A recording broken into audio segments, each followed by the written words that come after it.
In a world of remakes and remasters, Are we playing for what was once sacred and cool has now soured and become lame. Radical? Gone are the days of Pogs and Cowabunga. Now is the reign of slurp juice and dabs.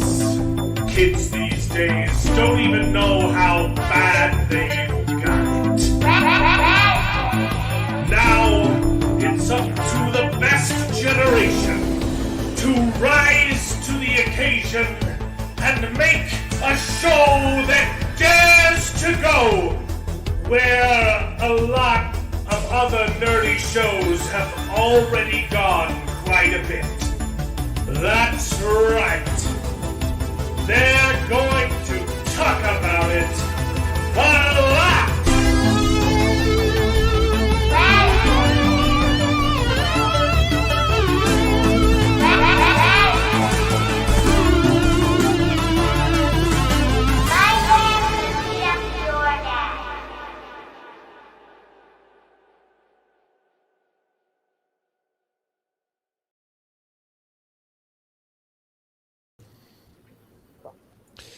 Hello, everyone, and welcome to the show. This is Best Gen, where nerds complain about political things, and it's called Best Gen because all of us on the panel are más o menos from the same generation. We happen to think that it's the best one, not because we as people are better than you, but our neighborhoods were certainly safer. So strap on in and prepare to wax nostalgic as we reminisce upon the days of yore while simultaneously complaining about the Marxist propaganda that Hollywood keeps churning out of its sludge pipes on a daily basis. How's everybody doing? As well as can be expected. Mm-hmm. Yeah. Looks like David has his hand on his heart like this. Like, oh yeah, it does. David's just pledging allegiance for the entire show. Yep. Pledge allegiance to the got a giant hand just touching him. You know, that's all. Jared's here usually, so I guess 2 weeks in a row. Yeah. Yeah, it's been a rough week. It's been crazy. Yeah, it certainly has. Still without a car. I had someone, a neighbor friend who's a mechanic, come over and take a look at it, and he was supposed to text me back, and found out that his phone somehow marked my phone as spam, and so he wasn't getting any of my text messages. Wow. So I finally called him, and he's like, yeah, that's weird. I didn't get any of the text message until I missed the call from potential spam and had to mark you as not spam, and then I got your text messages. Like, hey.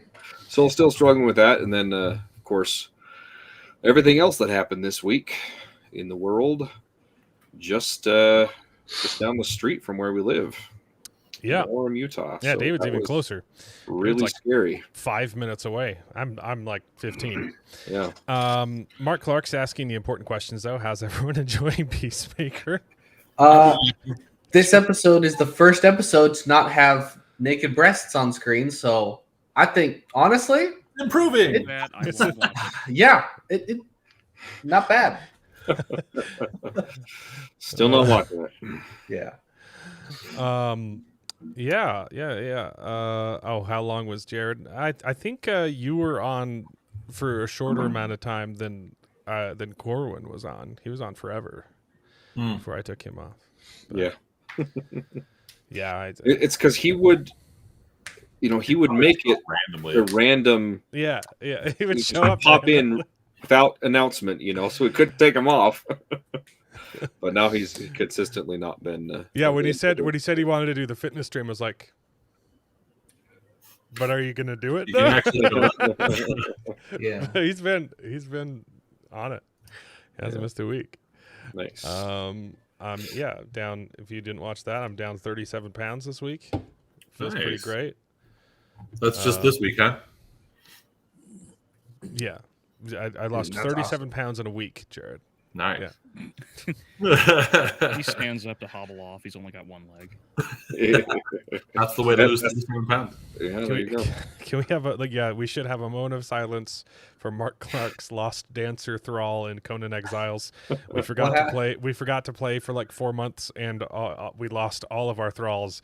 And Mark Clark had a special thrall that was glitched out and was endowed well beyond the game's character creator allows characters to be endowed. Yeah. So All thralls were deleted. Completely Yeah, gone. we Yep. lost We had them to all. start from scratch. What We the heck? made pretty good progress in the last 2 streams Dang. we played, but we will never be gifted with their like again. yeah. Although I found a fairly decent replacement. I'm just saying. Not nearly quite as good as that glitched out. Yeah. Oh, that's But, crazy. yeah. Well, Mark Clark is our inaugural channel member. He's the first one we had. If you want to become a cool channel member like Mark, it's just 99 cents. You get access to emojis in the chat, and you get early access to videos. You get exclusive access to some of the demos for the songs I'm working on that probably won't get released for another year, and you get to sleep at night knowing that you're helping feed my kids. So you should be like Mark Clark. He's a cool guy. We got Albelio again. Hello. Anything new to plug on your channel? No, just the same old Albelio here on YouTube as well as on Twitter. If you want to hear me complain about things, because I'm a professional, stick up my own ass. He is. He sticks up other people's butts too, not just his own. Didn't care to know that. Well, now I you still, can as soon say as I look at David, I I do know still that. see him with his hand on his chest, being like, "Oh goodness, I can't believe." that's not Dave's hand on his. Funny enough, That is that's true. why I keep watching our video. It's good content. It's yeah. Albelio and I usually argue and fight about everything, but we've kind of come to a consensus on Alien Earth. It's a bad show. We'll get into that later. We got Alien Earth. Maybe Charles will tell us more about the boobs in Peacemaker, I can contribute to because that, none of too. us could be deigned to watch it. And then we got some Terminal List Dark Wolf, which I just finished 2 minutes ago, because I've been playing Hollow Knight all week and I didn't want to do any homework. Did I watch Foundation? Nope. It's on the thumbnail because I thought Jared was coming, but oh no, he texted me. He said he's coming late. He will show up, and he'll tell us how Foundation ended. Foundation got renewed for season 4. That happened today. Did hear about that? I'm kind of ambivalent. It's I did. You see the all the headlines where it was a struggling show was renewed for season 4 is what the headlines. oh, I didn't see Read. it. I haven't heard it. So was I don't struggling. know about the numbers, but I saw 2 articles that said that they didn't expect it to get renewed. I have not watched Demon Slayer. I have watched a little bit of anime recently. I kind of want to watch some more, but I did we've had go a lot watch- of- Seen the first Long season. Walk. It's a pretty good show. Charles says You Yeah, watched The Dave's Long pretty Walk? fun. Yep. The Long Walk. How was that? It was a really I thought it was pretty good.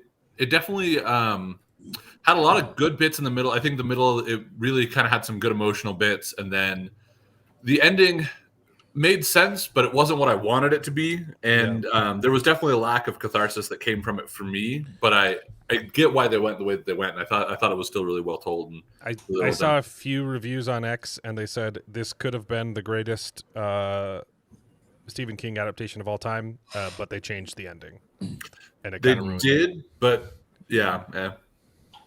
Again, I haven't read the books, but I did look on Wikipedia for kind of summaries and indications on what So was different. But yeah, Yeah. it sounds That's like that's a high amount of praise to try and beat out the Shawshank Redemption. yeah. I don't know how many other King adaptations I've seen though. So yeah, Green Mile. Green Mile, Shawshank, The Shining.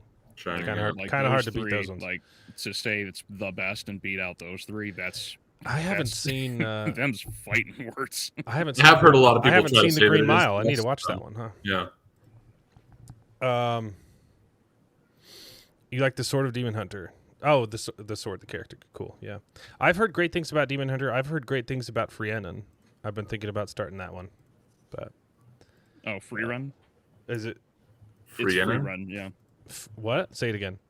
free run. Free run. You're like really is Albelio quiet for everybody else? Well, I mean, as Not much as much usual. quieter. Yeah, he's Maybe a usually little pretty bit quiet. quieter.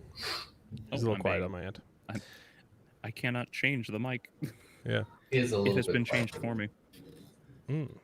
I turned you all the way up. So, Nice. yeah, Shawshank. Yeah, I've seen the. It's I've hard seen, to beat Shawshank. I think that's my favorite. Shawshank is one of those movies I've seen the ending on TV like a million times. it's just always on, and I'll watch the ending because Yeah, it's a good ending. To super summarize free run, basically she's an elf mage. She went on an adventure with her friends and they stopped the Demon King. Yeah. 50 years later, the rest of her party's all dying because they're regular people, and she's gonna live on well past it. She takes on an apprentice, and the demons come back, and they are actual demons. They do not care. Yeah, Very I've heard much it's really good. I've heard only good things. So I'm I only might a check couple it out. episodes in, and it's interesting. A lot of people, from what I've researched, it's like top 10 anime like all time. Like Shadow could probably tell me more about it, but Yeah, I know. Shad Brooks really likes it. Yeah. He also recommends. What was the other one? Like Solo Leveling. I've heard good things about that one too. I do think I've heard of that one too. Why is it called Free Run? That's an N right there, not an R. That's a typo. yeah, it's gotta be. It's a typo that all of them have done so far, though. Yeah, they've tried Radiant to and go- Shadow Master. Oh, Yeah. well, I googled it. It is REN. Yeah, that's her name. Free Run. Okay. Yeah, heard great things. I've been kind of. See, now that's an anime I can maybe finish. It's got 28 episodes. Okay. I mean, if I might have I know it's super vanilla basic, check but that out. if you haven't watched Full Metal Alchemist Brotherhood, that's a good place to start. It's a good one. I'm sure you've seen it. Attack on Titans is another one that converts people to Shut your anime. mouth. It's okay. It's not my cup. I'm not a huge Attack on Titan fan. I think it's okay.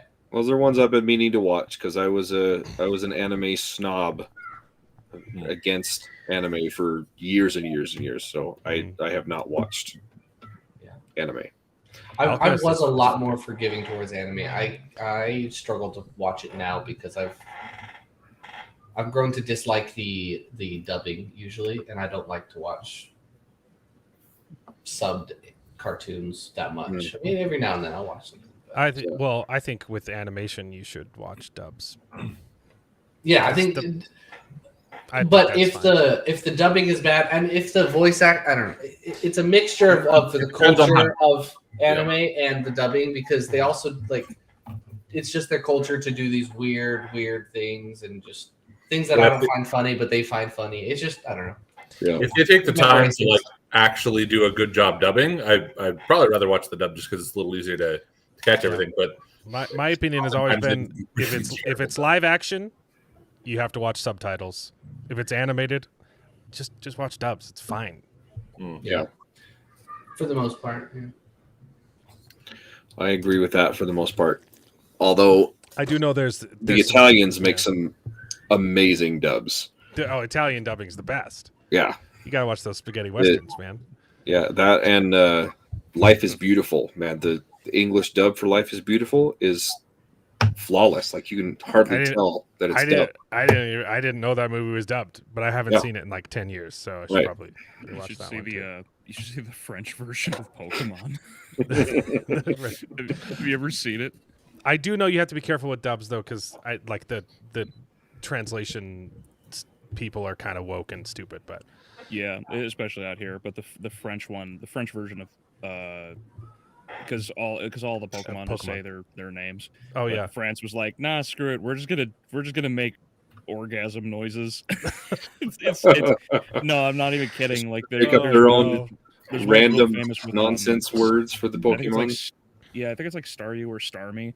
It's like go Starmie, and and the Pokemon comes out and goes, ah, Like that's Oh, actually the noise Yeah. the for the Pokemon Pokemon. make. Right? Oh man, there's a That's there's a weird. great dubbing. That's You got also to pretty look up good. the show to see if the dubbing's good. Sure. There's an Yeah. asterisk next to my previous statement. Okay. But there's this great one where they didn't really care about the dubbing and they sent it off to this team and they didn't monitor them and they just came up with the most crazy, racist dubbing. It's hilarious because it's all just a joke. But it's Oh, if you want a anime that's currently airing, it's on its season 2. Dan to Dan, actually pretty freaking good. Dan Dan? is so fun. It's hilarious. Okay. Dan to Dan? It's Dan to well Dan. executed. Dan to Dan. It's kind of a parody of anime too. It's self-aware and kind of makes Very fun of much anime so. tropes. There's Okarun who believes in UFOs and aliens, but he doesn't believe in ghosts. Whereas his love interest Momo, her grandma is a medium, so she believes in ghosts, but she But not doesn't believe aliens. in aliens and UFOs. And they're both Wow. real. One gets haunted, the other gets abducted, and they basically go on this adventure back and forth dealing with cryptids and ghosts and everything else. And he gets it's really funny.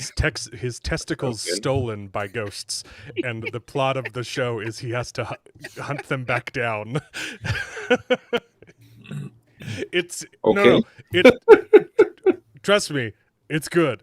It sounds retarded on purpose. Like it knows what it is. It's very funny. It's I in the think- vein of One Punch Man. It's Yeah. meant to be kind of a parody of things. It's very funny. But also the animation is incredible. So One Punch Man season 1 is some of the best animation I've I ever know seen. I So watched good. one episode. I wasn't really feeling One Punch Man, but I know I it's can't great. I stand know the people look say it's good. of One Punch Man. He just looks ridiculous and stupid to me. I don't know. So he gets married. He lost his balls. Yeah, no, you can watch it on Hulu. Don't give them. He doesn't give Netflix money. Oh yeah. Ghost stories, yeah. Man, I signed up for a free account on Crunchyroll though because I wanted to show Elliot. I've already told the story. Full Metal Alchemist. Wow, I'm sorry. Shadow said ghost stories. If I haven't heard of that one. Ghost Stories is infamously hilarious. Oh They yeah, had- that's the dubbing is like horrible, right? No, it's not horrible. They were given the order to do whatever they wanted. I've heard of this. Yeah, yes, that's the one I was yes. talking about. Okay. Yeah. Okay, yeah. So Oh, is that the one where they're trying to get the guy to run faster? He's like, pretend there's a yeah, black guy chasing you. Oh, yeah. Yeah, he okay. falls over Yeah, and he's I like, well, at least he's not racist. Yes, they were given the order. Just say what you want. It's so good. The cat always cracks me up. Run! She's a ghost and a bitch. Goodness. Ghost It just reminds me of watching the Yu-Gi-Oh! The Abridged series where they just like It feels like an abridged Yeah. series. Yeah. Yeah, basically. Yeah. But they were just here, go in the booth, record. We'll- Were they given the original translations, or were they just like, "Hey, this is No. what's going on. Make up words to They what's were happening." basically told, "Here's the animation, figure it out." That's pretty And hilarious. so they just wing it. It's you will That's be in insane. stitches. It's so funny. On that same vein, have any of you guys, I assume not, but have any of you ever heard of Sword Art Online Abridged? I mean, Abridged. I've heard of Sword Art Online, but just Yeah. barely. I have not watched the Yeah, abridged. it's not it's that in the good of a same. show. They also did like a Yu-Gi-Oh! Abridged too, where they Yeah. just some YouTuber just like dubbing over clips from the show and Yeah. Yeah, I've replacing seen the that one. It's I've kind seen of the same idea between Yeah. ghost stories, Yeah. you know. But like they do the whole story and they do re-edits as well. And I think that they actually make Sword Art Online into a good show. Nice. Legitimately. It's not a good show.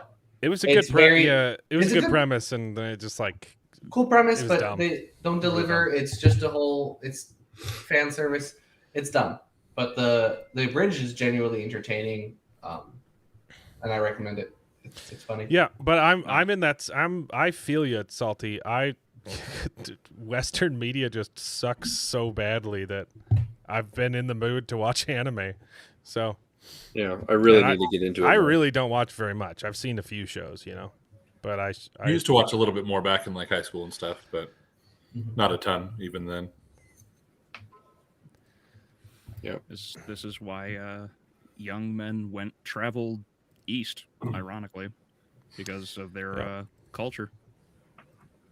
Yeah. So, okay, we've got Alien Earth, Terminalist. If Jared shows up, which I'm pretty sure he is, he can tell us about Foundation, and we got news. Not a lot because the news cycle kind of shifted pretty drastically this week. Yeah. Sure did. Well, and I've got a lot of that stuff, but And did you want to talk about friendship as well? oh yeah. I Yeah. wanted to talk about friendship with you guys Oh. because you all texted me saying, "Yeah, I watched the movie," and then none of you showed up to talk about it. Yeah. The other funny part is that literally the next day I found it on HBO Max. Yeah, same. Oh, no way. After I paid $5, well, I didn't pay any money. I didn't pay any money, but I paid $5 for it. I should have rented a different movie. Mm-hmm. Yep. Well, I need to go back and finish it because. Oh yeah, I kicked him out. I thought you'd have gone back by now. No, but... we didn't quite make it in time. It was hilarious. Jared and I were watching it at the same time. Well, Martina and I started watching it first. We watched more than half of the movie, a little over half. and then of course Charles liked the anime. It was racist. Yeah. But yeah, you kicked us off, and I'm like, oh, it's all right. We're gonna go to bed anyway. We'll finish it tomorrow, and we didn't get it in time. Yeah, just watch it on HBO. Again, 2.5, a week and a half ago. All right, Yeah. this is a follow-up from last week. Oh my goodness. That's amazing. Oh, what a troll! Yeah, baby. Oh, my goodness. This That pretty top good image life. is not. That's not edited, right? No, she had something in her teeth. Oh my goodness, that makes it even better. I thought this was AI or something. Whoa, how long has that been there? No. It was like a speck on in her mouth. That's a real image, not edited. Wow. That's hilarious. Wow. I don't This is think a we. good one. Oh. This is a good one too.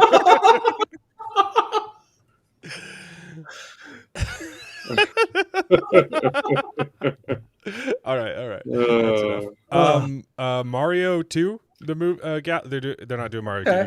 They're doing Mario Galaxy. Super Mario Galaxy movie. Yeah. But it is a That's a- sequel to the movie they made. Yeah. Yeah. Okay. That game. This was a few days. Yeah, ago. that's the lady that yesterday. stole the baseball, Martina. Yeah. Yep. Sorry, I was like, what are you talking about? Yeah. Move past it. Yeah. Um, The trailer looked good. I was expecting to Breaking do news, though. Super Mario Bros. World or Yoshi's Island or something, but Galaxy's good too. breaking news. I'm surprised this isn't coming from the winter is coming. Winter is coming. .net. Yeah. Yeah. Hollow Knight 3 will not be released this year. Oh, bummer, man. I was really looking forward to those back-to-back releases. It's crazy. And it only took, what was it, 7 years for? Yeah. It was eight What's on it? years. 8 years for the sequel because it's just 3 people. One guy's doing the coding, one guy's doing the art, and the other guy's doing the business stuff. Yeah, they should start doing this for GTA 6 and Elder Scrolls 6 because they could get a lot of articles, a lot of posts. Yep. Every single year. That's a lifetime gig, maybe. Dude, Get Silk Song's faster so than good. light travel before we got GTA 6. Yeah. Oh no! Someone sent me a meme. Oh, it was was it Mark? Someone sent me. We got. Oh no, David, you sent me. That a meme, was but you me, didn't yeah. send it to my email. It was we got a new Epic of Gilgamesh before GTA 5 or Yeah. before No, Winds of I think it was Winter. Winter. Yeah. That's the new trend. Whenever a game or a book is released, like, hey, we got this game before GTA 6, or we got this book before Winter Winds of Star Winter. Citizen. But yeah, apparently they found another tablet that had the next chapter of the Epic of Gilgamesh that was never found Nice. before. So it's like, only waited a couple hundred years, for the sequel. Yeah, wait 100 years between releases. Yeah. It's just a legal argument in court over who's the father of the dragon. Oh my goodness. Hold on. You guys I got to just- hear this. This is hilarious, argument. actually, by the way. What was it? Listen to this, baby. Jesus was undocumented. Stop. Let me just say No, we got to finish the video. Hold on. that again and let that sink in for just a moment. The very person we're celebrating today, the very one in whom we worship, was undocumented. Can we get the demon off stage? Jesus on the right? Wasn't okay. was a refugee. Uh-huh. Jesus knew what it was to flee in fear and to live as a stranger in a strange land. Jesus Hey, that part's true. Yeah, was that person. I thought that was Moses. it was originally Moses. Moses is the type If of Christ. Jesus came today Yeah. in flesh and blood, Pause it Would though. we- Pause it. The very beginning, the reason why he was born in Bethlehem. Yeah, I'm getting David. Okay, go ahead, getting go the- ahead. would let him in? Would we let him cross our borders? Would we let him in? What David is hinting at, I don't know if you've read the start. Oh, okay, not the start of the Bible, the start of the New Testament, the Bible 2, Electric Boogaloo. How does the Bible start? What's the plot of the Bible 2, David? I think there was a census going on. Everybody, we needed to go back to the home country. You mean and Jesus was document it. documented? You mean he wasn't a refugee? You mean he was legally ordered to go to Bethlehem to be documented, David? Yeah. Potentially one of the better arguments for how this That's fits not is a that he refugee. then I decided assumed to- He was I getting assumed- kicked out of Jerusalem. I assumed he meant when he went to Egypt. I think Yeah, that's he's what he's right. alluding But to. again, that- Okay, that okay, is they were legitimate. refugees to Country. Egypt. But that Okay. isn't refugee. See, he's the thing. He's grouping refugees and illegal aliens together. Those are completely different things. I'm They're surrounded. not the by same. morons They sometimes who know overlap, the but Bible better often than this guy. Sometimes. he's conflating them as completely. And they'll yeah. call them economic refugees or financial refugees, whatever. Yep. I'm surrounded by Mormons who know this Bible better than this dude. I have lost control of my life. Well, actually, if you look at the statistics, Mormons know the Bible better than any other religion. Did you know that? And It's yet true. they claim that we don't. It's just on Believe the Bible. average, We don't believe in it. Yep. Yep. because On average, because we're not, forced to go to seminary for 4 years. And many of us serve missions and like Heck yeah. yeah. To Most our yeah. Go ahead. synagogues and sanctuaries?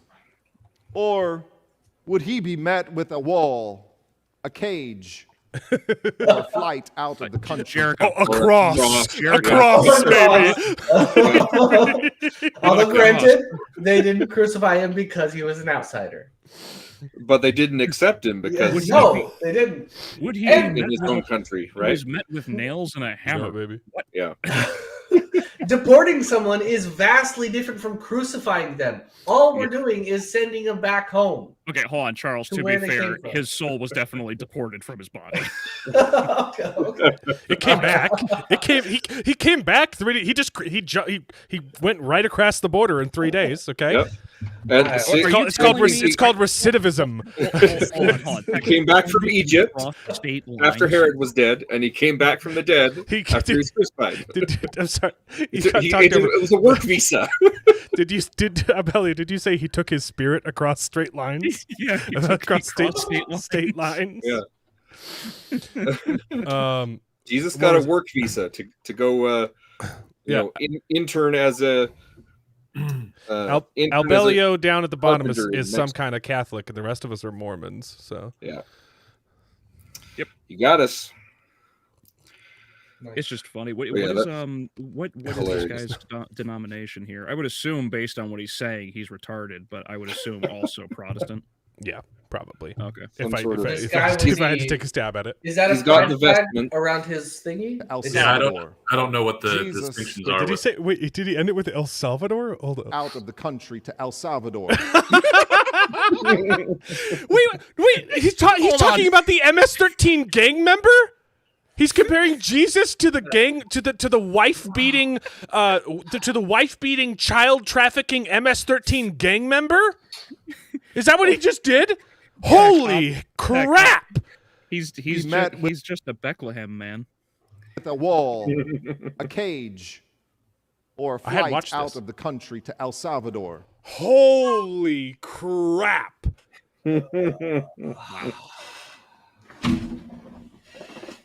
You know, Yeah. I He was just a family man, guys. man, I really hate how 99 problems and this moron is still one of them. You know, it really pisses me off because the guy who's currently rubbing Dave's tummy is, you know, like the closest thing to have died literally doing what Christ did, which Yeah. was coming down here to talk. Yeah. And this guy this yeah, Charlie, you The way gotta you phrased that hold was me just back, so- brother. The this guy wants to try and claim that a wife abusing, child human trafficking piece of crap from El Salvador is somehow on Christ's level. Wow. No, that's it's sick. You know, he's gonna get up there and he's gonna get to the pearly gates, and they're gonna be like, "Yeah, so you remember that comparison you made?" I am This is so. the one you're talking about? Is that a political map? Yeah, it's the left versus the right. How we what in groups we hold the most empathy towards. Top one's the right, bottom one's the left. Meaning that left wings think that like ants are more important than immediate family members. Gotcha. Oh, okay, yeah, because I didn't understand that. So This it's is just- the it- Order the bugs Amoris, did like nothing the. wrong. Okay, I get it. Yeah, I didn't know what it was at first. Yeah, Okay. the bugs did nothing wrong in Starship Troopers. I get it. Yeah, it's it's the heat map meme. It comes from a real study. Hey, is that the heat map for? Don't go there. Don't Is go that there. the heat map for Peacemaker?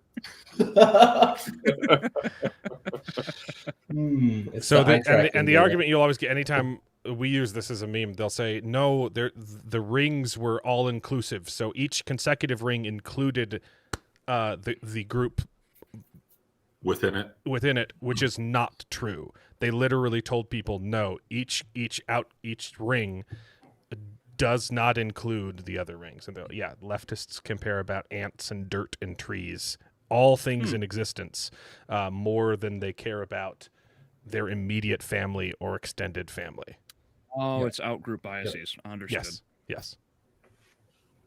Yeah. But back to what you're saying, Albelio, I am really, really curious to find out like their reactions when they go up to the pearly gates and they're like, "Oh crap, yeah," because they're going to be confronted with everything they've done wrong. And it's probably a sin to want to see it, but I really want to see it. I knew what he was referencing. I'm 34 years old, but I identify as a boomer. Didn't realize you're Nice. talking. Who's touching my husband? Oh, okay. Charlie Kirk's. Yeah, David's just getting caressed by Charlie Kirk. For the whole show. Mark Clark sent us $4.99. Thank you for the super chat. Just cover any swear words. This show is probably not going to be family friendly. I apologize ahead of time if I let a swear word out because we're going to have to cover some stupid stuff today. We're already more than a half hour in, so maybe it'll be good. That's so great. Yeah. Well, we have news about. I'm sure we're going to cover something about Kirk, and then we have Alien Earth, and the latter is probably going to piss me off enough. Yep. Oh yeah. The demons are bad guys. So they didn't pull a Devil May Cry adaptation. No. The demons and make Satan the good guy. Yeah, no. The demons in Free Run straight up. They don't know what shame, guilt, empathy, and other such emotions are. One of them at one point. So the best way to describe it is demons. I think Free Run says it in the anime. She says that words are only used by demons as a way to convince humans. Like that's it. One of them at one point asks, "What even is a father?"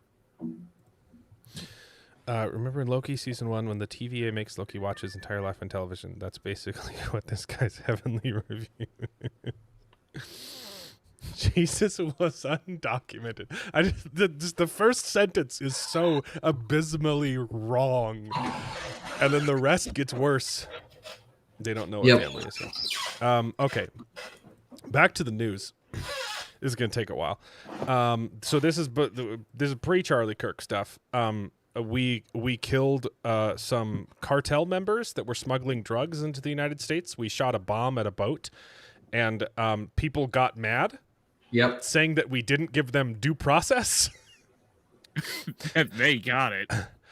And J.D. Vance said that killing cartel members who poison our fellow citizens is the highest and best use of our military. And our good friend Bryan Cranston responded, killing citizens of another nation who are civilians without any due process is called a war crime. And his response was, I don't give a shit what you call it. I love JD Vance. It's... This is That's the okay. man for 4 years. That's what our military is for, to stop bad guys from coming into the United States. Yep.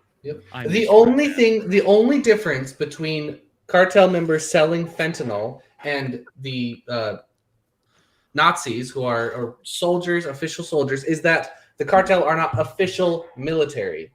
And they're more dangerous to America because they're attacking America from the inside with fentanyl. Is YouTube covering up the chat with ads? Like you have to click the X on it? That's crazy.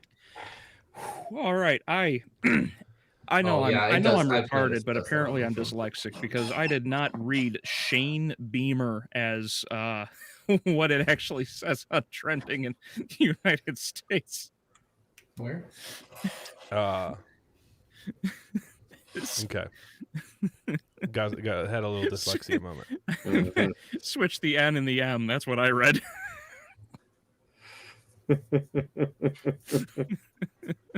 That would be a good tag, like a good name for an X account.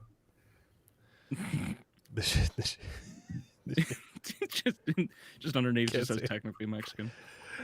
Yep. Should I change my tag to the shame beaner? Is that what I should do?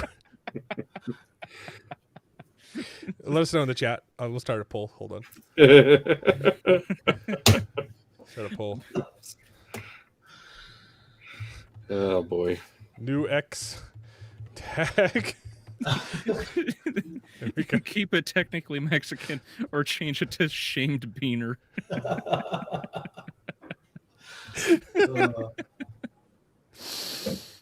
Oh, then I'll be stuck. Then I'll be stuck like Count Dankula as when he changed his name to I have a massive wiener. Remember when he was stuck like that for a year. It's been 3 months. I can't change it. It was right when Elon Musk changed the Twitter rules. Like, what if you change your name, it's stuck like that for. It was so funny. That's my favorite thing that he does, though, when he changes his account to the Justice Dankula, and so funny. Hilarious. Anyways, yeah, no, JD Vance is hilarious for this. He is destined for the next 4 years after Trump. Okay, that's why he's trending. Yeah. No, I think he's the next one. I mean, I think Charlie Kirk was going to be president. Yeah. Everybody I talked to is saying the exact same thing. I don't know if he would have ran. Probably not. But if he ran, he would win. Yeah, probably I don't think. Yeah, I don't think it would have been this next cycle, but definitely. Oh, definitely not the next cycle. No. Yeah, I think JD Vance is a good candidate. A lot of people at work that are ex-Mormons and ex-conservatives don't like him, and they think he's a wet blanket that just soaks up the what did they say? He's a charisma vacuum, I think is what they said. I'm like, have you listened to him debate at all? He is like the most charismatic, the most like on fire, snap back at lies, public speaker that we've ever had. There's a reason so Serving many as the memes vice were president. born after he clapped what's his nuts at the debates. Oh yeah. Yeah. Tampon Tim. Yeah. On Tim. Yeah. I'm sorry. Were you talking about JD There's or a poll or, saying that Newsom Vance. Yeah, would JD beat Vance Yeah, yeah. debated Tim Waltz. Yeah. And Okay, I was thinking Charlie at first, and yeah, No, both, no. I mean, Yeah, both no, of them I- are Both of them are amazing. Great I- debaters. fantastic. I would love for the Democrats to run Gavin Newsom. He Oh, has yeah. he has so Mhm. much history behind him that would just there's no Yeah. way. They were gearing him up to be the next candidate, and Yeah. I don't didn't know. he have correct me if I'm wrong, didn't Newsom have something where he told Charlie, like, you really screwed up, now we have to fight fire with fire or something? Yes. That's what I thought. Yep. If he runs, that Working on a would be video about that. plastered all over every comment section. Mhm. Newsom would never live it down. Yeah, Mhm. he Mhm. interviewed him. Okay, here's a fun meme. This is a really great meme. When you say mass shootings, are you including gang violence? And then they shoot Charlie Kirk, and then he dies. It's really funny because it's literally the exact opposite of what happened. Because the meme implies that no one cared about his opinion, and he was trying to give him his opinion, and so they shot him. But he was literally holding a vent where people came exclusively to ask him his opinion, Yeah. Mhm. and they shot him for that. So good meme, guys. Good. I like how And people are comparing the assassination of Charlie Kirk to the assassination of Martin Luther King Jr. They're Well, saying 'cause he's that influential. Because I don't know if you know how. I mean, you're younger than us, so maybe you For do. sure. Charlie Kirk was incredibly influential. 100%. That's why they wanted him dead, because he was so effective And So honestly, the line that he was not with- influential and with that nobody young cared. people. With Yes. young people. 100%. Charlie Kirk. I mean, I was chatting with Angry Mexican. I was hoping he would jump on. Charlie Kirk's the reason that Angry Mexican turned conservative. wow. He was watching his videos. It's like, Yeah. oh wait, everything I've been told is a lie. Wow. Yeah. And that's the sad part is, he wasn't.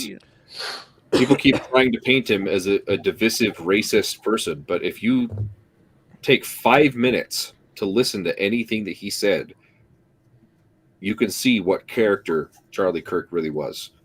He's by far the least divisive and racist Exactly. of all of us. He was And if he was they're a willing- bastion for just sitting down and talking things out, even if he and- disagreed. And he was the most courteous out of any debater that I've ever seen or listened to. There's lots of other conservatives and liberals who sit down and debate people, and they get fiery, and they get they can get a little bit crass. Mhm, mhm. Charlie Kirk was the sweetest, nicest, kindest, most respectful debater there ever was. Is this the? And they is this shot what him it 'cause they didn't- originally says? Because they that's couldn't fight. awesome. Yeah, no, free run. I don't know if this line is right because I Yeah. haven't seen the anime all the way through or read the manga. But yeah, free run is just straight based. The Just like no sympathy for the devil. The bugs right? did nothing wrong. People Yeah. crashed out over free run. It's Yeah. the same thing. Just demons are just evil. Period. Well, you want to see something else evil? Our good friend Stephen Love it. King posted the day of the shooting. The motivation of the man who shot Charlie Kirk isn't clear, although he's probably mentally unstable. Duh. What is clear is that, what is clear is it was another example of American gun violence. And then a couple of hours later, he tweeted, well, he did advocate for stoning gays to death, so maybe he deserved it.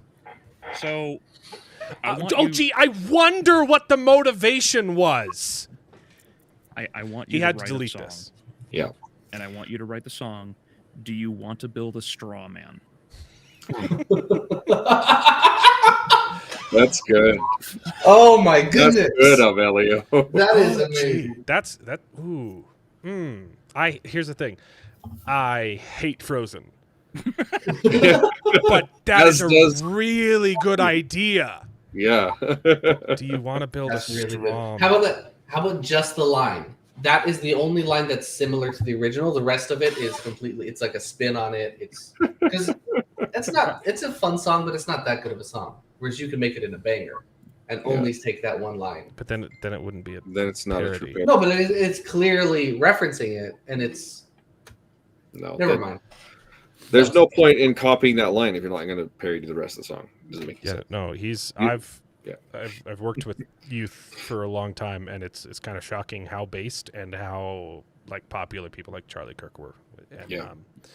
man, And they would compare it to Martin Luther King because that's the most recent example of someone that was in the public limelight as much as he was, and was influential in the political sphere and was assassinated, who wasn't a politician, right? It was a political figure that was not Political figure a that wasn't a politician. politician, and he was assassinated. And I think we can all agree it was South Park's fault.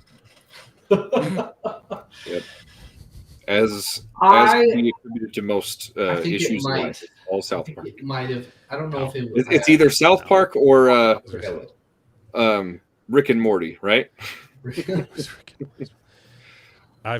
Mark Clark has never seen Frozen. Okay, Good on you. It's an okay Unfortunately, movie. I have kids, and Yep. I have to watch it at least. I think once it's an a week. okay movie. It's way overhyped. It's The first ridiculous. movie's all right.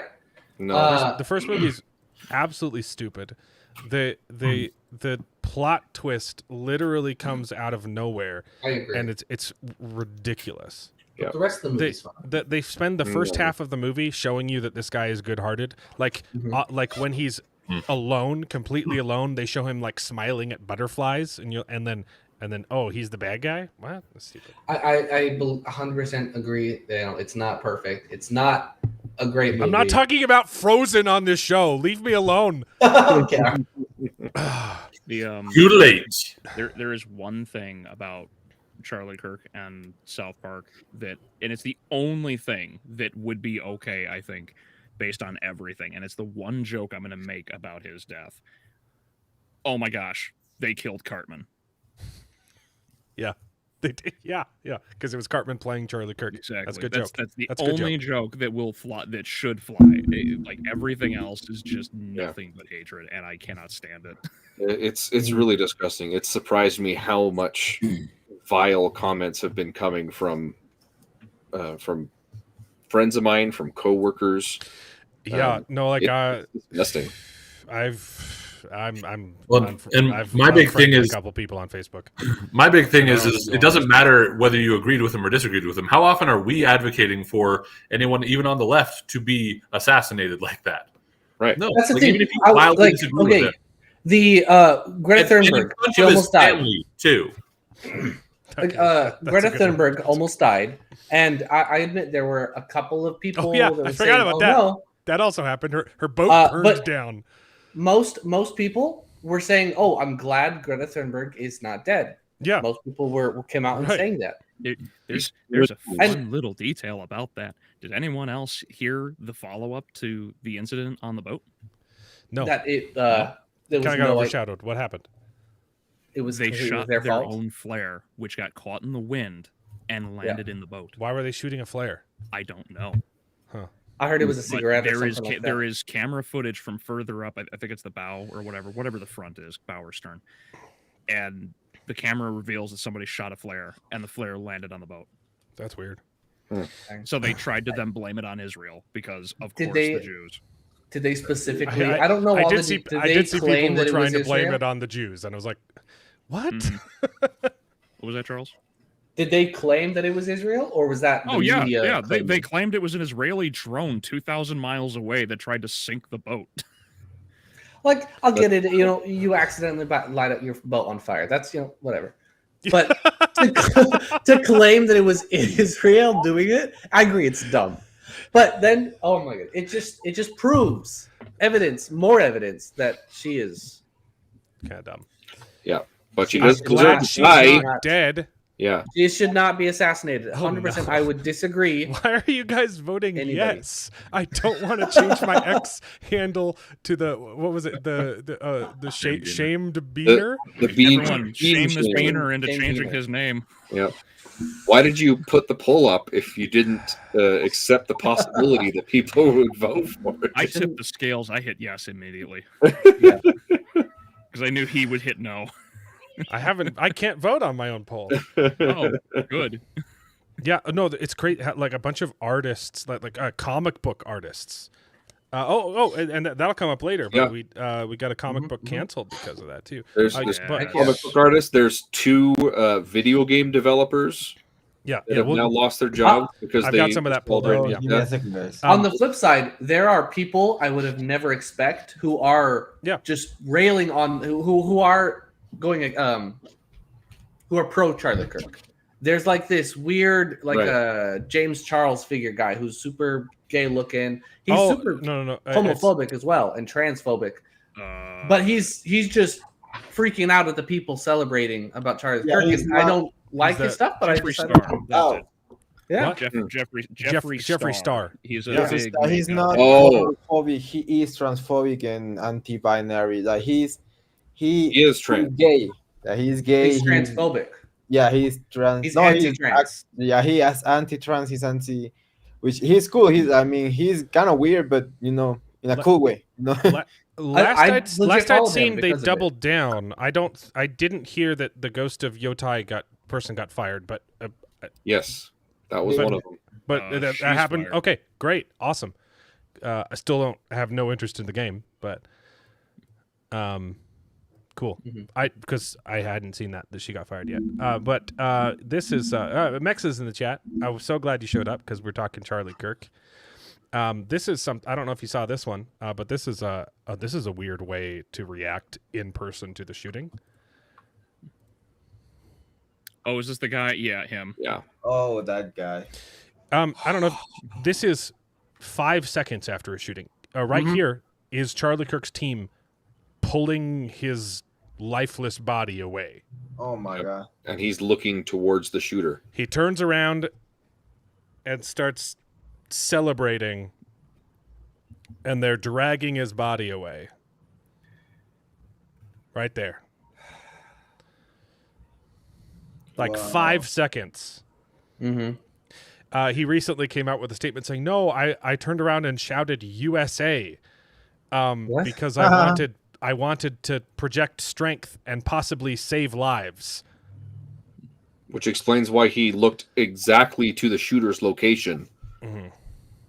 Yeah, I didn't see USA. If anything, it looks like he's just screaming Rouse Tower. Yeah. He's probably screaming Bella Ciao is what he's. Bella ciao. Yeah. There Careful with that. there was speculation too that the person who asked the question about trans shooting right before that was It well. It was right at the he- start. So they only asked 2 questions. Yeah.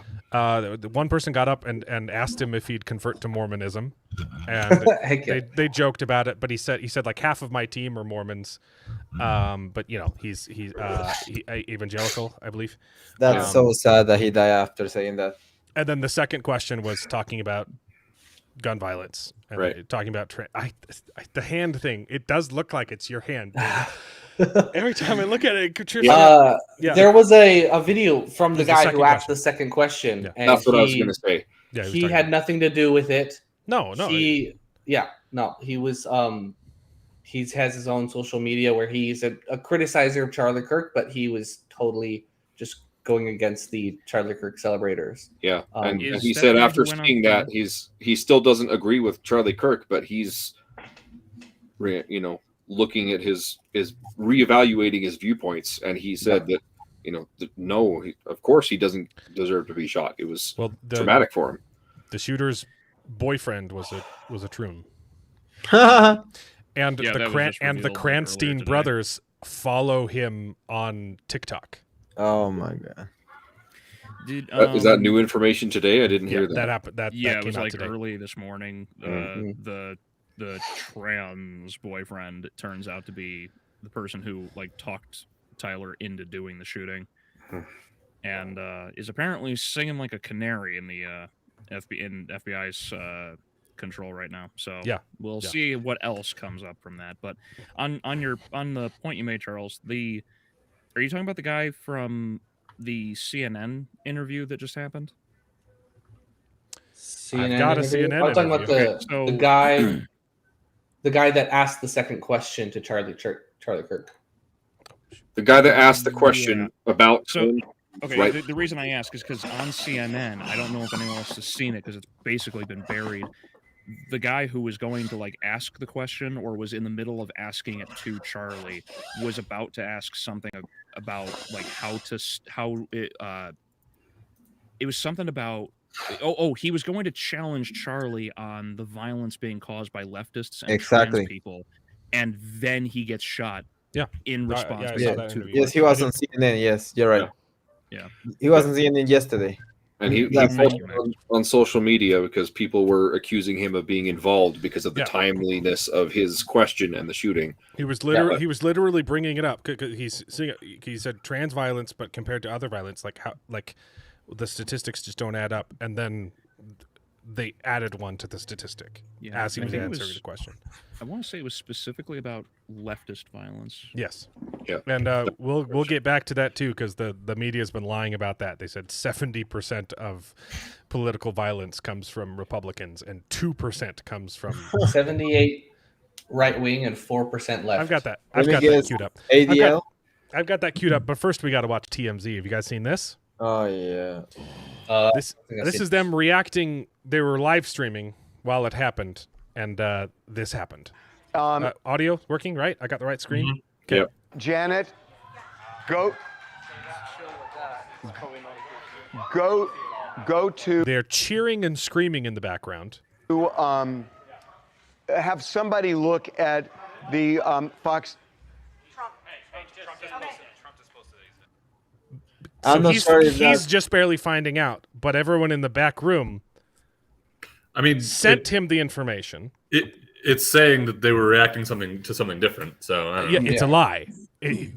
This is their response to getting called out, saying, "Oh no, we were looking at a car chase. People have I done learned the about work. this. Yeah, there was No car chase. And yeah. then TMZ said, no. Here's the car chase that we were laughing at, and it happened an hour after. Yeah, Okay, it's I get involving it like a white Jeep or a Bronco, Yeah. and it's turning into an intersection, and then in the middle of their broadcast, another anchor interrupts, cuts the mic, and says, "Charlie Kirk has just been confirmed shot in Utah," and that's when everyone cheers. No. It's fine. This is an hour after the shooting. This is when they find out that he's dead.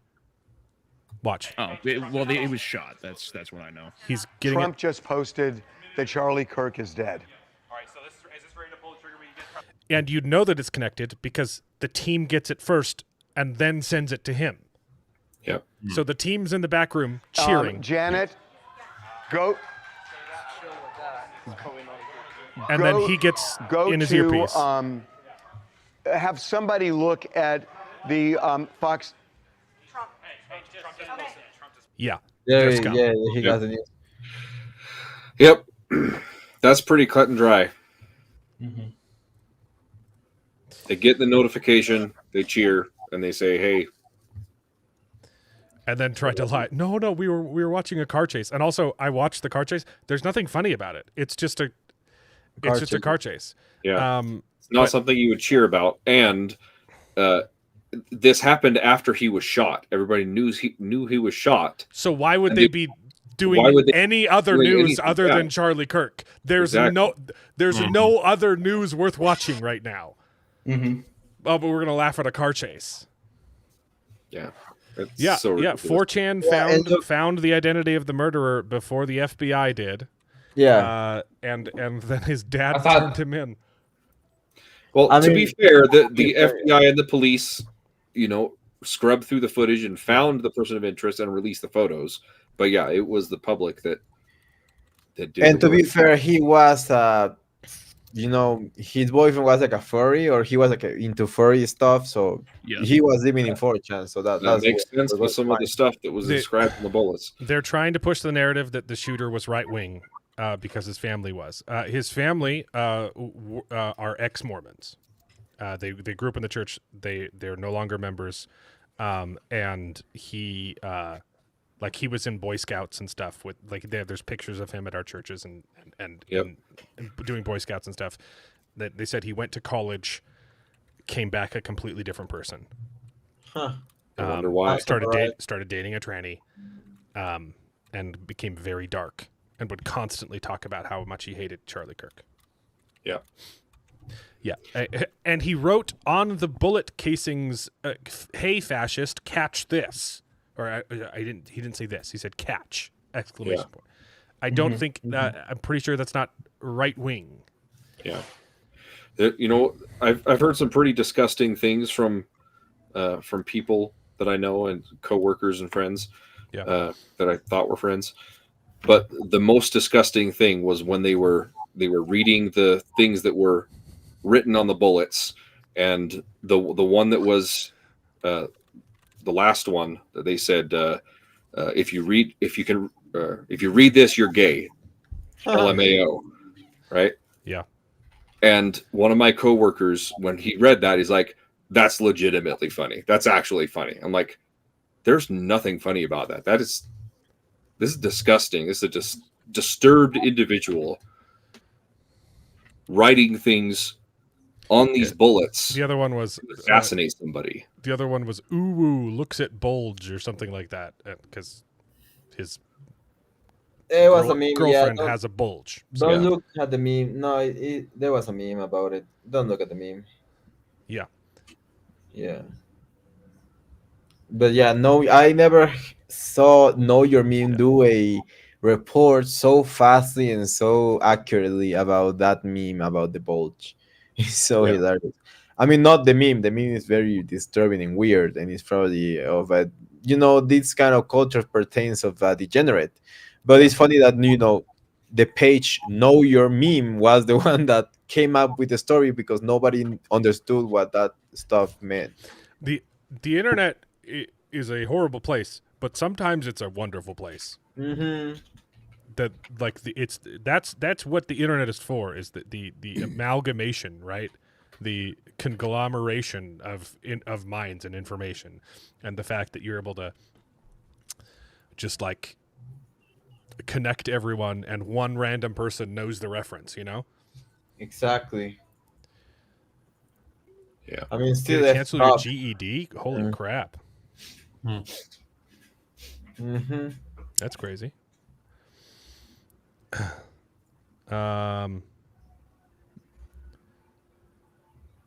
Yeah, Shadow mentioned that last night on stream. The only positive thing I've seen out of him, as I'm trying to blame this on, was watching a 28-year expert explain what a groiper was. I still don't even know what a groiper is. That's like a right-wing extremist, right? Is that? No, it's related to Nick Fuentes' guys. Oh, that's what his followers are called, groipers? It's meant to be a bit of a pun on goiper. Right. On what? The R. Oh, goiper? Yeah, it's a. Hold on, let me look it up. Is that did I just say a racial slur? I think that you just said something about Jews. What's a goiper? I'm gonna double down. Yeah, don't. Yeah. Is that a bad word? Check it out. Hey, you can't be blamed if you don't know what it is. We're talking linguistically, guys. Okay. Yeah. I've never heard it. I'm trying to find it. It does kind of sound Yiddish.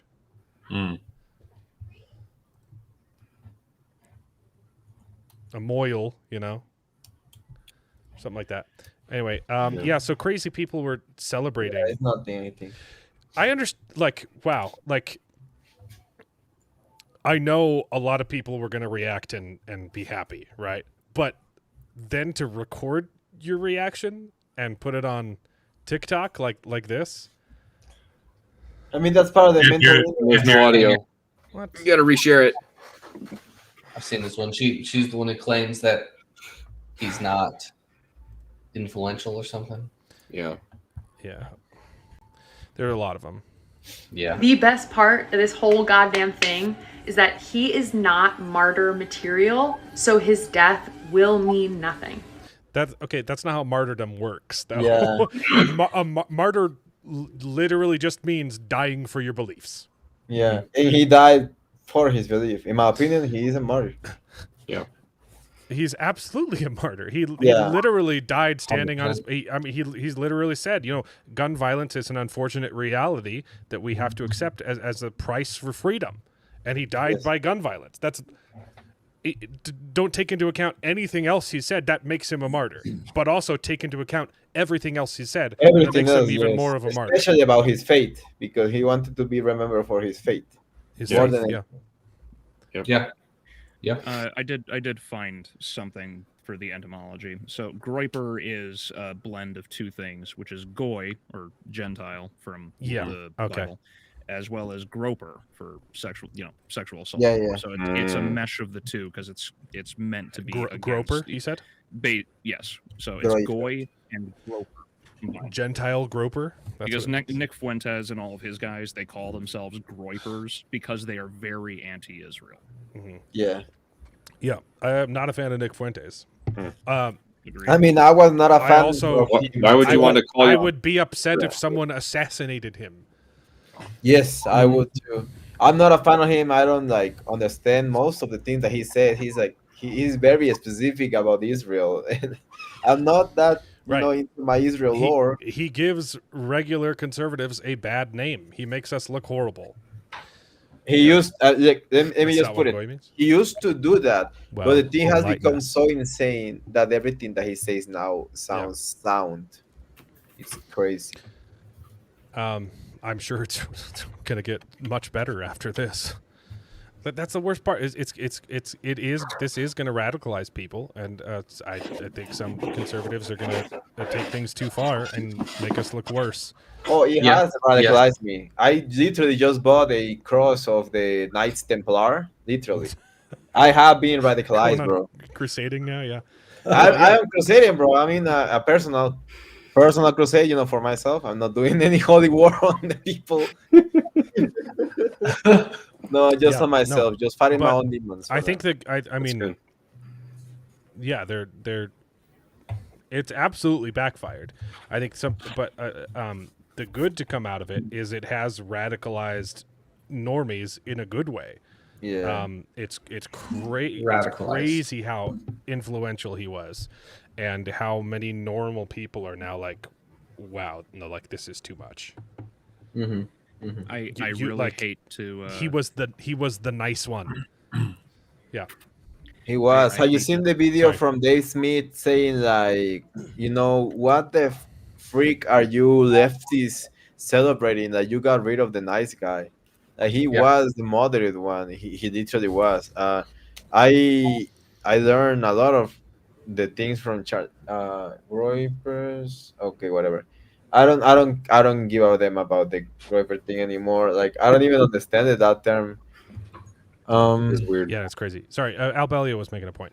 Mhm. I hate to I hate to think about it because it's bittersweet, but Charlie probably got up there and he's like, I probably had at least another good 10 years in me.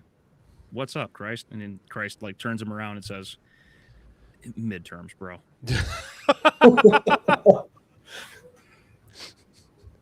No, seriously. Yeah. You think the midterms were just won or lost by this? There is no way any of absolutely. these Democrats live this down. They will No way. capitulate to the public view, or they lose their seats. Yeah. Yep. Only those who 100%. are standing up and arguing that he deserved this. Do it for the midterms, bro. Is that what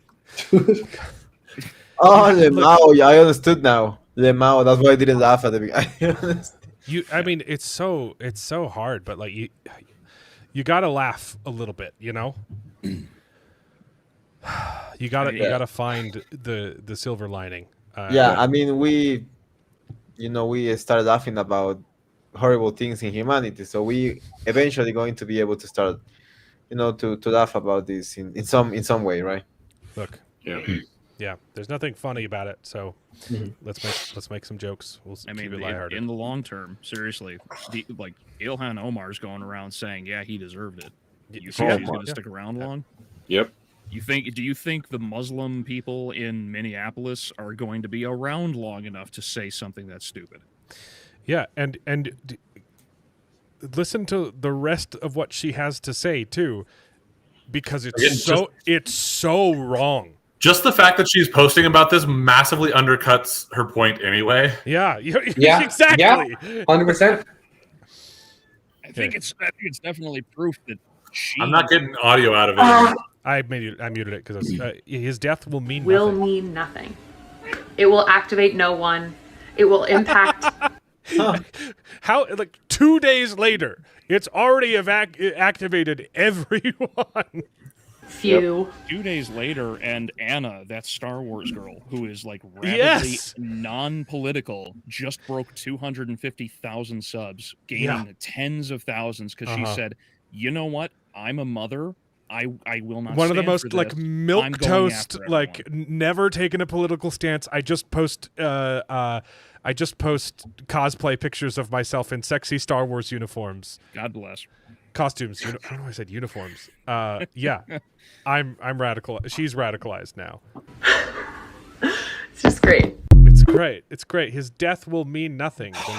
Then why'd you kill him? Yep. Why'd you kill him? Why'd you post about it? We got some more of these, but I have to share that's audio every time because if I share the screen, we'll get feedback. Okay, here's another one. Here's another psychopath. When is Trump going to deport her, the Mao? Yeah, when is Trump, like, you know? I don't think I've heard this one. They have said that if any immigrant, not just an illegal, if any immigrant was caught celebrating, they will deport and revoke green cards from any immigrant who They should do celebrated that. Well, death. Not gonna lie, most immigrants don't even know English, so libs of Yeah. TikTok has had their most stressful, busiest week of all time because everyone's just sending her videos so that they can send emails to these people's employers and saying, "Hey, this is not an okay thing." Fucking stoked right now. You want to know why I'm so fucking stoked? You're kidding. Go ahead and Google Charlie Kirk. Go ahead, read the latest headlines, and you'll see why I'm so fucking yes. why do they always look like that, bro? Again, she's assuming that nobody knows who Charlie Kirk is. He's like, "Oh yeah, there's a thing you probably haven't heard about it, but I'm so stoked To be because fair, I Well, hadn't I heard think I'd never heard of him. So yeah. I think she was just saying Google his name to see what happened to him. I think I guess she would She's have to being know who he was to be coy. stoked Yeah. about his Well, she knew, assassination. yeah. Why do Yeah. they always, every single one of these people, always have such elongated, demonically thin fingers? Like this one. Have you noticed this? Like what's I her name who's haven't playing? She was Elphaba in Wicked. Have you seen her Oh, on stage yeah. when she's doing when she's mocking Christ? Well, yeah, 'cause when she's playing doing Jesus Christ Superstar, and There's she literally her looks like a demon from hell. I've got some decent sized hands, which means I'm not packing, but she's got like long fingers. Not her hands, like nails not included. She's got like 5-inch fingers, and I've noticed this with a lot of celebrities, particularly women, who are like They got the overtly gangly hands, in yeah. this field of evil. Yeah. Although I will say, pay attention to that. that one guy, the James Charles type guy, he's got those fingers. Yeah. There's always exceptions, but you're absolutely right. I 100%. Jeffree But Star. it's Charles. not, he's not the same. You're not. He's not the Who same. Who's James Charles? He's You don't not. know No, James he Charles means- Charles is another. He means big the other naked Jeffree mogul, Star guy. and he's also a pedophile. Oh, okay, got He it. was like, yeah. Okay, No, but you're incorrect by that because he means the demonic fingers, and that's the thing. Because when I was satanic, I remember that I used to try to like make my fingers pointy, and my dream was to have my teeth pointy, like my teeth, chirurgically. What is it? No, Surgically. surgically. Yeah, surgically being like polished to be like pointy, and that's something that is demonic. It's like very that's something that satanic people do. It's something, Mhm. yeah. It's something that I Well, want to do. I'm certainly glad we found you before you went down that rabbit Oh hole. yeah. I for mean, sure. you found me Down that after I went that rabbit hole. Like, you found me Okay. after I survived, I guess. After God, told me, okay, stop Good doing for her. stupid stuff. Yeah, that- Like that. Holy crap! Like That's like she's got Nosferatu. She does have some nails on too, but even Sure. like Her hairstyle, her hunch. She's even got the septum piercing. Her whole thing just screams banshee or like creature of I don't know. Charles, the what are you night. talking about? Her whole thing screams Jesus Christ. She's playing Jesus. I mean, Charles. she definitely will make me scream, Jesus Christ, the Lord and Savior. after he was tortured and Oh my goodness. tarred and feathered and starved, maybe I could see that. If they shaved Jesus's head and tarred and feathered him, yeah. And they got really, really sunburnt. Yep. All right, Mexa, I will- blasphemy Oh, aside, that boy. was a funny joke. Yeah. Okay. Yeah, those fingernails make her hands look like That's Nosferatu. crazy. That's insane. Yeah, but again, it has to do I with was not kidding. Yes. Dangerous So nails. those fingers and that nose piercing in the middle, like a bowl, those are The septum. red flags. Those are Yeah, signs that septum she's ring. crazy. There's exceptions. There are exceptions. Blade Right. killed that thing in the second movie.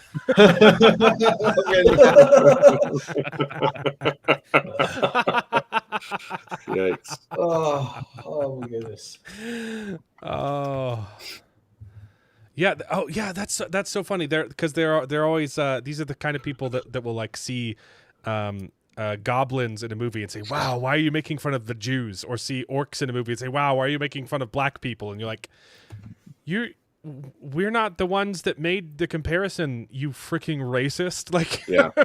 Yep. they were just Or they're comparing orcs. comparing black people to monkeys. I'm like, We're not nobody's seeing this but you. I don't- had what are no you We're talking- not the was ones a who thing took Tolkien's until- story and in season 2 of Rings of Power made the orcs black people. Yeah. Right? Like, Yeah. I had no idea that people compared black people to monkeys until they tried to cancel Lord of the Ring game or there's some fantasy game for including a monkey race and saying it was racist. I That was literally Dungeons had and no Dragons. idea that was ever a thing. the Dungeons Anyone and else Dragons, remember they had when the Michelle flying Obama monkeys. had that meme pop up when Fox News showed it back when Obama got elected?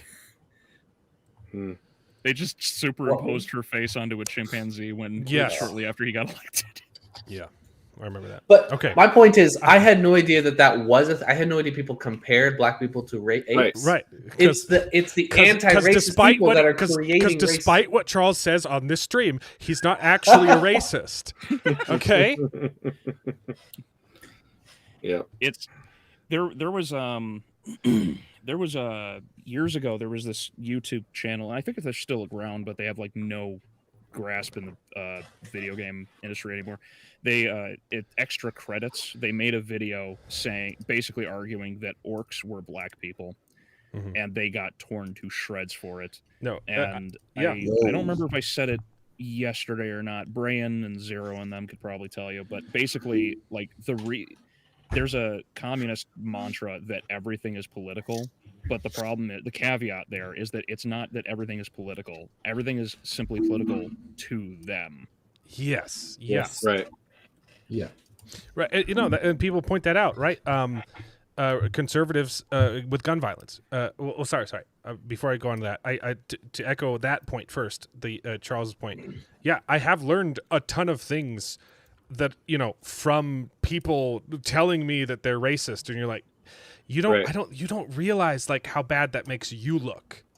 Because I never would have thought that this is racist. Watermelon, it's delicious. Another right? one is the okay symbol, right? Oh, yeah. It just means okay or fine or that. No, it it means white power, guys. Yeah. That's what it means. You're like, It's like the letter F in sign language.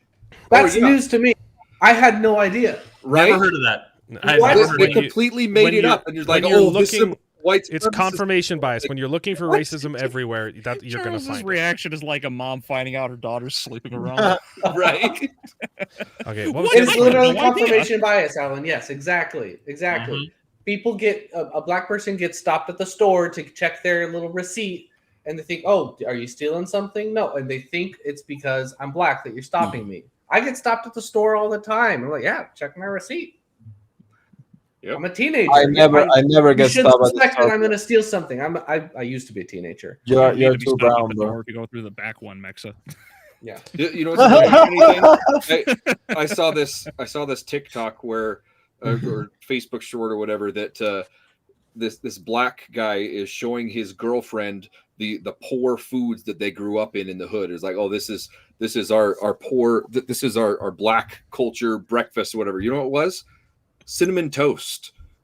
We grew up on cinnamon toast. I'm like, that's not a black thing. That's Wait, a poor really? people thing. Yeah. Man, I got a Dude, real I strong love end cinnamon coming up. toast. Hold on. We're not talking about cinnamon toast Cinnamon crunch toast- cereal. We're talking No. about taking a piece of bread, sprinkling cinnamon on it, and throwing it in And the butter. broiler. Yeah. Dude, You can either toast it and I then might put make some butter on cinnamon it and then toast. put sprinkle sugar, or the better way to do it is to butter it first, sprinkle sugar, and then put it in the broiler in the oven. My So skin that's everything is also No, part of no. the other thing is that the Delicious. black Cinnamon. community has adopted cinnamon. the whole community and just claimed it as their own. Now the best thing. Well, that's what the they're best saying. thing- It's they're Yeah. seeing it as a race thing. It's not. It's just it's a cheap breakfast that Yeah. lots of people had Mhm. when they were poor growing up. And they Look. think it's a race thing, and then they claim it as their own. And in a few years, it's going to be cultural appropriation for me to have French. Look, Cinnamon cinnamon toast. toast was Exactly. okay. Cinnamon toast was okay, but every once in a while you'd get out the strawberry Nesquik and use that instead, and then you'd have strawberry toast. Ooh, yeah. Mm. Ooh. Yeah, that was pretty good. Bro, like man. I remember that I was asking ChatGPT about this because I was wondering about not white, American people poverty. And I was like, holy freak, if I told you about my life story, bro, you thought that I was living in the streets. The mouth, bro. Yeah. It's so funny. Like, I don't know any of those brands, bro, but like we had cinnamon. Okay, I know. I'm Hey, just sad Jared, that now with who's there? Jared here, we no longer have David clutching his pearls. Oh Yeah. no! Yeah. Hold on. Can't have that. Can't have that. Jared, you got to watch this though. I'm gonna hide Mexa on the Yeah, screen yeah. just for a second so you can see what it looked like. This whole stream, we've had Charlie Kirk caressing David's chest, and it's so funny. I love is how funny. just to make a That's point, been pretty you good. report him. Yeah, that's funny. I had to deport. He's Mexa. racist. I was just about to say, Okay, no. suspicious who you chose. No, I'm not a honey. racist. I'm a Mexican too. Okay. Okay. Rewinding 10 minutes to the point I was trying to make, connecting to what Albelio said Look, it's When Mexican the- month, it's about- Mexican day. about confirmation bias, and someone pointed out as well that when we're talking about gun violence and stuff, Republicans say, or conservatives say, no, like we use guns for hunting and for self-defense, and because it's our Second Amendment right, it's in the Constitution, right? It's to prevent tyrannical government, and the left sees guns and they say no, guns are for killing people, and it's because that's what we use guns for, and that's what they use guns for. Mm-hmm. Yes. The left only uses guns for killing people On average. on average, whereas we Yep. would only use guns for defense. Yeah, Yeah, no, I no, see. I think that's They- generalization they don't even- and maybe not 100% fair. if you look at the Yeah. statistics, that is true. But Yeah, it's- But the other I would interesting- say I'd be wary of saying that's obviously it's not true for everybody. So it's Yeah, it is a blanket statement, technically, it's politically a correct. statistic. They are more likely to do that, though. For sure. Yeah. The But- other thing that was interesting that has come out recently is that a lot of comics have been talking about their own personal security that they need going to different events, Mhm. and some of the venues are like, why do you need this security? Why do you need metal detectors and stuff? You know, there was this other it's only leftist comic it's that only came the over. They right-wing didn't comics need that any of that. yes. Yeah. And you realize that's why they don't think the Second Amendment is important, because they don't need They're that not the ones in protection. danger. Yes. They're not the ones being targeted. Mhm.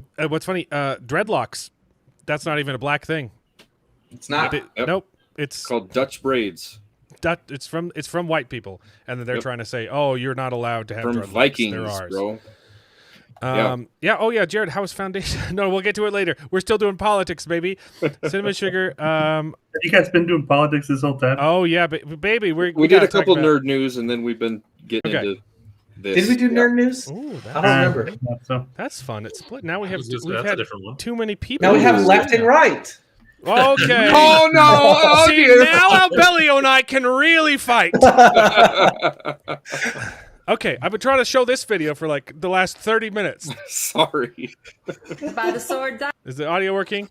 Yes. Okay. All right. by Live the by the sword, sword, die by die the by the sword. sword. He did say that gun deaths were an acceptable side effect of gun rights. I don't think he said acceptable. Yes, it's so crazy because we're saying the exact same thing. I literally said this like 40 minutes ago because we talked about cinnamon toast for 30 minutes. Sorry. Yes. She says live by the sword, Yes. die by the sword, but I totally think live by the marriage, divorce by the marriage would be totally fine for this bitch. Yes. Charlie Kirk said this, and he believed it. And you think it's funny that he got killed for his beliefs. I think it's heroic. He also said the moment where we can't sit down and have a civilized conversation Is when violence starts. we resort to violence. And Notice Charlie proved Kirk to be prophetic. Yeah, he never brought a gun to the conversation. He doesn't need it. And that's the thing, is this assassin, he might think himself as a hero. He might think himself as a brave. He is the most cowardice of them all. Because he could not face Charlie Kirk and ask him a question. He could not share his opinion. He had to resort to killing him. Yeah, I think he's He's a pissing. coward. To be honest, I think he's a coward, like you said, and he's pissing his pants in prison because he's gonna get the chair, bro. Yeah. Yeah, I hope so. Like, I mean, I don't hope so. I wish he could like be, but prison is too He cute probably- in the United States. Well, He I wish probably I- thinks of himself as a martyr. He thinks of And- himself as dying for the cause. yeah. Whereas he killed the martyr. Well, and I'll just add real quick, Mixer, to your point. I think, frankly, I think it's a little sad that. I found it a little sad that was mentioned so quickly. Actually, that they're like, "Hey, Utah's still a death penalty state." Where I was like, "Okay, like That was sure, but like that was Governor Yeah. Cox that actually said that. I was surprised. We're upset at. We're But upset it was when they were still at hunting being down the killed criminal. before getting killed. Like, The guy that killed him. Yeah. Yeah. and I'm like, look, I get it. I get that like feelings are ramped up and like we want to, an eye for an eye, but at the same time it's like, you know what, saying something like that outright where it's like, hey, we're gonna catch this guy and the death penalty still is a thing here is like, okay, all right, that may be a bit overzealous at this point, at this moment. And They just so needed like something to say, yeah, you're right. They just needed Yeah. something to say, I guess. I just hope the executioner is a fan of Austin Powers. I haven't seen any of those, so sorry. I was talking about the steamroller. Okay, here's another one. I have breaking news. We think that Charlie Kirk just got shot in the neck. Hey, ooh, ah, ooh. She's so painfully white. Cut the music. Cut the music. So In sad. real talk, Real talk, guys. I am not truly celebrating. That's funny because it fooled me. looked like a celebration to me. It kind of looks like you were truly celebrating. Celebrate good times. Come on. Isn't the song called "Celebrate Good Times"? Come on. Yep. That he got shot in the neck. Not I think celebrating, it's really sad for his family because I know It's really sad, guys. That she smiles through it. That's he was a awful. father, and if he does pass away from this, hopefully not, hopefully so. She's literally speaking out of both sides of her mouth That right is not now. good because bringing kids up in a broken family is never good. And gun violence. Who broke his family? People like that, yeah. Yeah, and she's saying it almost ironically. It sounds like I guarantee you she's saying it ironically because that's also one of our the right's talking points is broken families are not good for people and they say no, Yeah. let's She's separate them, let's IVF literally them, doing let's Smeagol do right gay now. parents. It's people like this that really make me wish the BRICS nations win. I don't know what you're referencing. BRICS, it's like Russia, North Korea, China. It's all these guys trying to start their own like alternate world economy to challenge the United States. I do not agree with that at all. He was saying it ironically. Oh yeah, you're right. And he was He's saying our culture is shot. We deserve to be conquered. Yeah. Again, I think we should go back to having this conversation and who's allowed to Oh, gee, I wonder who was trying to have those conversations. have access to these guns, because now public figures are getting shot left and right. I mean, it's not every other day, but truly, what a tragedy. I don't know. I don't think he was being quite sarcastic. The first part was definitely, something that probably wasn't needed. But like, I think the rest of the video, she expressed. I disagree. But it's not sincere. What she said, a lot of what she said, is true. Accurate. Yeah. It was clearly not sincere. I think it was. It wasn't completely sarcastic. What it came across as is the people that their only humor is insulting, and then they hedge their bets by saying, "Oh, it's just a joke. It's just a prank." Like, "Oh, you're an idiot. Oh, I'm just messing with you. I'm just messing with you. Oh, I hate your guts. I'm just messing with you." It just some of that. It just felt like she, even if she did mean the second part sincerely, she wildly undercut herself by doing the verse. Bringing it starting. I hope it doesn't happen. I hope it happens. Like. 100%. Yeah, I think it's very in poor taste, wildly in poor taste. I think what you said is literally like she tried to undercut what she did at the beginning, which was disgusting, clearly, and her remorse hit her in the middle of the video, and she was like, "Okay, no, guys, okay, we shouldn't celebrate that this guy left his family without a father because the fucking leftists couldn't debate him because they are not smart enough to do it." Yeah. The only thing I could think of is maybe, just maybe, and it's most likely not this case, maybe she did it in the beginning just to play it out so that the people who would agree with that notion would listen to the rest. Into that's kind of what I was thinking as well. I doubt it. Except the rest of it, she was saying, "Oh, we got this political violence, so let's do something about guns." It's like, oh, it's sad that he's shot, but it's actually a good thing because it shows that guns are a problem. We need to take care of it. That's what I got from it. I think if you genuinely believe that gun rights are a good thing, then I can sort of see, you're sincere about that. The thing about it is that she's like, hopefully it doesn't happen, and then spoke out of the other side of her mouth, hopefully he does die. That's what tells me that she's not sincere throughout the second part of it. But I just want to clarify real quick. I do think that the celebrating part was absolutely horrific. And when I was watching comments and things like that on videos of like the live news and stuff, I was horrified with all of the celebrations that were going on, because literally this is someone who's been assassinated and people are celebrating like for a lot of the country, this is as big as JFK, right? Like this is as big as that moment, and people are celebrating. So it would be as if it's different. The whole nation's celebrating JFK getting shot. It's MLK, not JFK, because JFK was a politician, and we've seen political violence against politicians. But Martin Luther King was just an activist. Yeah, that's true. Although JFK was one of the first experiences where we saw a public figure die on camera. Exactly, and that's where I was like, and Charlie Kirk is I can't think of another public figure who's died just with the camera this close to him. Yeah, that's true. There are similarities to both of them.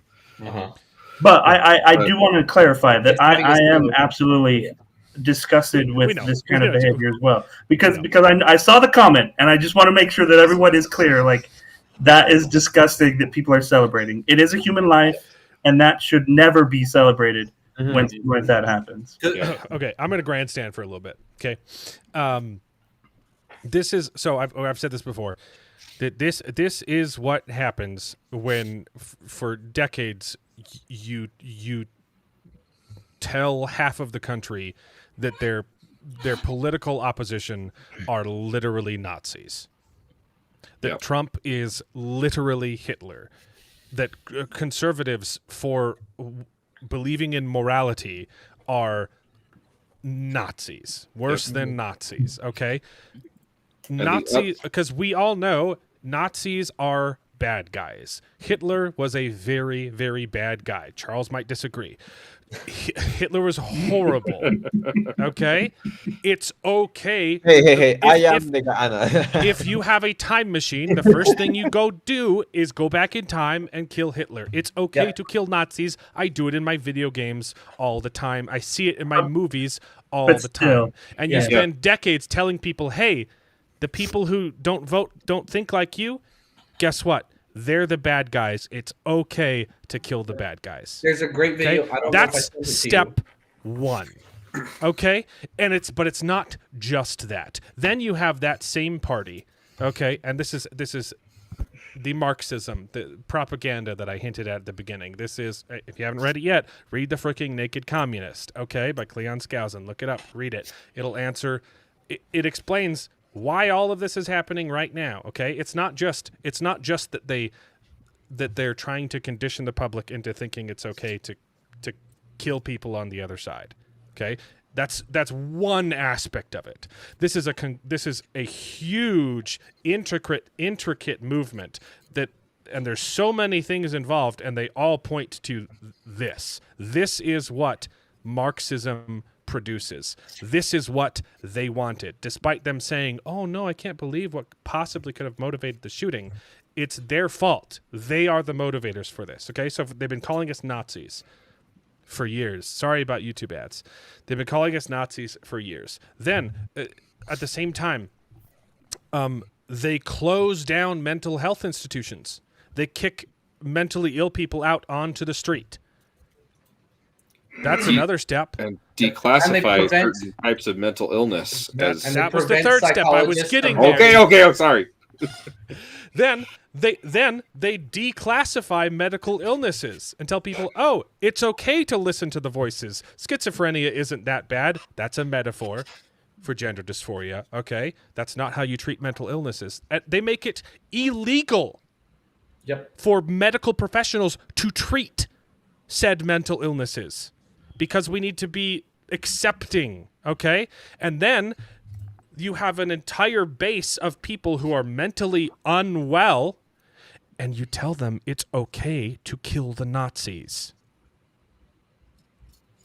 It's not a coincidence. More steps that are involved in this. If you've read the Communist Manifesto, if you've read The Naked Communist, okay, the literal goals of communism, of Marxism, are infiltrate schools, infiltrate universities, indoctrinate kids in universities. Oh, gee, I wonder if we've seen that before. One of their goals was literally to pervert the medical institute, what we just talked about with mental illnesses. That was one of the 45 goals of communism. Mm-hmm. To destroy psychology. And we're seeing a lot of these people who are celebrating Charlie Kirk's death were teachers in our schools. Teachers with our kids. Healthcare professionals and politicians, yes. And news anchors. Do you know what? Something that you said is very true, the thing about the mental illness thing. But something is weird because you mentioned the thing about we don't tell schizophrenics. We do actually. Nowadays, I don't know if you have, because I am medical, I translate for medical stuff. I've been looking a lot of very insane, crazy people, and they validate their craziness when they are with the psychiatrist at the psych hospital. They tell you, oh, yeah, you're right. When you say delusional stuff that doesn't make any sense, like the lizards are going to conquer us all, and they're like, yes, you're right, sweetie, something like that, because they cannot antagonize them. It's illegal for them to antagonize them anymore, so they had to make them feel assured of their delusions because of the entire thing with the dysphoria stuff. Mm-hmm. Yeah, that whole branch of therapy is called gender affirmation therapy. It's not a job of a therapist to affirm you the mental illness. Yes, it's to talk to you, work through your problems, diagnose issues. Right? It's not to affirm you in your current mental state. It's to actually get you to a better, healthier mental state. That's the purpose of therapy. They do recognize gender dysphoria as an official mental illness. Yeah. Otherwise, they wouldn't be able to suggest gender change as a solution. You guys say, like a minute, and I'm gonna come back. Surgery does not fix the issue. Right. It makes no sense. But they do. They admit themselves that it is a mental illness. Yeah. Here's and I support Trump's movement to ban guns from trans. I'm gonna say to simplify the previous point too about Nazis. They want to kill you. They just call you Nazis to justify it. Yes. Right. And I will offer one correction, though. You mentioned the popular thought experiment about a time machine, a theoretical time machine, to go back and kill Hitler, right? If you ask a lot of people on the conservative side, even Ben Shapiro, who is a Jew, he said no, he would not go back and kill Hitler as a baby. Baby Hitler. Because I'd kill adult Hitler. I wouldn't 100%. kill baby Hitler. Right. I would not because baby Hitler wasn't Hitler yet, right? And so that's the whole thing. You know, you can't kill baby Hitler because he hasn't done any violence yet. You can reciprocate violence with violence. You cannot reciprocate violence for the peaceful sharing of thoughts and ideas. Exactly. That's why I love the Minority Report. Such a good movie because it's like, you know, what happens if they're about to commit that crime? Right. They haven't. Are they really? Can they really? Can they change? Change. Yeah. Yep, does knowledge of that change? But anyways, that's a whole. Yeah, I don't know if you guys have watched. But yeah, that's the problem. Charlie Trump. Kirk was not actively threatening violence to anybody. He was sitting down to discuss things with words, and the left has justified that words are now violence and could be yes. Which words are violence, but actual violence is not violence. Yeah. Right. You guys want to hear some words can be dangerous. goals? For example, if you call somebody a Nazi, it'll cause them to shoot people. But specifically, Charlie Kirk and you know that's actually not protected by the amendments, right? 100%. It's not. Your First Amendment does not give you the right to incite violence. Yeah. Yes, absolutely right. I'm just saying, like, if you're claiming that Charlie Kirk was hateful with his words, you are insane. Yeah, okay. At this point, I'm just full on retribution paladin mode. Because can we just dig into the actual law and find where communists are not people? Well, that's a thing. Well, it used to be illegal, and now it's not. Here's some more goals of communism. Number 13: do away with all loyalty oaths. When you immigrated to the United States, became a citizen, you used to have to swear loyalty to the country, which was swearing loyalty to the idea of freedom and our principles. Now you don't do that anymore, and now you don't even have to become a citizen to get in. And no one's loyal to what makes our country, and now they're loyal to something else. Yeah, it's like the misconstruing of the melting pot too. You know, the original idea of the melting pot is you have all these people from different backgrounds, different nationalities, and they all immigrate to America, and they melt together and they become Americans. we're all Americans. It doesn't matter where we came from before. You still keep that part of your heritage, but guess what? You're now Americans. You're all consolidated with the rest of the group. And now they twisted it, say, oh, the melting pot was an evil ideal because it's saying that you should get rid of all your personal identity, and you're not your flavor. You're not an soup. Italian. Yeah, it's adding your flavor to the soup, but also becoming part of the soup because you're committed to it and you're loyal to it. Flavor it's not rejecting your Italian roots or your Hispanic roots or whatever. You bring that to the table and become a part of the greater whole. Yeah, that's exactly, and they're. Number 16, use technical decisions of the courts to weaken basic American institutions by claiming their activities violate civil rights. Number 17, get control of the schools. Use them as transmission belts for socialism and current communist propaganda. Soften the curriculum. Get control of the teachers' associations. Put the party line in textbooks. 18, gain control of all student newspapers. It's exactly what we're seeing. 22, continue discrediting American culture by degrading all forms of artistic expression. An American communist cell was told to eliminate all good scripture from parks and buildings, substitute shapeless, awkward, and meaningless forms. Control art critics and directors of art museums. Our plan is to promote ugliness, repulsive, meaningless art. Postmodernism was caused by freaking Marxism, guys. Wow. That's literally what we're seeing. And this is why Trump is pushing for beautiful buildings. And this is why every conservative loves beautiful things. They love Sydney Sweeney. They love Get Sydney Sweeney in all of our parks and all of our buildings. Oh my God. Well played, Charles. Well Number played. 24. where they're like saying, She would why absolutely do make conservatives merchandise. love Are you Sydney kidding? Sweeney? I would love some Sydney Sweeney sock and boppers.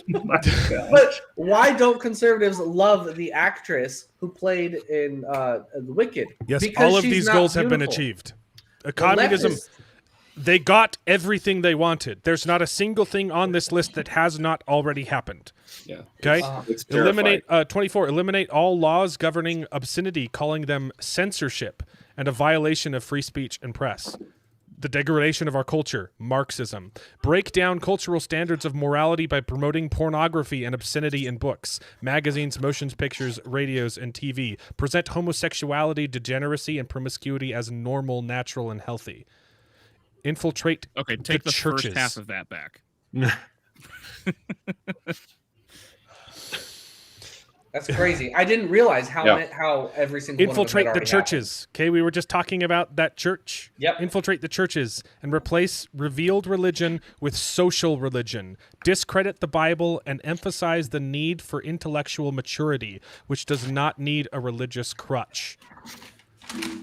Eliminate prayer in church and state. I summarized that one. There's a whole lot of them.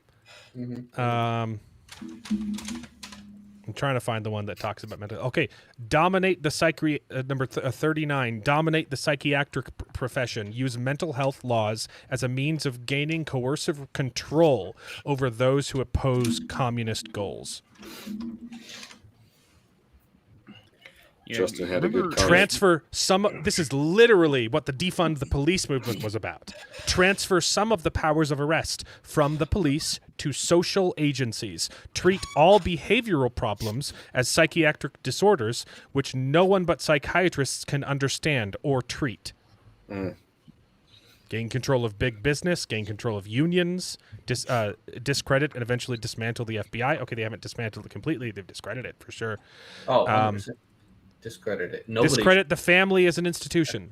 You know, the literally in the Black Lives Matter charter, this was part of their charter, was to dismantle the nuclear family. Yep. Discredit the family as an institution. Encourage promiscuity and easy divorce. Oh, hey, Lyndon B. Johnson, anyone? Easy divorce, no fault divorce. Going around to poor communities, door by door, knocking on doors exclusively to black communities and telling them, hey, you can get money from the government if you divorce your husbands. If you're a single mom, you can marry the government. Yep. Did you black families had a higher marriage rate than white families? And then Lyndon B. Johnson intentionally destroyed the black community. Yeah, the modernization of marriage in the majority of the country had divorce, but most people still stayed together relatively because of Christianity. It's normalized and it's incentivized by our welfare programs. But my wife and I that is the only systematic racism that I would admit exists, is the black communities marrying the government. Let's be very clear here. It's not systematic racism. It's systematic communism. That's true. Yeah. It's exactly 100%. It's systemic. It is systemic. Systematic. My bad. Number 41. Emphasize the need. Emphasize the need to raise children away from the negative influence of their parents. In California, you are not allowed to know what your kids are learning in school. Okay. Yeah.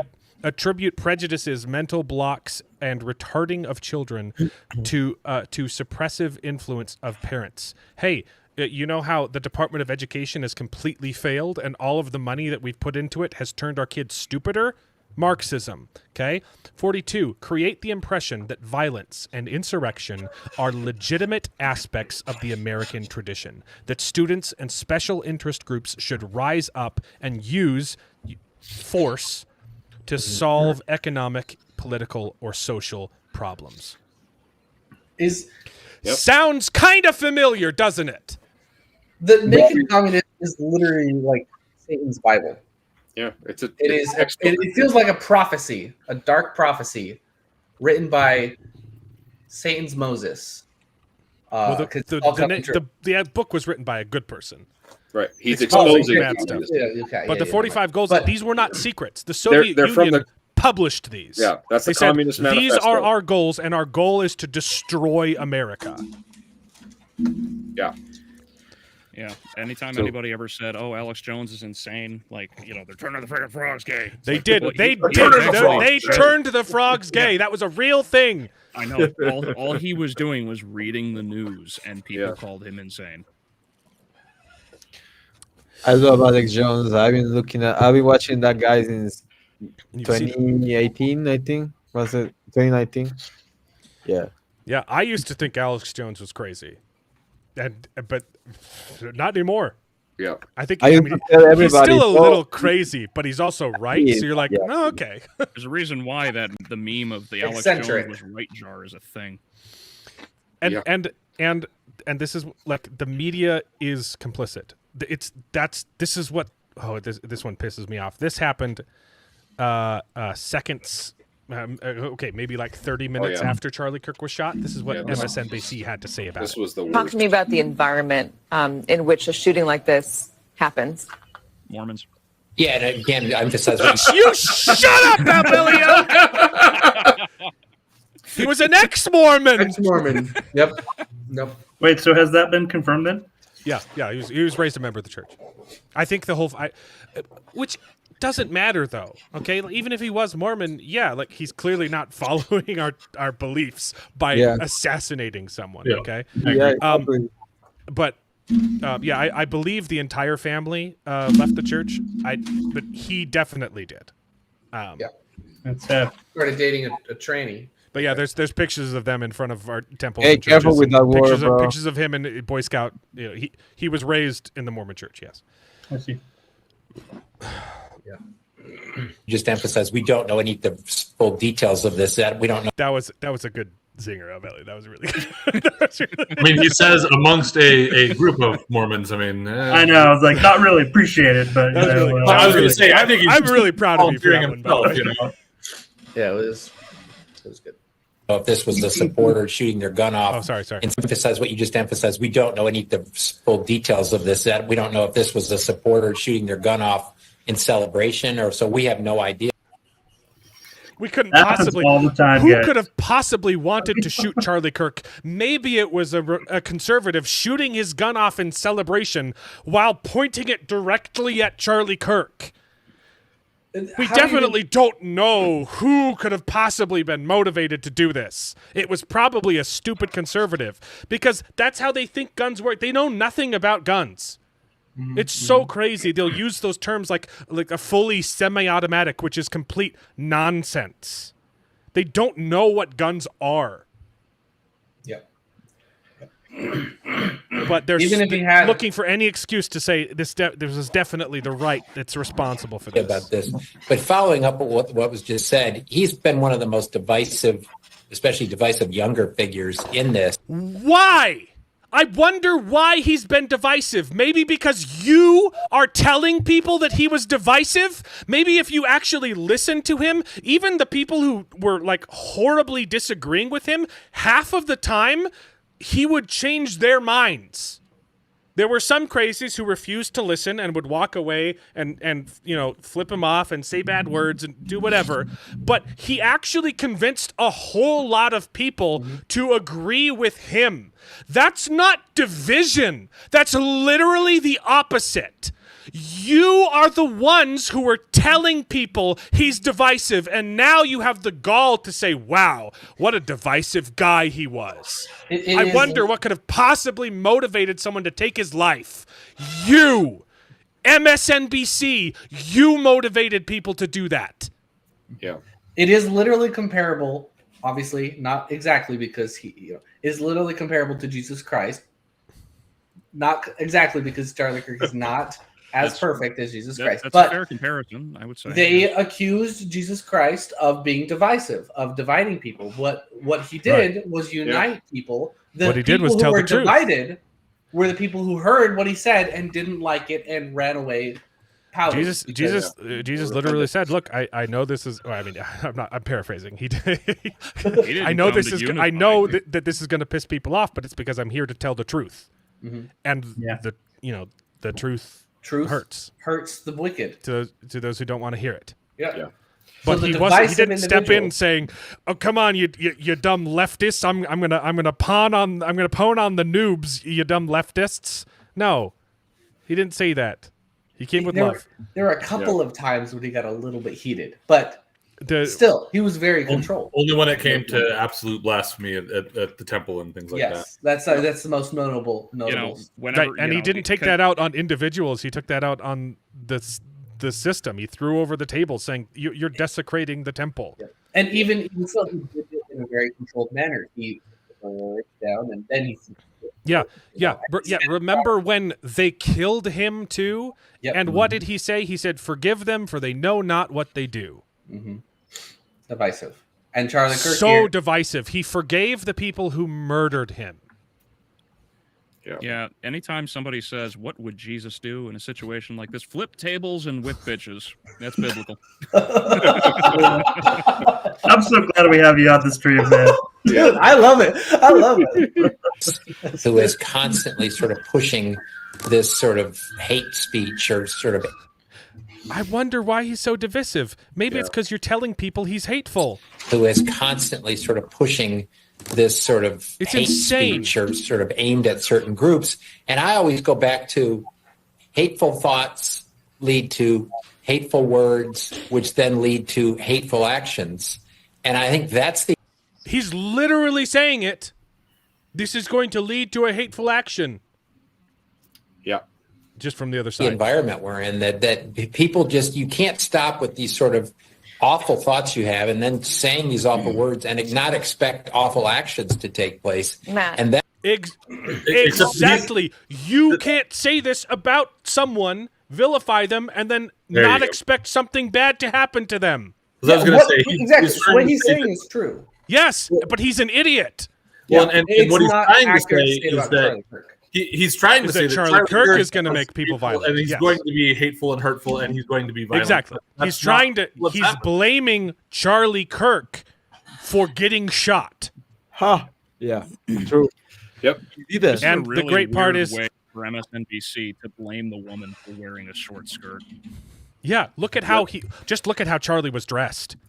He had a shirt that said freedom on it. Of course, something bad was going to happen. Yeah, he got fired. Rare W for CNN. You said the same thing. Rare W for MSNBC, not CNN. That's totally. I mean, they were forced to do it. All the crazy people that we've been watching on TikTok, a lot of them are getting fired from their jobs. Can we fix the typo on that? Huh? Can we fix the typo? It should say MSNBS. Yeah, I do want to mention another thing here. I don't know if you brought it up or caught it, but you talked about how they know nothing about guns and how guns work because apparently we just shoot them willy nilly up in the air and we random shoot direction. them in celebration. Yeah, through somebody's neck like this. Mexican banditos or something, right? But did you hear the justification? Arriba! Did you hear the justification for the it's about for the inscriptions that were written on the bullets? Yes, because there was were cultural issues written on the bullets. Not okay. That's a different thing. So there was instead of saying what they actually said, it was I believe CNN said cultural issues. No, they had cultural phrases on it. Phrases, yes. But that's not what I'm talking about. There's even more. So before it was leaked that it was inscribed with these you know, anti-fascist, anti-fascist, Bella rhetoric Ciao like and that. "Hey fascist, catch But this none of bullet." that. But before it was actually confirmed about what was on it, it was They leaked. said that they were statements, but before it was confirmed Right. what the statements were. And so people were not believing it. They said, "Oh, that's not corroborated." And so they looked up, one of the news outlets or somebody posted on social media. They looked up the type of bullet that would go into this gun that they found, because they did do that. On the back of the bullet is stamped TRN. Yes. And they're like, "Oh my goodness!" It's on the base. The It's on the Republicans base next to the firing pin. next to the firing pin, exactly, to the primer. And so they're like, "Oh my goodness, these conservatives These are idiot so conservatives stupid. They saw TRN and thought it was trans." transgender. Yes. I saw And that. Really? thinking that they the leftists know more about firearms than us conservatives, right? No, it's a manufacturing number. It's not TRN. That's not what they were referring stamped to. into the base of the casing. They were trying to say that's not someone wrote it on. Yeah. Also, so they're trying to discredit once it the as bullet fake is news. charged, if you tried stamping it there, it's very possible it would go off. Yes. That's literally where the firing pin is, guys. Yeah. You don't hit that end of a bullet after it's full of gunpowder. Oh no, we lost El Bellio. I've been talking politics for 2 hours. I love it. There we go. But anyways, yeah, I found that ridiculous that they thought they solved the case and were disproving our stuff as fake news. But this wasn't just random. Yeah, the majority of the people who vote Democratic, I'm sure will see this and say, "Wow, this is too far." Okay, but you got the psycho people posting on TikTok, but it's not just those extremists. It's literally the entire Democratic platform. They asked for a moment of silence on the day he was shot, and then said, "We're going to say a prayer." And all of the Democrats shouted no. They began booing and screaming inside of Congress. What? This is the first I didn't time. hear about that part. I'm not going to play the audio because it's really hard. Anywhere that it's like, oh, we can't let you celebrate or express your own version of empathy or of whatever else. We can't let you do that because I'm not going to play the audio because it's horrible, because all C-SPAN audio on C-SPAN videos is terrible. But it's true. The Democrats shouted no and booed when they were going to try and pray, and this was before they found out he was dead. They found out he was shot. Yeah. They tried to pray for Charlie Kirk, and the Democrats said no. This is not a fringe minority. This is the Democratic platform. That really is the difference between the extreme right and the extreme left. The extreme right is on the fringe. They're crazy people that, live in the country and have relations with their sisters. But the left are the politicians in office. We mix in some nerdy stuff. Oh, I forgot to do this when Jared mentioned Foundation. And we talked about violence. Isaac Asimov from the book Foundation, which this was quoted in season 3, but it was out of context, and I didn't like how they quoted it. Isaac Asimov wrote in Foundation. I believe it's not. It's one of the first characters who says it. Violence is the last refuge of the incompetent. I like that quote a lot. There's your nerdy dust. Now back to some politics. Speaker Johnson is now my congressman. Just sprinkle with the dirty with this. Yeah. I'm not even a huge fan of Johnson, but he's doing okay, I guess. Let's see. Oh yeah, this happened like 3 days before the shooting. In regard to the other crazy thing that happened, Black Lives Matter posted this video talking about how black people have the right to violence. Oh, that's so disgusting. Yeah, they're justifying the stabbing. This was the stabbing on the train, right? It's crazy that there was something bigger, like, because the stabbing was like the biggest news. Yeah. It was already radicalizing. That was going to be the news of the week. It was already huge, and then they did something even worse. Yeah. But yeah, also, the guy who'd been arrested 19 times and was never actually convicted because the judges who weren't even lawyers let him out. Yeah, I wonder what's going to happen to these people who we just tell them that violence is okay. Well, and the saddest part about that particular thing is that there were literally like 5 people around her that just watched. Nothing. Yeah. Did nothing.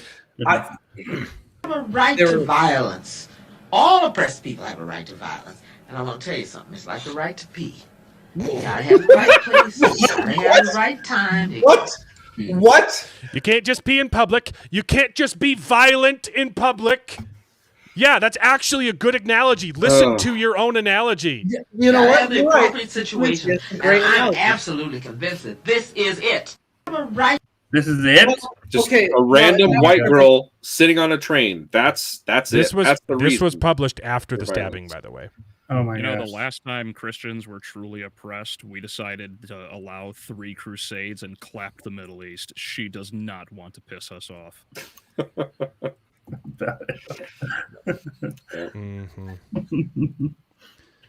And yet, it's our fault. That's so we sad. are the conservatives are the violent ones. Here's And the irony here's- about yeah, all we're- of this too is we're infuriating 78%. because Irina was a Ukrainian refugee. Yeah. So it only tells you that Ukrainian lives only matter They if don't they're care being about bombed Ukraine. by Russians. But God forbid some psychopathic 14 prior conviction black guy goes up and stabs her.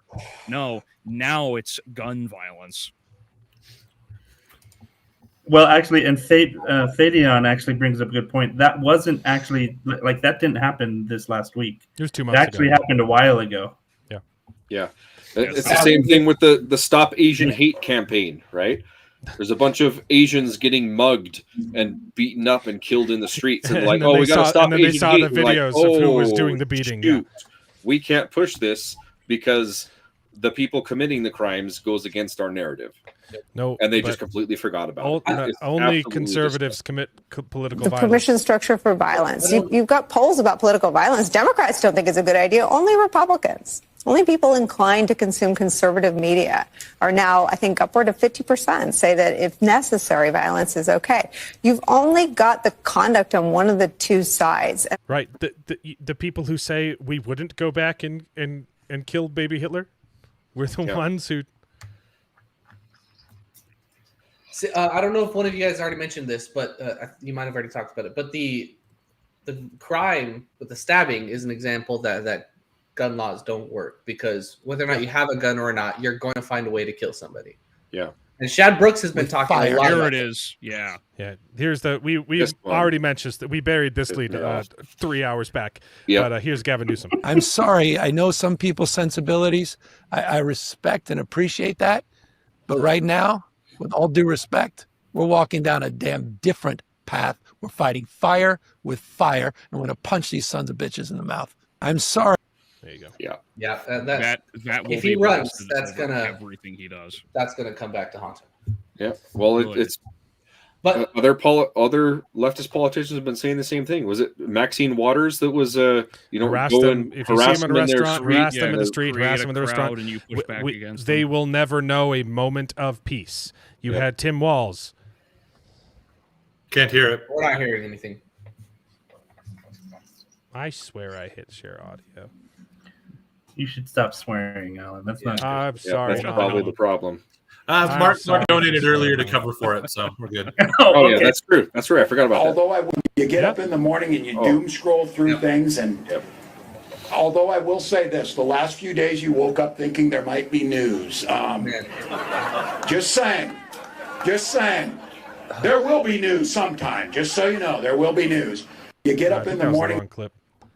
But he is. Oh yeah, That's obviously reference to what he's the talking context about. of Trump shooting. Yeah, this Yes. was in context when he was responding to the Trump shooting. Yeah, I had a better clip of him. I can't remember what it was. That's crazy, man. I can't stand his voice. It's not even that bad of a voice. I just knowing who he is. Yeah, here's Alexandria Ocasio-Cortez saying it's our fault that Charlie Kirk got shot. Bro, I think I'm gonna dip. Yeah, For thanks. Hey, good Thanks, to have man. you, man. Yeah. Thank He's you gonna for say- gracing us with your presence. Yeah, It's always it's a tragedy. I cried, like I told. Yeah. Clinically, I cried. For like 3 days afterwards. Every time I saw a video about it, every time I saw a past video, Yeah. Like I've been watching Charlie Kirk since, like I said, 2018, 2018. Yeah. He made me change my mind in abortion. That is the big thing that he made. Like that's the start of my journey from a leftist that was almost a literally almost a troon to because I when I was younger I thought that I was identifying as a woman. Literally, that's why I had a longer hair, and yeah, I had very low testosterone and that shit, and everything started changing when I saw Charlie Kirk with a clip, him debated the leftists about abortion, and he said that the beginning of life is conception. And I remember that very fondly. And he was quoting freaking Carl Sagan and all this stuff. And I was like, this guy's brilliant. And everything he was saying, it was the truth.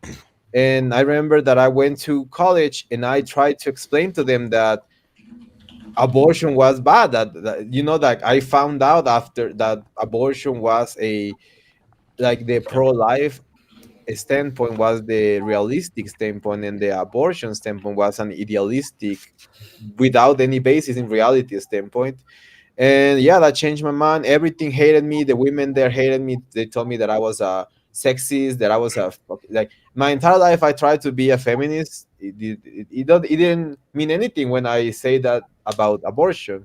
So then I started, changing and watching more of his videos, and Ben Shapiro and Jordan Peterson, all those type of things. It started, but it started all with Charlie Kirk, with those videos, Charlie Kirk and Candace Owens specifically, because they were having a lot of videos about racism and also They did a lot of tours together too. yeah, exactly. They were doing a lot of tours together. They were doing a lot of talks together.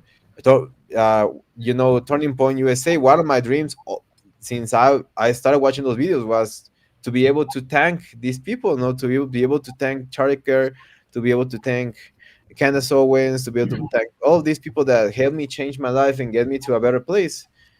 And I'm not going to be able to do that. And I was in such a rage that day because I'm not going to be able to fulfill one of my dreams, being grateful. But I know that he knows now that he's in heaven or whatever, whatever the plane of existence that heaven is, where he is right now. I know that he knows that we all of us as humanity, every one of us is grateful with his work, and hated and cried and felt his pain, the pain of his family when they lost him. And we saw the video of his wife. What a strong woman, what a strong. I never seen a woman like that in my life. I never thought that was possible to be that strong, but that's because Charlie was that strong. So yeah, I wanted to make a video. I'm probably going to still do a video maybe tomorrow. I don't want to collect any views of the tragedy. I hate the people that did that stuff. I know that they did it. I know why they do it, because I was a content creator in that type of stuff. I know that they do it for clips. I know that most of them, even they say that they whatever they win subscribers on that type of stuff. I lose my mind, but whatever. And yeah, I'm going to talk more about that tomorrow in a video. Yeah, I was literally wearing black. I never in my life for a celebrity other than Michael Jackson when he died. And I was like 10 or 12 when he died. Um, I never felt any type of grief for any type of personality other than Charlie Kirk and Michael Jackson. So he was one of the greats. And yeah, so thank you guys for hearing me. And thanks I'm for being going here. to go drink some cervezas and watch the Canelo fight. We're glad you're not a troon, man. cabrones. We're glad you're here with us. Have fun, Mexa. Yeah, because in Mexico they in 2 days, so Independence Day. So yeah, see you guys. Have a good night. See you. Hey, you too. Yeah, have a good night, buddy. That's the real Mexican Independence Day, not Cinco de Mayo. Yeah, I thought it was Cinco de Mayo. What's this about? Well, that's when. No. Then getting there Cinco de grabbing Mayo the- was about the ship that sank carrying all the mayonnaise to America. Yeah, exactly. Oh, I was gonna say that's when they had their the revolution, and it was kind of like the Mexican Boston Tea Party where they threw the mayonnaise over the board. Yeah, it's independence, not revolution is something else. We also had a revolution. It was one of the worst things ever. Yeah, Cinco de but Mayo. I'm just joshing you, Cinco Max. de I know. Mayo was a tiny battle in Chiapas, right? It was No, Chiapas, in right? Puebla. In Puebla. A tiny battle in Puebla that they lost, by the way. It's like the Alamo, okay? People forget we lost the Alamo. Yeah. Yeah. Like they lost, but like they won one battle, but they lost like 5 previous. Yeah. Yeah, and they only won because the French were so sick. But anyways, watch my video on the Cinco de Mayo. I have the video on that. It's a good one. But see you guys. All right, happy Mexican independence, man. Thank you, Thanks brother. for being Yeah, here. it's Monday, so I'm gonna celebrate that with a cerveza. Okay. See you, bro. Here's Alexander Ocasio-Cortez saying it's our fault. It's Charlie's own fault that he got shot. People can finger point all they want. Look at the record. Look at the actions of what we are doing. I don't think a single person who has dedicated their entire career to preventing gun safety legislation from getting passed in this House has any right to blame anybody else but themselves for what is happening. Do you know why we oppose gun control? Sway whatsoever in Congress is because she has an ass. That's it. And do you know why we oppose gun control? It's to protect us from you. Yep. And they're always saying, "Oh, we need gun control to ban high capacity magazine rifles." And those are already banned. Well, yeah, it makes no sense. And the weapon, I haven't seen the weapon exactly, but I'm pretty sure the weapon that the assassin used was the very last weapon you would ever ban. Right. It's an old antique hunting rifle, bolt action hunting rifle. And despite that, there was just a stabbing that didn't involve a gun. So I was saying before you started the clip that Shad Brooks has talked a bunch about this, that if you ban weapons, they're just going to find alternate weapons. As soon as UK banned the knife ban or the machete ban, they were a bunch of robbings with hammers and stuff like that. Like, just there's no way to ban the weapons. What you need to do is ban the people. You need to put them in prison. 30 magazine clips. Sorry, I can't. It's lagging. I can't pull up that. That's funny. This killer was from Utah, correct? The what? The shooter. Yeah. He was from Utah. Okay, just making sure. I wanted to confirm, because otherwise I was about to go to Anna's Twitter from the Young Turks and be like, he crossed state lines. That would have been funny. That would have been bringing. It would have been a good callback too. Yeah, it's 1800s. It's an old gun. Yeah. I accidentally pulled this one up twice. He traveled further than Kyle Rittenhouse, though. We got a comic canceled though because because the person writing after one issue. Yep. Second issue does not exist anymore. Yep. I hope the bullet is okay after touching Charlie Kirk. See, it's okay. It's okay to kill Nazis. Yeah, it's sad. It's not just okay. It's the moral thing to do. Yeah, that's their viewpoint. It's not just justifiable. It's something you should seek to do. Remember the Punch a Nazi campaign? Mm-hmm. Yeah, you know the funniest thing about all of that was that Richard Spencer, who ended up Richard Spencer is the actual leader of the Nationalist Socialist Party of America or whatever. And not only did he end up getting punched in the street, he disavowed Trump and voted for Biden. Yeah. This is the best thing I saw on Twitter all week, though. Okay. The response. It's very hard for me to take MAGA calling for civil war seriously when they just did that 9 days ago because Cracker Barrel got a new logo. If you as a leftist want to understand why people are so upset about the Charlie Kirk assassination, try to picture it happening to someone you empathize with, like a black rapist or something. Oh my goodness. Some people. That's amazing.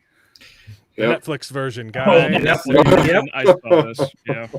And he'll have a gun in the Netflix version as well. It'll be an AR-15. Yes. Yep. An AR-15 ban with a cylinder. Fully automatic.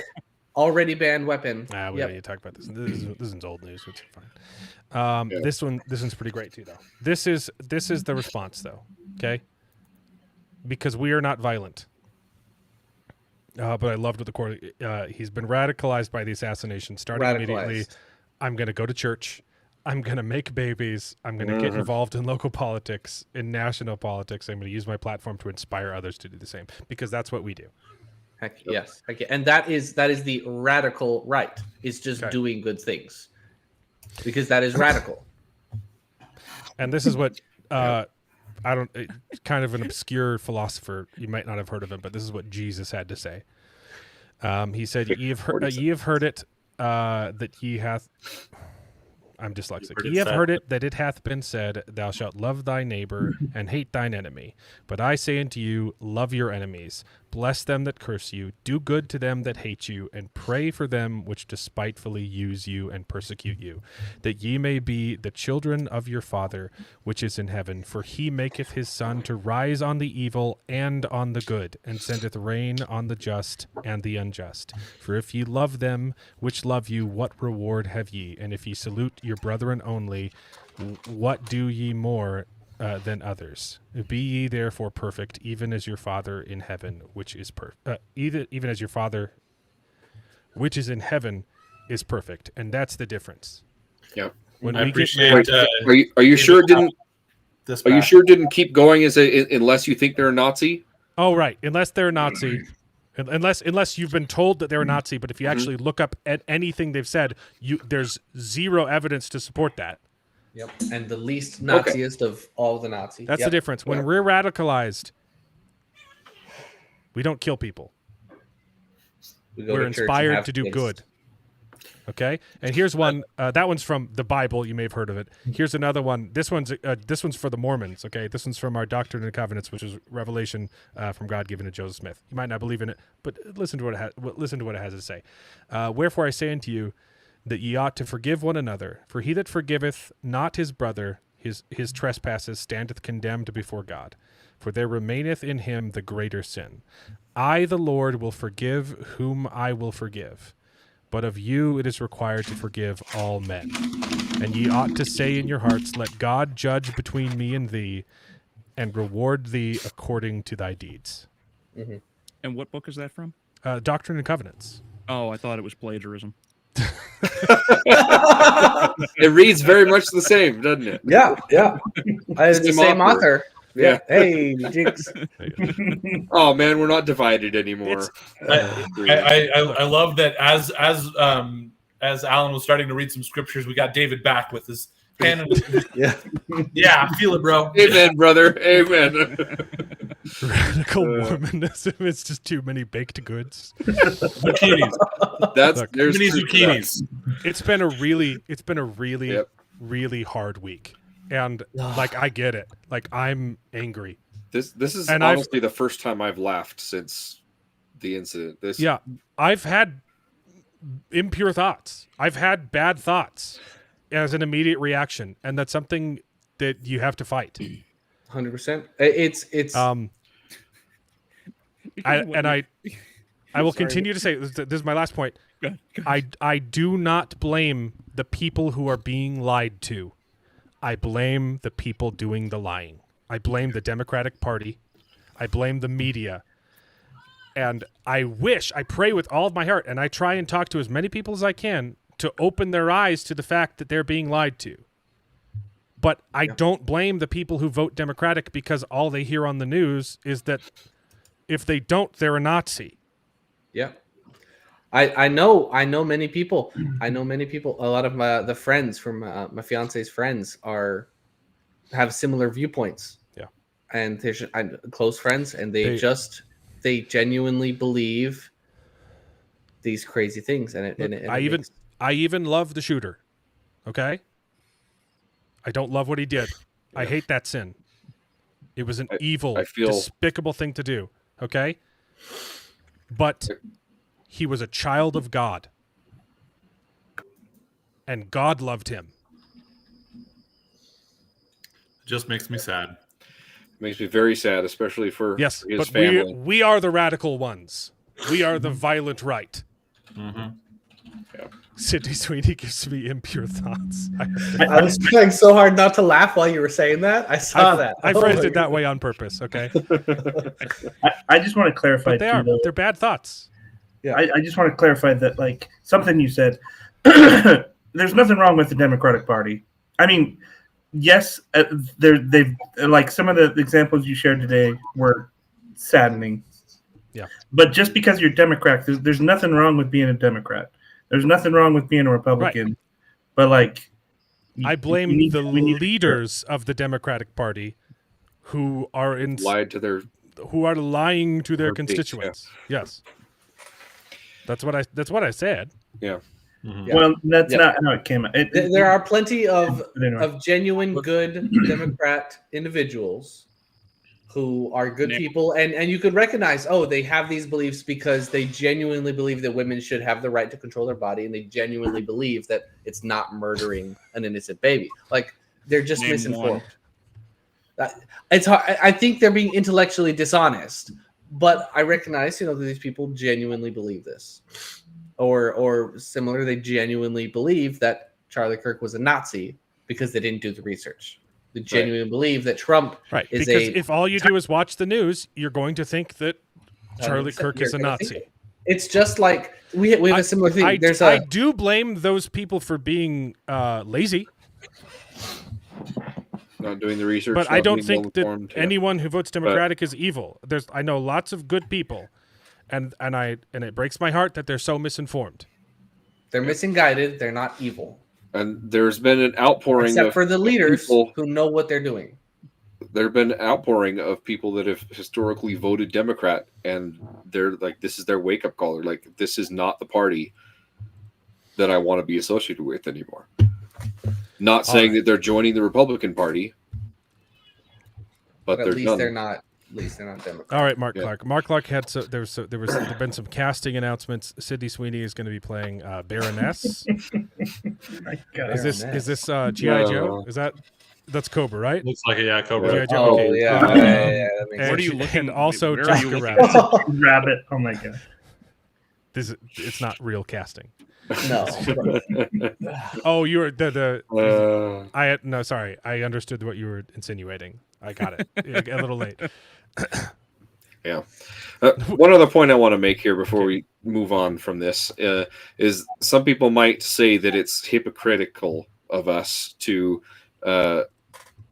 with all of these people that were celebrating Charlie Kirk's death and now they're losing their jobs because of what they posted on social media. How many people lost their jobs because they refused to get an experimental vaccine? That was cancel culture. Yeah. This is consequences for celebrating the assassination of an innocent man.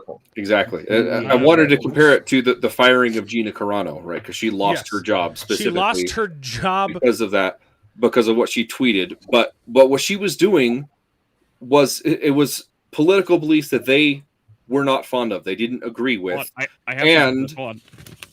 and specifically what she said. What Gina Carano said was, "We need to be nice to each other." Exactly. That's what she said. She got fired for saying we need to be nice. Whereas these people are actively celebrating and encouraging violence, murder. That's the difference. Not violence, murder. Right. Mm-hmm. Exactly. Abelia was saying something. Oh, I was looking through my notes because I'm pretty sure the line is freedom of speech is not freedom of consequence. Yes. Yeah. Yep. That's the one. Absolutely. Yep. You're free to say whatever you want. You are not free to choose the consequences of your own words. That's the other one. This is consequence culture. There you go. And something similar, people might also call us hypocritical for wanting the death penalty for the assassin. For wanting But accountability? to clarify, I don't want the assassin to die, but he needs to die. I don't want him to, but he needs it. There's also a huge difference between a one-person judge, jury, executioner situation as opposed to going through a system that says, "Oh, look at this is what you did. Here are the consequences of your actions." And I've often said that in a perfect world, we could say, let's look at the opportunity for forgiveness, this, that, and the other. But we don't live in a perfect world. We have to recognize that we have to make choices about what's going to be acceptable for us to have as a part of our society. And somebody who is willing to go out and shoot somebody or disagreeing with them is not somebody that should be part of our society anymore. If Right. you refuse And to the live, alternate, yeah, the alternate is just to keep them in prison for the rest of their life, which is won't not happen a life, because they'll and be it's gonna released from prison. Yeah. They'll abolish the prisons. Yeah, but And even if that'll even if consume they our were to never be resources released from and- prison, if it's a life sentence with no chance of parole, they live the rest of their lives in prison. One, that's not a life, and two, it's just eating up society's resources. We're paying for them to keep these criminals in prison that have no chance whatsoever of entering society again. Yep. So, and it's an effective deterrent against future assassins. Exactly. And That's I the don't biggest thing, I don't too. advocate for the death sentence because the person deserves to die. It's because it's a necessary capital punishment. consequence. Yes, capital punishment is not. It's a punishment. It de-incentivizes repeat offenses. Right. Absolutely. So it is not. That's the problem. If you don't have capital punishment, you have California. Right. Who makes it legal to shoplift as long as it's under $100? 1,000. You're right. It was 1,000. 1,000, David. Yeah. And then you had that awesome. Was it just a bodega owner? It was like a tiny corner shop store who priced he made everything in his work. store $1,000, but you got a rebate at the register. Yep. And Brilliant. He got sued for that. He got sued for that? I How believe can the you city get sued him. sued? Yes. Something. Oh, Yeah. goodness. Oh my goodness. I have David, heard you of something how wrong with Kirk your is camera. petting your cat, David. Seeing something, yeah, like moving across the screen. Where is that hand going, David? To his chest, obviously. Not on camera. Goodness Man. gracious. This is crazy. Do it. Are we Okay. done with politics though? Yeah, Jared, how was Foundation? Did you watch That the finale? literally all we're going to talk about is Foundation that nobody else watched. I didn't yeah. watch Foundation. I finished Mobland. Just tell it. Does it get? Did you watch the finale? Yeah, I did. I watched the finale. It was Is good. it fine? I liked Does it deserve a season 4? I think so. I mean, I think it kind of went where I saw it was going to go, but I think they did a good job with it. Because despite it constantly wanting to say that it's smart and have twists and turns, it's a very predictable show. Yeah, I mean, there was kind of this okay, I kind of saw that you might do something like that, but Don't pull the tube in, David. I mean, but it was good. I enjoyed it. So I just found a picture looking through things, and I found it says the slippery slope. It starts with just let us get married. That's all. Yeah. Just bake our cake. That's all. Just use our pronouns. Let us dance and drag for your children. Let teachers choose your kids together or at kids' gender. Let us buy infants from surrogacy. And now we're here. The demons are telling me to kill Christians. Yeah. Yeah, I don't think a gay marriage should be legal, but that's because I don't think that the government should be involved in marriage whatsoever. There's no reason for the government to determine what marriage means. And if people want to get married and be homosexual, that's fine. They can go do that. But the problem with making gay marriage legal is now that the government can say, "Hey, your church has to participate, or Absolutely. you're in trouble." And Yeah. we do not believe in that in our church. I mean, I'm fine with them creating a different word for it if they wanted to call it whatever, and then maybe give it the same political benefits. I don't care. The government, you cannot it call it literally marriage. doesn't matter. It is not a legitimate purview of Civil government union. We already to have this in New York. determine Civil what a union, marriage yeah. is.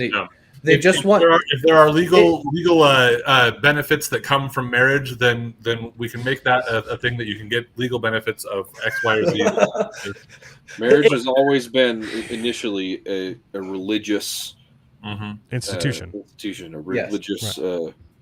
100%. It kind of goes back to that same thing where feminists are taking over masculine media. They're not satisfied with their own things. They're not satisfied with chick flicks. They need to take over our spaces. And the radicals need to take over the Christian things. They need to claim it as their own. Just like the rainbow. Well, I think very Christian. Charles, I think it stems more of like they just are looking for equality, right? And that's the hard part, because for me, I understand that, like, hold on. So I understand that these things, like, they're important, right? Because yes, like you bring up, there are items that, you know, affect our church and affect religion and things like that. But I think that when we look at the politics, or that particular politics in that only lens, that we forget that these are individuals that do just want equality, right? Like the individual. The problem is you can't make single individual misguided youth does want equality. Yeah. Hold on.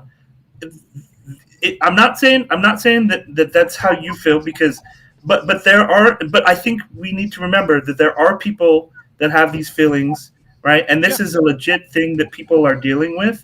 And as soon as we say, hey, this isn't allowed, we're excluding people, right? So all they want is just to be included in some of these benefits, kind of like what Beard is saying. It's like, look, like if it's about giving them status or benefits, like that's great, because that's really all they're wanting is. Those should be separate matters, is my point.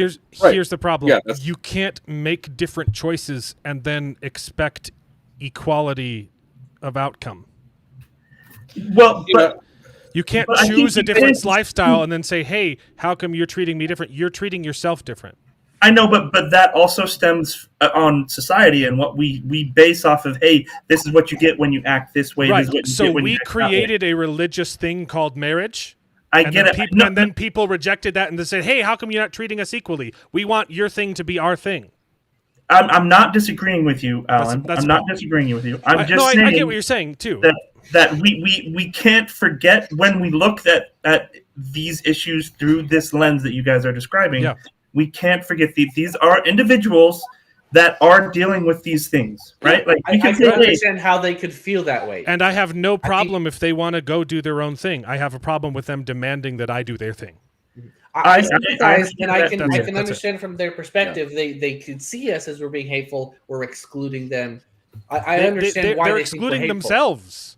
But and the other thing about this too is they keep going off about us excluding them. They keep going off about trans rights or black rights. They have the exact same rights that we right? have. Exactly. And as I think it was Denzel Washington say, there's no such thing as black rights. It's human rights. I agree. Yeah, American rights. That's what should matter, right? We don't need to distinguish black rights. It's the trans foundation rights. of our society. Rights. So how about that for everybody? Good try. But I will just add that the concern is that historically they haven't been treated equally. And that's why they're doing this, right? Is because they're like, hey, I need the same rights because I'm not getting those same rights. And that's all I'm trying to say is that, look, people feel this way because historically they have been treated one way, right? Like gays have literally been murdered because they were gay, right? Yeah. And so, like, as soon as we start thinking of them as a group or a society that is undeserving, then we start to say, hey. Right, which is not what I said. So I know it wasn't what you said. think I'm just saying that with this discussion, I get the point. We need to remember that this is the other side. That they're humans too. That they are also sons and daughters of God. Yes. Yeah. They are God's children. God loves them too. Okay. I think one of the things where I end up frustrated is the degree to which there's a degree of truth to some of the claims of inequality that's happening based on race or whatever political beliefs, but there's only a degree of it, and it's being portrayed as being much more of a discrepancy than it actually is. I can believe that as well, yes. And this idea that we need to have separate XYZ rights and things like that are the last thing I'll say about it is I also understand that people feel that way, but it doesn't mean that it's true. Yeah, that's kind of what I was. If people feel they're being excluded when they made the choice themselves, yes, historically, yes, we did some bad things, and that's bad. I condemn that, right? But now, if you're saying like, "Oh, how come you're not letting me get married?" It's because that's part of my religion. We don't do that. Well, and if they feel excluded, I feel bad for them, but it's not true. They are not being excluded. They are making that choice. No, I would disagree with you with that, because there are exclusions that happen today because of these things still. Like it what? has been historically much worse, but it does still happen today. As soon as what's happening today? The problem is it's. Hold on. Can I finish this thought real quick? Yeah. So the issue is that literally, when we hear, like, for example, never mind. I was gonna call Charles out, and I'm not gonna do that because Charles, I respect you. Call me out, man. I respect you. No, what I rights? don't need to call you out. But the What issue rights is do that- gays not have Your today? glasses, Charles. What is rights that- do gays that- not have today? that what happens is they say, hey, if you're gay, I automatically, like, I withdraw from you, and I will not, like, people avoid people that are gay, right? Because they're like, hey, you're gay, I don't want you to be in my life. That literally happens today still. Yes, and that's right? not a good thing. And they are judged in the job, in the workforce. Like these things do happen. It's not that they perceive this as happening, and it's just like, hey, it's not actually happening. They do have these things occur still today. Is all I'm trying to say, is that we can't look past that there are some injustices that are still happening today. And that's a little bit what I was trying to say in the idea that I think that while there is still some of that, it is being portrayed as being more. There are people who are seeing a larger amount of discrimination, or a larger amount of it than I think there actually is. I am saying that there is that happening, and that does still need to be condemned. But I think that sometimes it's being made into a bigger thing than what it actually is. And I said, I agree with that. I think if there is an injustice like that happening, the government cannot be relied on to fix it. If people are lynching gay people, yes, the government should step in and say you cannot lynch people because they're gay. But if it is simply like, oh, we just don't want to be friends with a gay person, the government has no right to step in and say you have to be friends with a gay person. Because people will choose not to be friends with somebody for any reason. If somebody's overbearing, somebody's just a little weird, somebody is like the guy from the movie Friendship. Like there's many different things. And are we going to talk about that? By the way, we're going to talk about friendship. Anyway, we can't stop talking about gay marriage. Okay, I've made a slight comment. Okay, look, I hate the sin, not the sinner. I love the sinner because all sinners, I'm a sinner, we're all children of God. That was the only point I was trying to make. Is that and that is not the government's responsibility to step in and tell me what I can and can't do with my own religion. And if you're mistreating gays, that's a bad thing. Okay? That's bad. And I would just add to that, I think the reason why they feel like they need the government to step in is because they're not seeing any change otherwise. Yes, and they feel that way, but that doesn't mean it's true. Well, and here's an example that is not. A lot of people aren't necessarily going to resonate super well with this, but I look at a lot of us with the commonality of being members of the Church of Jesus Christ of Latter-day Saints, and the things that we have been excluded from, the things and all of that, and while we acknowledge that there are ways in which we have been treated differently because of the membership in our church, and we have had a little bit of trying to say, hey, this is kind of not okay, we've also recognized, at a certain point, there's only so much we can do, and we just got to keep living our lives and not focus on, hey, this is what happened to us way back when, and we asked at one point in time for reparations for that, and it never happened, and so we said, fine, whatever, and we recognize now that we're mostly not treated differently for being members of the church, and there are still ways in which we are, and we say, well, that's really unfortunate, and we try to fight against it. I don't believe Mormons should receive reparations for the persecution. Here's the thing: it was literally legal to kill us. Yeah. It was called. There was an extermination order signed for Mormons by Governor Boggs. Technically, never rescinded that order. Okay, well, it was rescinded like 5 years ago. They're like, oh, they found it on the books. And they're like, ooh, that's bad. I don't believe that Mormons should receive reparations for our persecution because historically, if you look at this, reparations do not work. They do not help the people that are receiving. And my point is that we did, as a church, we did petition for a degree of protection and reparation for a time. Yes. But we don't hang on the fact that we were literally being exterminated. We were literally being killed. We were literally kicked out of our home.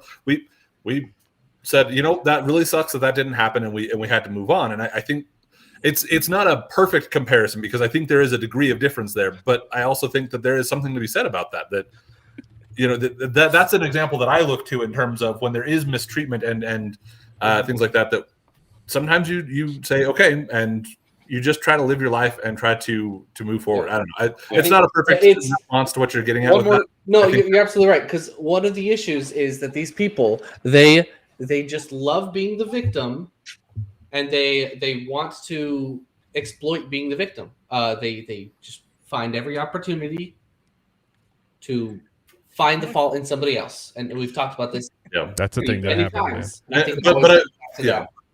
I will also say, to Jared's point, I think that because of the leanings of the majority of the people on this stream, I think that it is worth at least acknowledging that there is a little bit more to that is a little outside of the way that we usually are framing things and talking about it. So I think it's worth. Yeah, I think some people don't recognize that they're doing these patterns. I think some people are always the victim without realizing that they are. Yeah, I'm genuine, and I sympathize with them. But like, to that point, Leo, we need to be the bigger person. Even when we are the victim, we need to act like we're not. Yeah. So I want to go real quick back to the institution of marriage, right? I think a good analogy for it. Yeah, 58%. Shame the beaner. Woo! Shoot. So marriage was originally a religious institution, right, where a man and a woman could go before God and be married in the church and have their relationship sanctioned by God in holy matrimony, right? It was a religious institution, right? And then, they said, hey, we want a part of that. We don't want the religious background, but hey, we want to be legally married according to the government.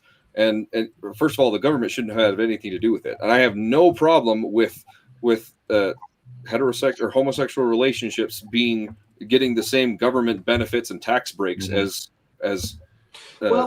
marriages, I mean, but it should be separate from marriage. And my analogy for this is the Boy Scouts, right? Boy Scouts was an institution for boys, and the girls said, hey, let us in on that. We want a part of that too. And like, no, this is our thing. This is you have your thing. You're not trying to get into the Girl Scouts. Do your thing. You can make a different thing. You could do the Girl Scouts. Like, no, but we went on in your thing. It's not right that we can't be in on your thing. And I think it's the exact same thing with marriage. Marriage was a religious institution to sanction your relationship with your spouse from husband and wife by God. And the gays said, hey, I want a piece of that too. Yes. Well, just to add to that, or to counter that, then I would just say that, like, I think we need to do a better job at including that community in our religion. Like I feel like we've definitely done a horrible job at including them because, for example, I think they should be able to enjoy a lot of the blessings of being a member of our church. But because there are no rules against them being members of the church. That's not what I'm referring to, and we've definitely gone way off track. But I just want to say that I think we can do a lot better job at actually accepting them, and because that's the point of our church, right? Well, that's the point of Christ is to bring all of His children to the fold, right? I agree, and that includes these communities, and that's all I'm trying to say. That's all I'm trying to do. So it's like we need to be more. We need to be more open to that. Oh boy, what's happening, guys? Dear. Oh dear. What is this? Technically shamed So beaner. Earlier in the stream, Jared, since you missed it, there was a trending topic for a Shane Beamer, and Albelio misread it and thought it said Shane Beaner, and that's why he put in the Alan put in the poll about should I change that to be my X tag. That's great. You're you legally didn't specify how long. It could just be till next week, and you change it could be till the end of the night. Oh wait a minute, 5 minutes. To finish up your thought, Jared, I completely agree. You have to. Is that we is that should the right name though? Did I type it right? I believe that's what would have been. Is it shamed with a D? So because it came out with it was Shane. I think was Shane the name. was I think Shane. Yeah. Shane. Yeah, it was Shane Beamer, and it was the M and the N. But shamed beaner might be better with the D. Yeah, the D sounds hard good. R. I don't know. Shamed beaner. Hey, whoa, Charles, that racism coming out, buddy. The hard R. Sorry. Bina. Oh, sorry. I meant hard D, but I thought that might be worse. Oh my god. All right. I will also say one of the things that I think is to one of Alan's earlier points about the ways that they're feeling about it sometimes has a lot to do with the ways that they're told things are being done to them. Again, taking something that does exist and making it seem bigger and worse because of how they're told that it's being and how it's being presented to them as this is what's happening to you. So, D or no D? That's what she said. No more D. We've had enough of Peacemaker season 2 already.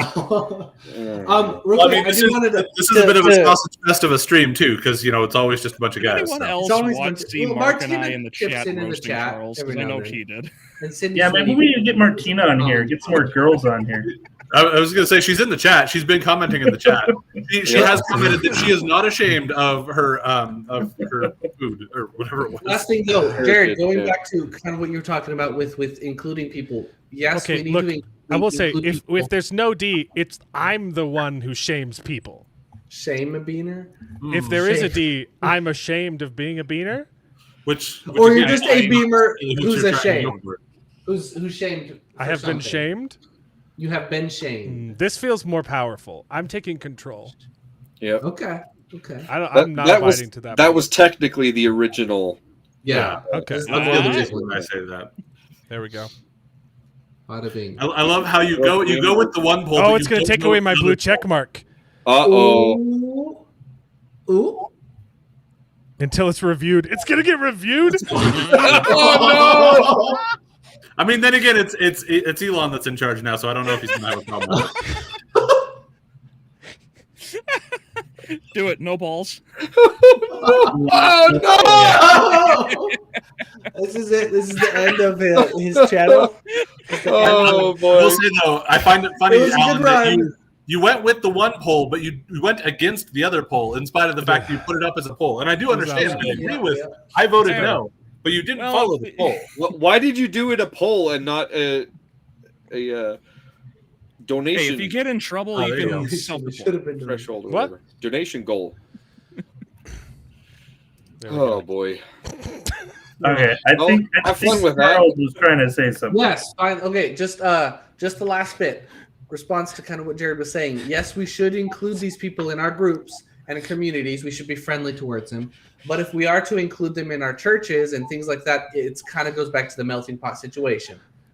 We accept them, but they also have to be maybe less overbearing. They have to kind of calm down. They have to recognize that if they want to be part of the church, that means following the guidelines, which might mean abandoning their problematic livelihood. There is something that makes that very difficult. But if you're just being friends, if Find you're the just right in a friend group, like that's not the same thing. Like you can be friends with somebody you disagree with. Life-wise, chat made me do it. That's a good one. Right? You can be friends with somebody you disagree with, and that is something that we have lost nowadays. That we need to grow. I think both sides need to get better at this. Well, Charles, I've never cut anyone off. I've never cut anyone off in my life for their political beliefs or their persuasions, but I've had a whole lot of leftists cut me out of their lives. Yes, I think one party does it more than the others, but yeah. Well, but all I'm saying is I think we could do better, and it needs to go further than just being friends in some instances. Is what I'm trying to say. I can understand where you're coming from. Absolutely, yeah. I think family members. It's a hard line, but.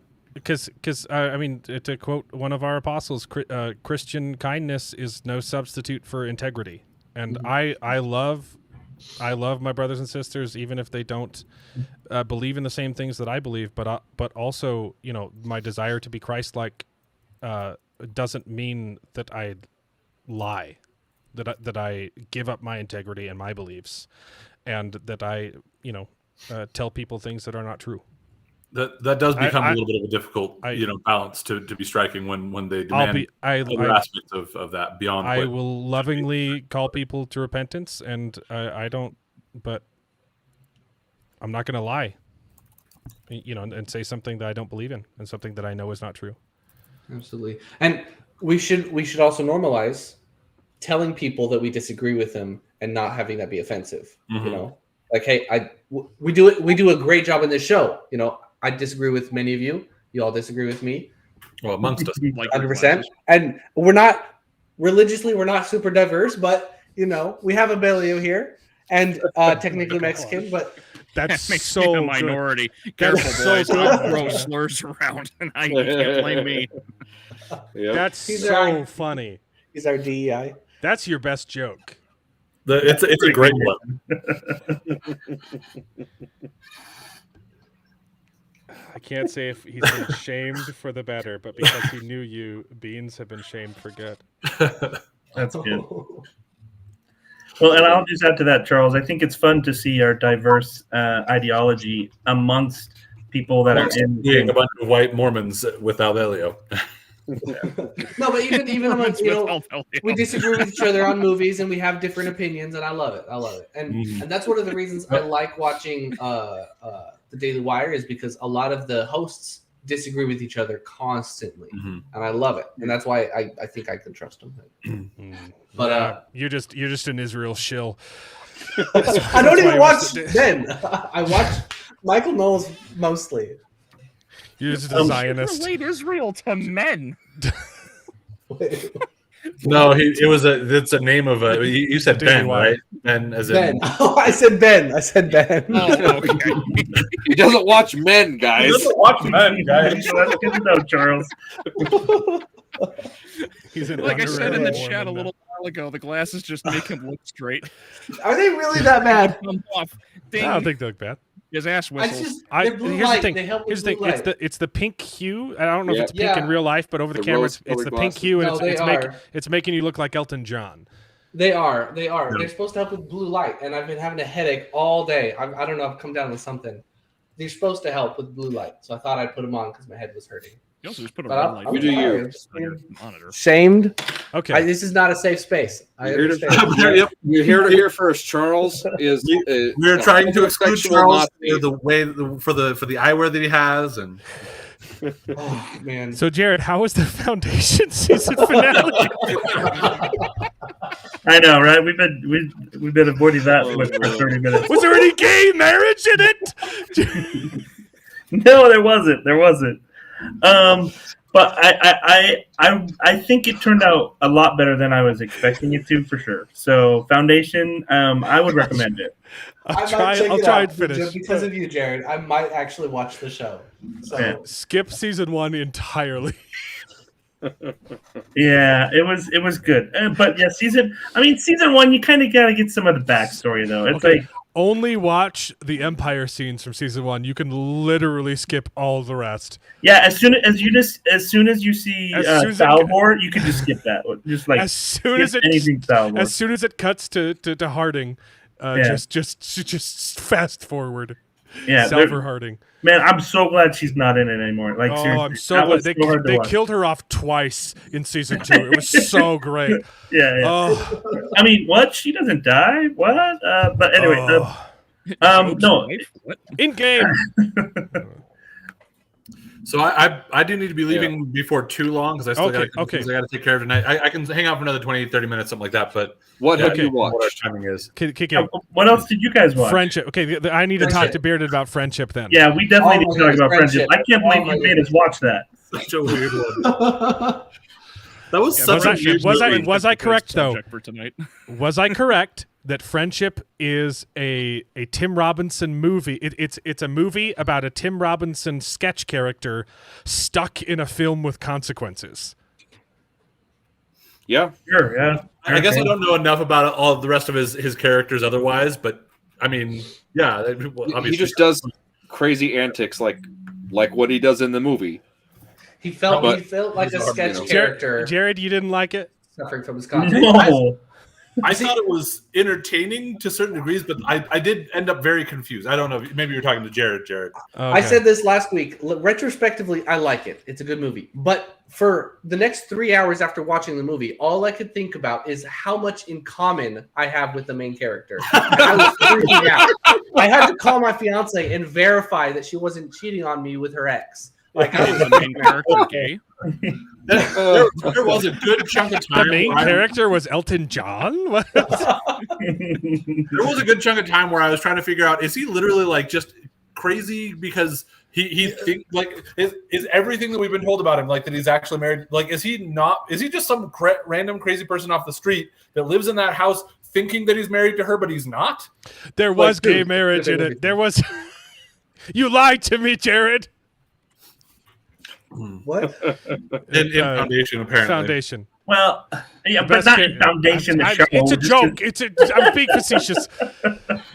I mean, but there are 3 brothers that rule the empire. So I don't know. Alan, weren't you just talking about all those people that say these things and then they're like, "I was just joking. I was just." No, I wasn't. I know. I'm messing back I wasn't with saying you. anything bad about it. Okay.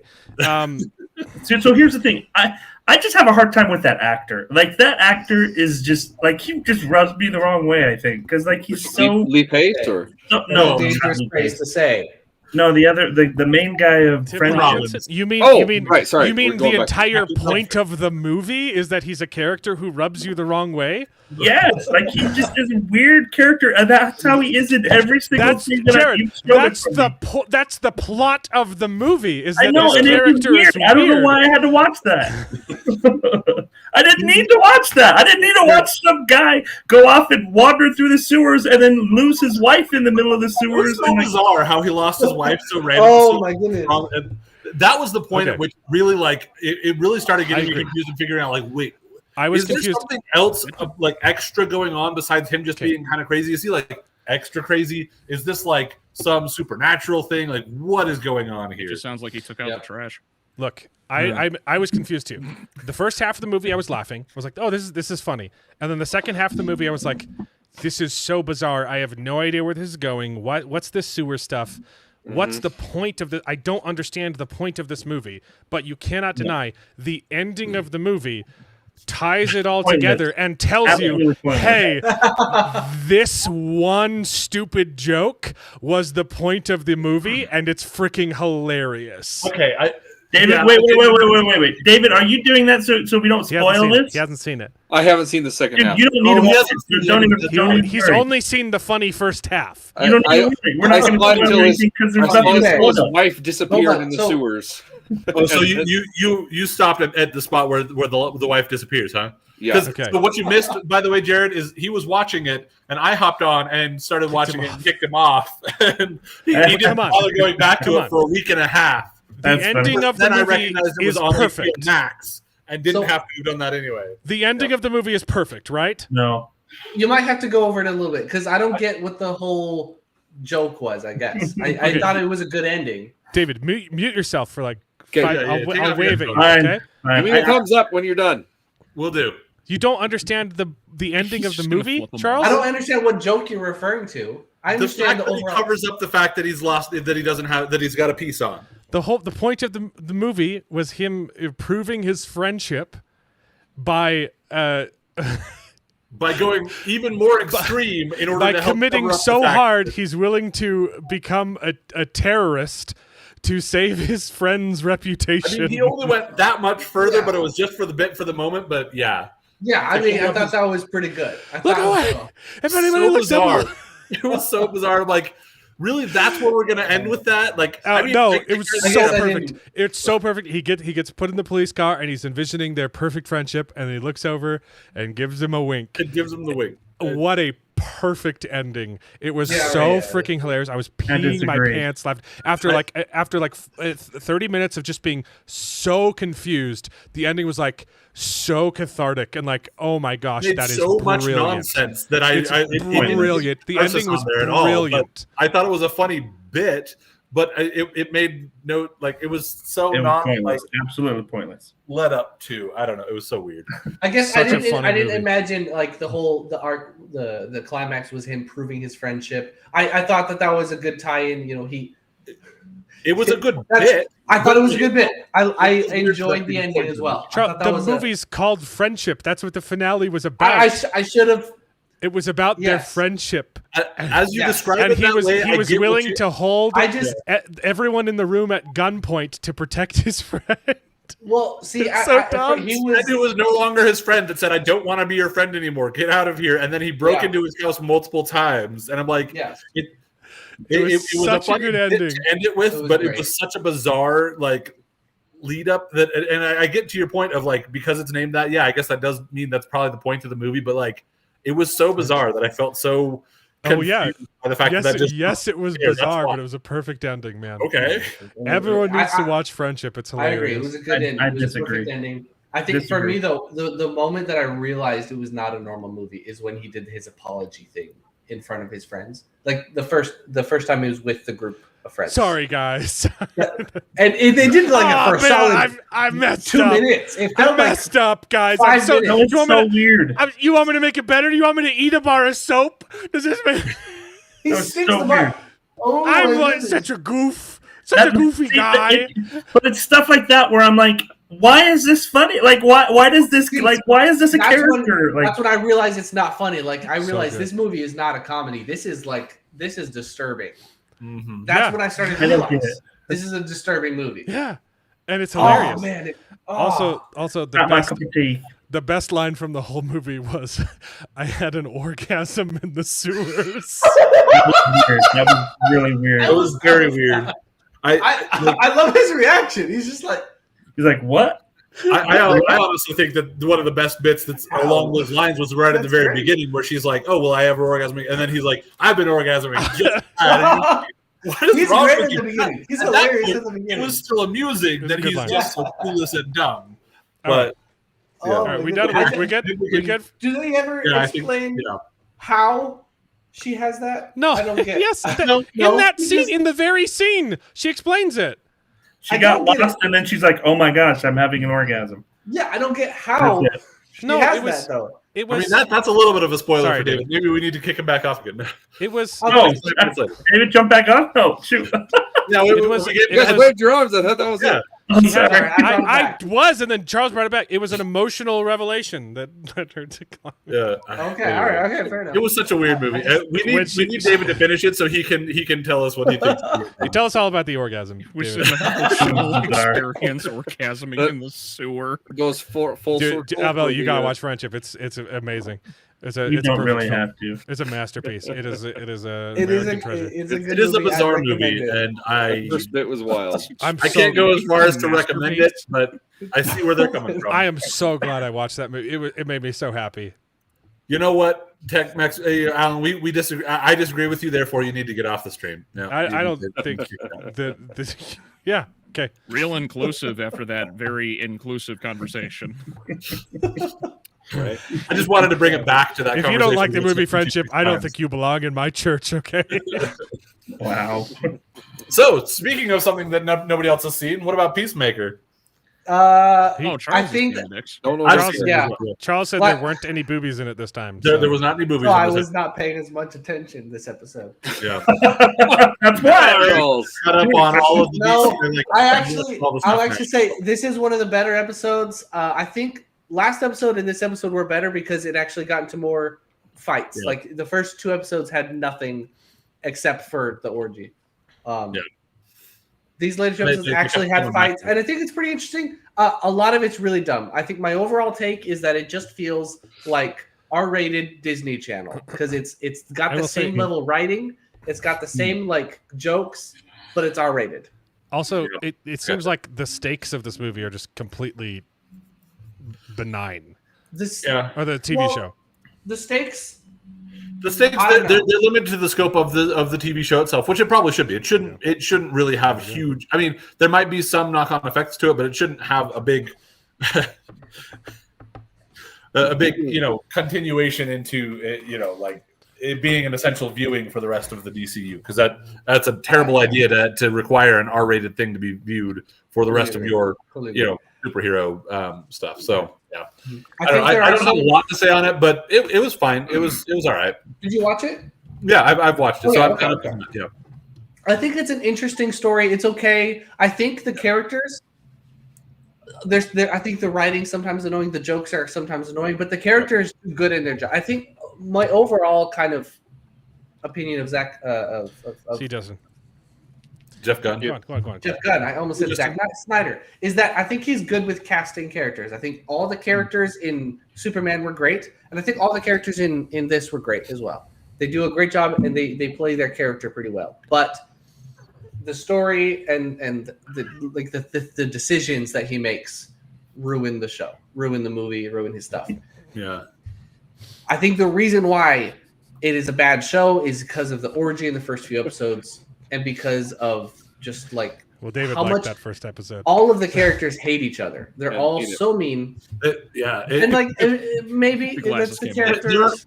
You occasionally get some amusing quips because of that, which is fun and amusing in and of itself. But it does kind of like make it less of a. It feels a little less fun to continue. It doesn't make sense. There's some genuinely good moments. One of my favorite parts is when the woman, James Gunn's wife, is accused of misogyny.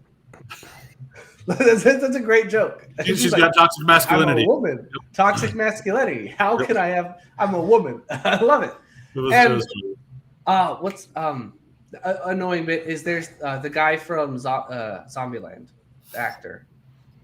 Is it the tough guy? It's not Tim Robinson, but it's he's the other Argus guy. He's the new Argus guy that's coming along. Oh no, you're talking about the Eagle Hunter guy? Yeah, the Eagle Hunter guy. It's the guy who's also Yondu. Woody Harrelson? No, it's I don't know his name. Michael Rooker. Michael Rooker. Oh. Is Michael Rooker in Zombieland? Yeah, he is a. Well, no. He's probably thinking of Woody Harrelson. Woody Harrelson. So Woody Harrelson's not in the show. What? Woody Harrelson is the lead in Zombieland, not Michael Rooker. Yeah. Michael Rooker is in Peacemaker. Is the Eagle dude? Not. He's in Guardians of the Galaxy. Yeah, he's also in Peacemaker. These guys these two different actors. Yes, there are two different actors, I think, Charles. And you're so racist getting those two white actors confused, bro. You know what? It's okay, because I just see shapeless blobs. It's okay. You know? That's such a good skit. Such a great skit. Yeah, Eagle Dude was Yondu. Eagle Dude is Michael Rooker. Oh, my goodness. He was also in Walking Dead. He's Daryl's older brother. Yep. He was in the Suicide Squad as the like seconds dude that ran away. Also, he looks pretty different from Woody Harrelson. I can see the comparison. The but yeah, you're way off. A little similar, yeah. Yeah. It's totally different. It's kind of like it's also like Columbus and what's the other guy? There's another guy who's Columbus? Christopher Columbus? Christopher Columbus and American Columbus from Zombieland. Jesse Eisenberg. Is his name Columbus in Zombieland? Yeah. Look, this is definitely not a Travis Fimmel, Charlie Hunnam type situation here, Charles. Yeah, I don't think it's that close. It's I can see where you get confused more. It's the personality and like the because you get him with the hat on and you've seen him in things like the Now You See Me trailer and he's got a hat on like I can see where he's coming from, but I think you're way off. They have a very similar nose and very similar facial expressions. That nose is pretty different. Yeah. No, that's a very similar. As an Israeli shill, I have you should nose know. blindness. Okay. You've got bird blindness. That's. I told you guys about bird blindness, right? Such a dumb bit. It's so dumb. The main antagonist has bird blindness, and he can't tell the difference between an eagle and a hummingbird or a pigeon. I'll give you. That's the point of it. Is it's supposed to be dumb like that, but it is really dumb. It is really, really dumb. Should we talk about Alien Earth? I haven't seen anything else, but I did want to plug in my 2 cents for Mobland because my wife and I finally watched Mobland. It's fantastic. Mobland was really good. I really liked. My favorite part about it is all the senseless violence. I love another conversation there, Alan. Have a conversation about the result of because Tom Hardy's wife has a conversation about raised in this But not to bring up that hour-long conversation again though. But by the end of the show, it's pretty clear this is a morality play. It's not saying the violence was good. Right. Yeah. With the whole stuff with his wife and everything. Like it. Oh yeah. No, that was great. But don't my think any part favorite of this bit about it, violence especially is good. in the last few episodes, was they kept it up in the air whether or not Harry was playing both sides or he was going to turncoat really or whatever. good. And it was really, really well done. I really like that. And I ending was loved fantastic. the ending where he gets, spoiler alerts if nobody's seen it, he gets stabbed and he's just throughout the whole thing he's just completely emotionless. And he's like, oh, now you've got my full attention.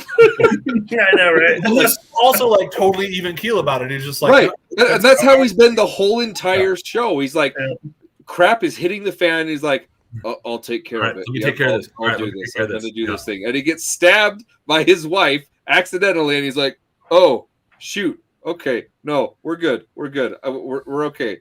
Now you've got my full attention. I was like, that was the most brilliant reaction. That was a It good was job. I will so also good. say, to a degree, like it's one of those things where you can totally understand where she's coming from in terms of like feeling like she's less important, but then also like feeling like try imagine being married to a person that has so little emotion like that. Like that, right? You know, You might just have to stab him to get a reaction. You know? What kind of emotion you're going to be getting out of that? It's a great show. Okay, I gotta Alien finish Earth it. is not a great show. Fadion says episode 6 was the worst so far. Is David peacing out? Yeah, I'm probably gonna piece out a little bit, and it's tragic because there was a guy at work today who was talking about how much he loves Alien Earth, and I wanted to get his opinion on it because. Well, I'll also say one thing because Jared was late. I think you'll probably really like the Long Walk. It was a really powerful emotional movie. I think there's powerful emotional things in it. I don't know if everyone else will love it as much with some of the messaging it has, but there's still a lot of really good, powerful emotions in it. So, Yep. All right. See you guys. Yeah. Bye. See you. I will say, from what little I did talk to my colleague, he was saying he enjoys Alien Earth because it's less about the alien and more about the people. Kind of the problem. In retrospect, why is it an alien movie? Why is this not? That's kind of the entire problem with the show, Charles. Yeah.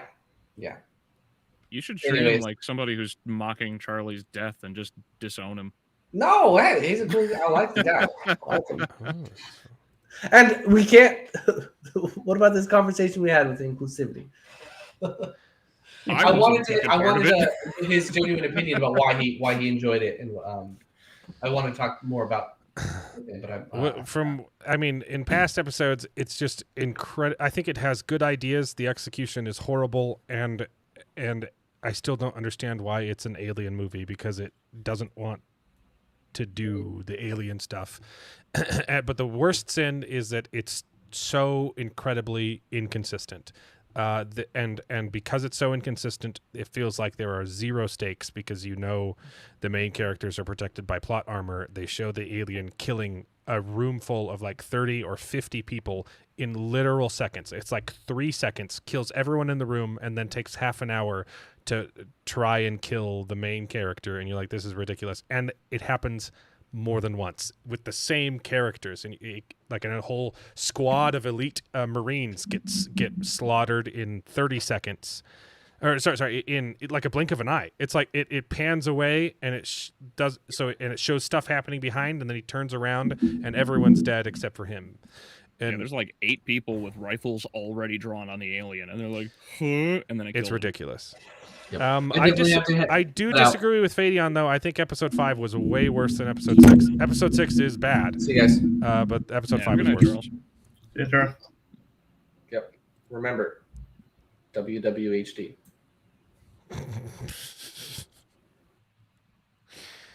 What a note to go out on. He said WWHD. It's the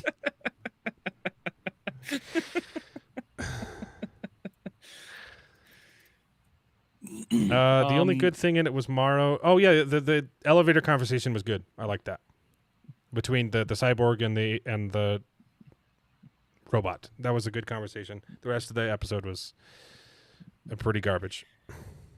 I think what I hate about this one is that, see, like the previous episode, sucks already because it's a filler and it's Yeah. completely unnecessary, because it only has one little revelation which should completely ruin everything for Prodigy, right? Because he, the kid was the one behind the Right.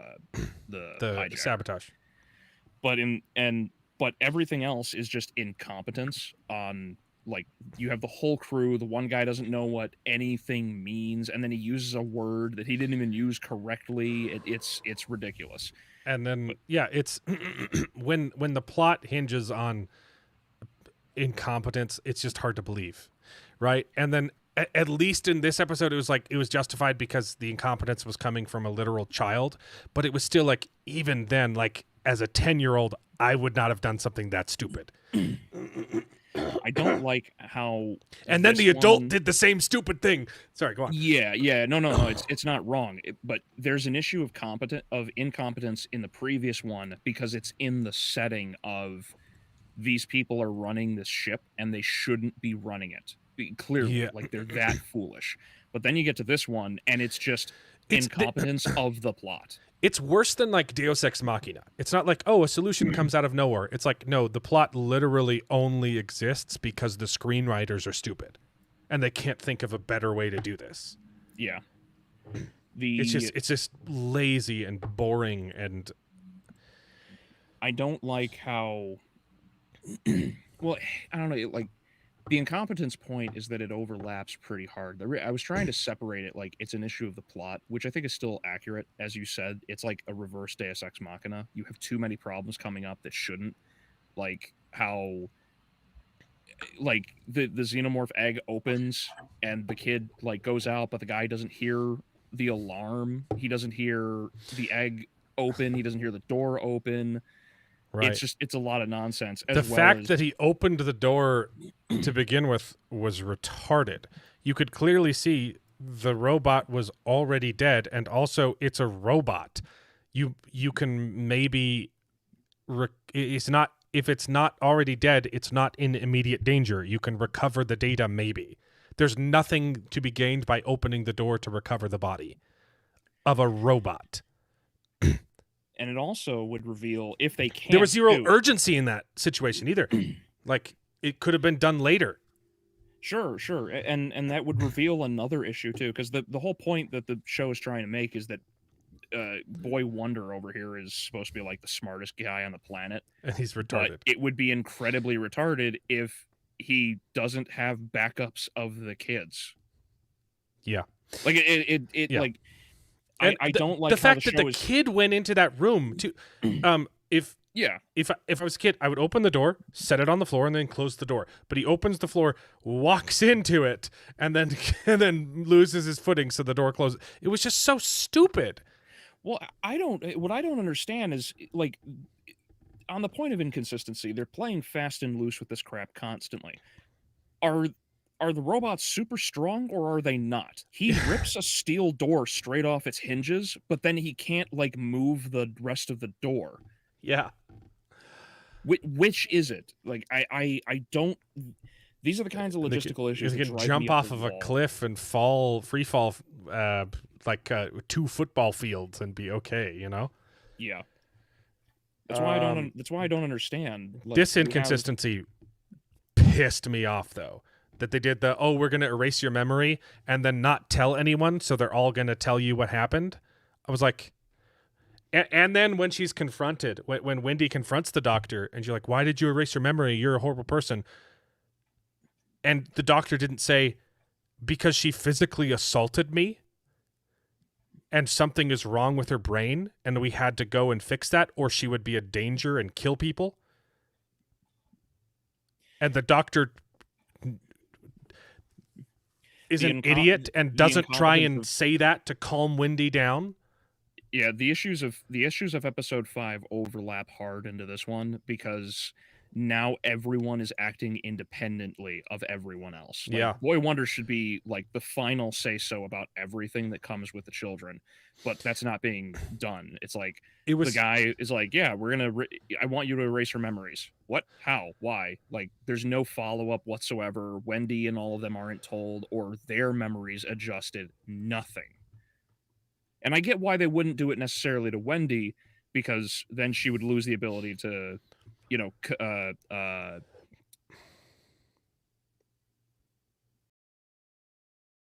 what? So lose the ability to what? I was reading Charles' thing that popped up. Anyway, the Wendy, if they erase the memories, then Wendy would lose the ability to communicate with the xenomorphs, which really irks the shit out of me now that those things are being turned into pets. But here's the thing: she's not even communicating with them. She's just making sound at it. Yeah, she doesn't. She hasn't know learned the exactly language. if she's actually communicating. She's with just them, mimicking the sound, and the last time she did it, it pissed the alien off. But I think they're actually going to say she's learned to talk with it, and you're like, but that's not how learning a language works. Even if you have a supercomputer, and especially a language from like an alien species, which, you know, it's hard enough to learn a language on Earth like that, right? And I'm not talking about, you know, picking up Spanish for Dummies and learning that way. No, like encountering how we did it in the old days, right? When you would encounter, you know, an indigenous group of humans that have a completely new language you have not heard of, and you have to spend years, you know, understanding the grammatical structure and all that, like, and then to put another layer of of obscurity on that, and it's an alien that might not even have, you know, the same, you know, reference point. Like, it's just it's insane to me that.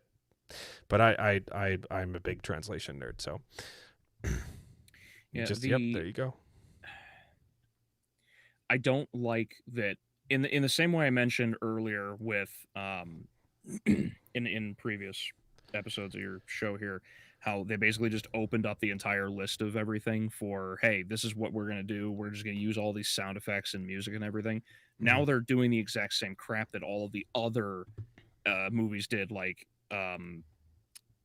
David, how he just could speak engineer out of nowhere. It's like, oh yeah, I just learned how to do it. Yeah, It's that like, was dumb. How?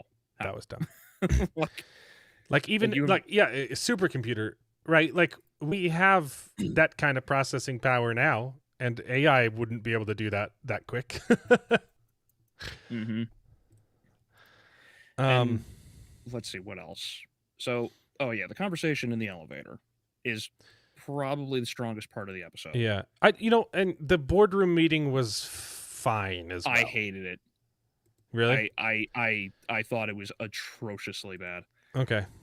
First off, like, they're trying to have this little conversation. There's not an army of legal teams on either side. It's just whoever they could, you know, have for the cast, because everybody, the budget went into the atmosphere. Well, they explained that it was an arbitration, and so the guy that represents the 5 was in charge. But yeah, as if that mattered. They would have had lawyers, yeah, for sure.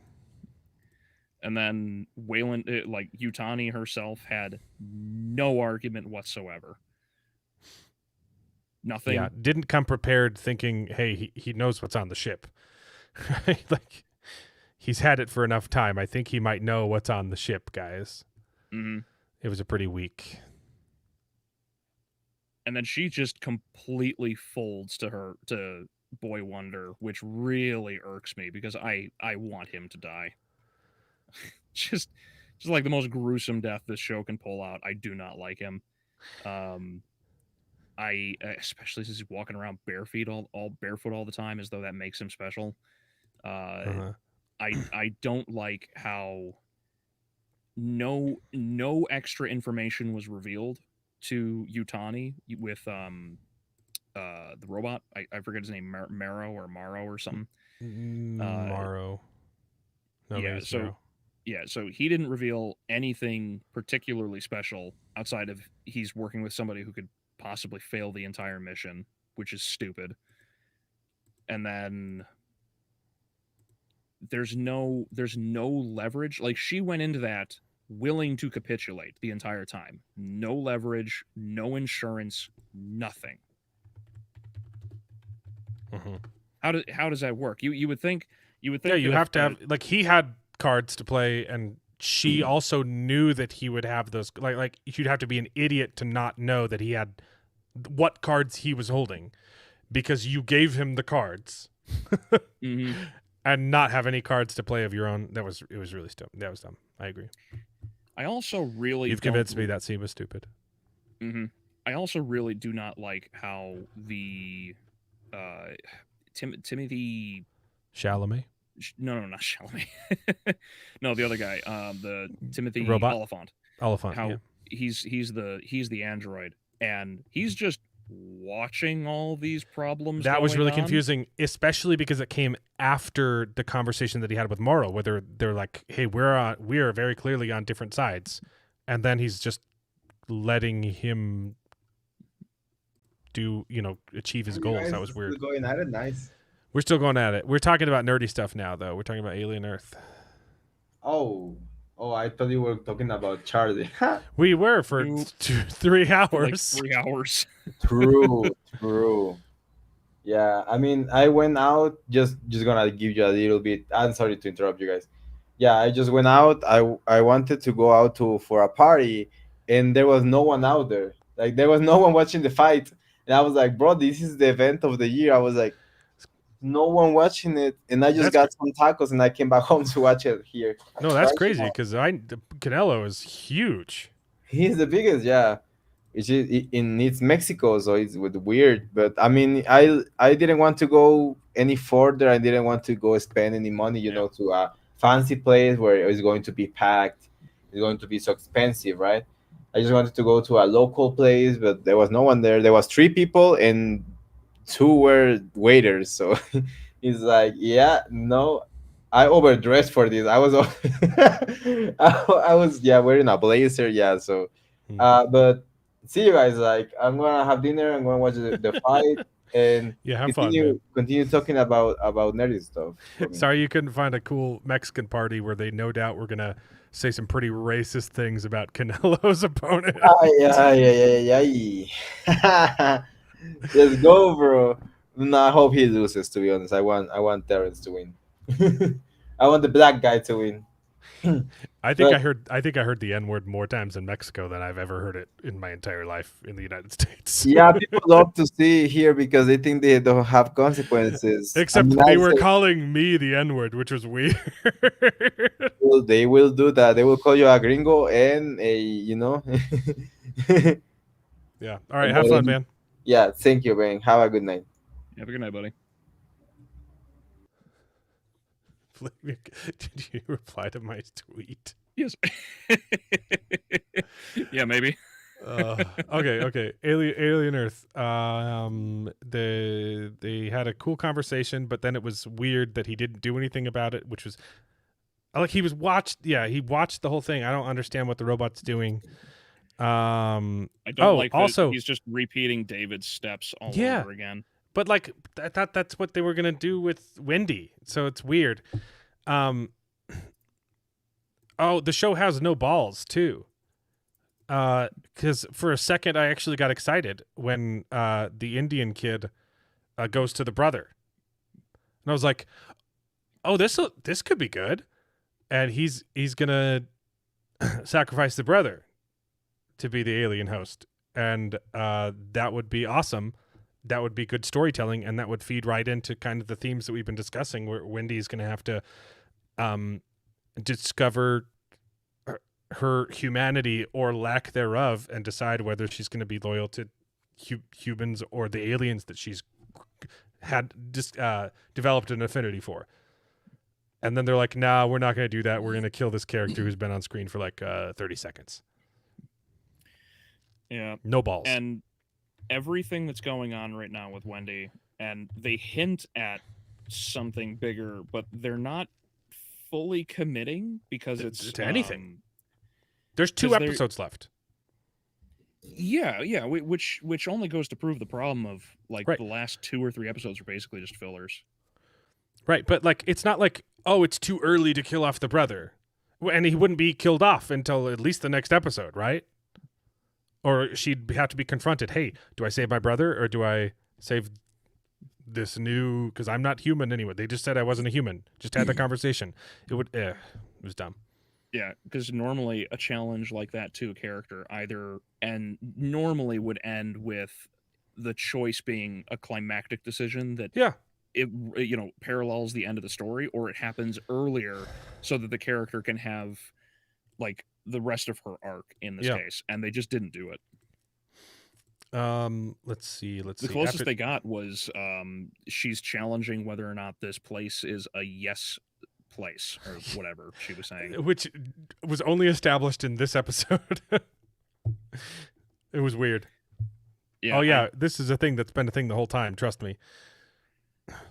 Okay, after that scene, it's the patrol. It's the brother going on patrol. I was looking at my phone almost this entire scene. This was so stupid. Yeah. Okay. I don't remember the DEI hire in the first 2 episodes. The two that he is the 2 people that the brother is patrolling with are they're from his original team. Yeah, they were the ones in the stairway. If you remember, they just jump across the gaping chasm that is that spiral elevator or spiral stairway. Yes. And then the alien jumps in and goes after the brother. That's those 2. Okay. The lady with the hot red with the hot rod red dreads, or no, they're weaves.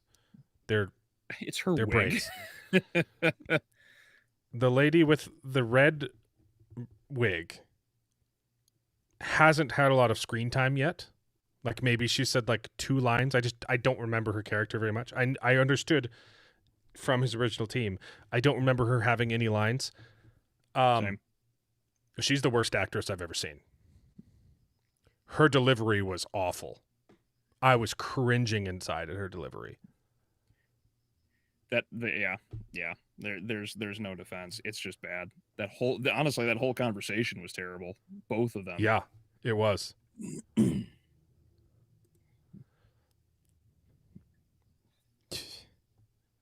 Wendy red.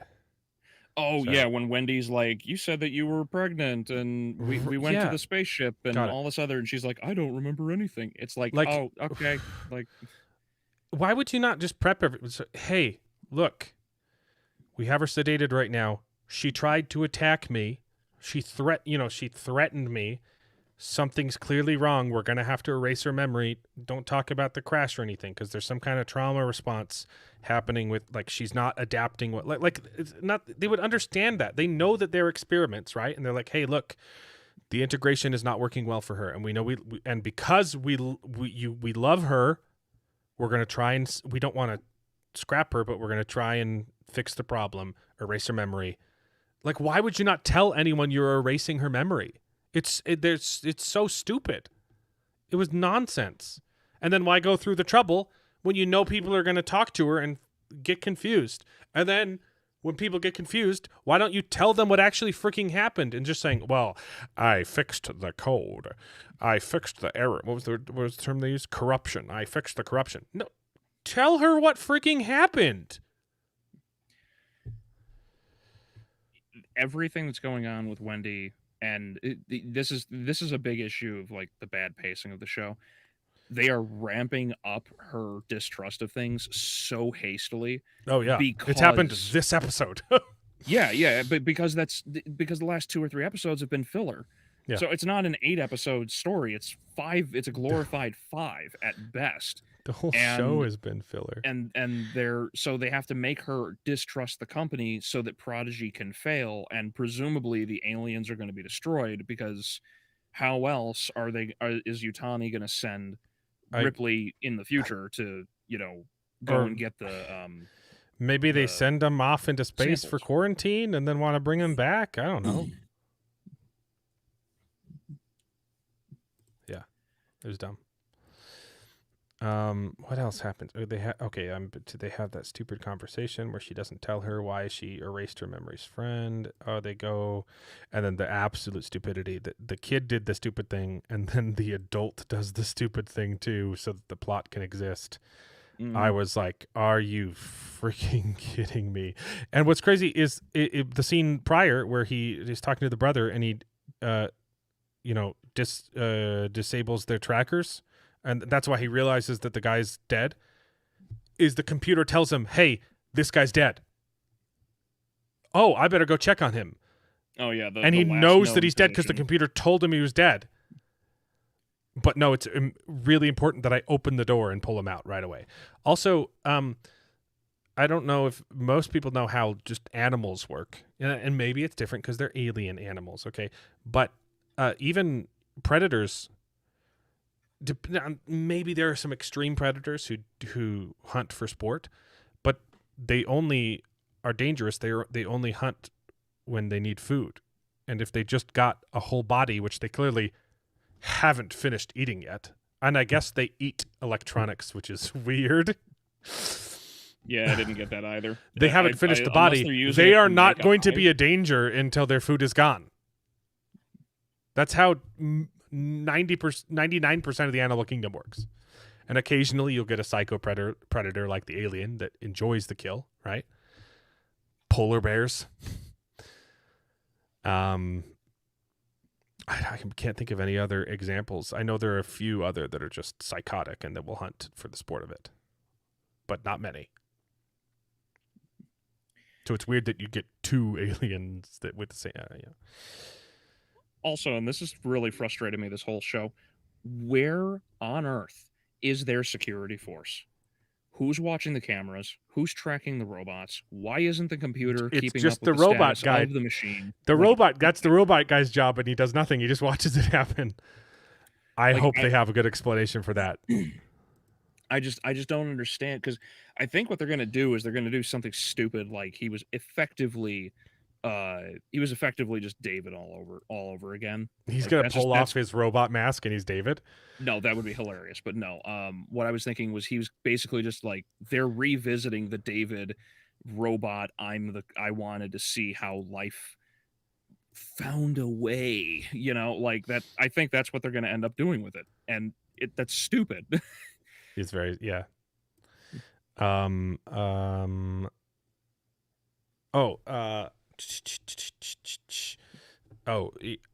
this is Joshua. This has kind of been a problem I've had with the Alien series as a whole, though. Like, they always say, "Oh, we really want the alien." And you're like, "Yeah, but why?" It seems like it's too much trouble. It seems like it's not really worth the effort. They do look like something from Silksong, Hollow Knight. Yes. Predator designs are so good. Great. We're not talking about Predator. We're talking about Alien. Also, I will say because the Alien was almost 100% CGI this episode, looked so much better than the stupid practical one that they've been doing. The Alien actually looked kind of good this time, and I liked the scrawny little version of it, and then it got bigger, and the scene where it like drops down from the ceiling or from its cage, I was like, wow, that was actually like really good animation. That 2-second clip.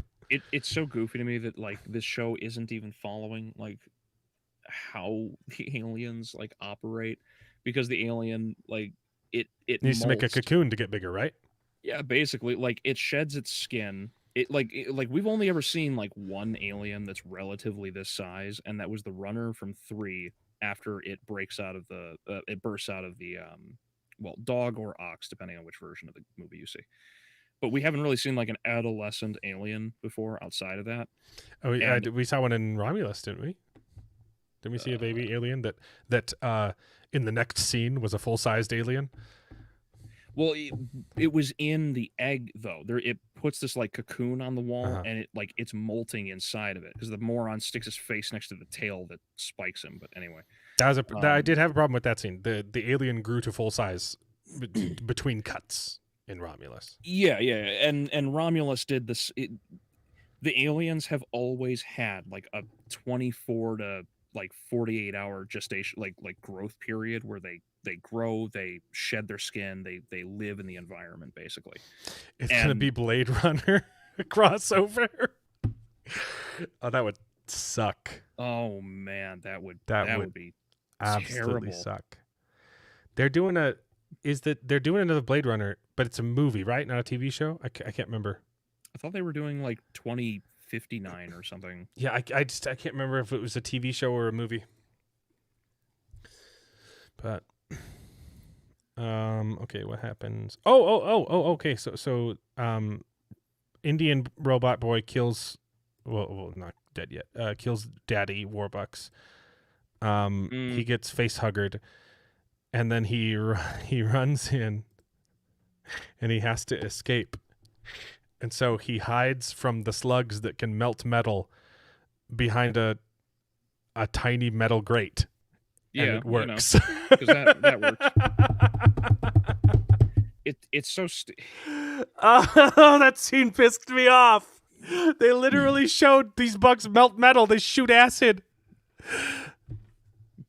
and it's not like a giant metal door.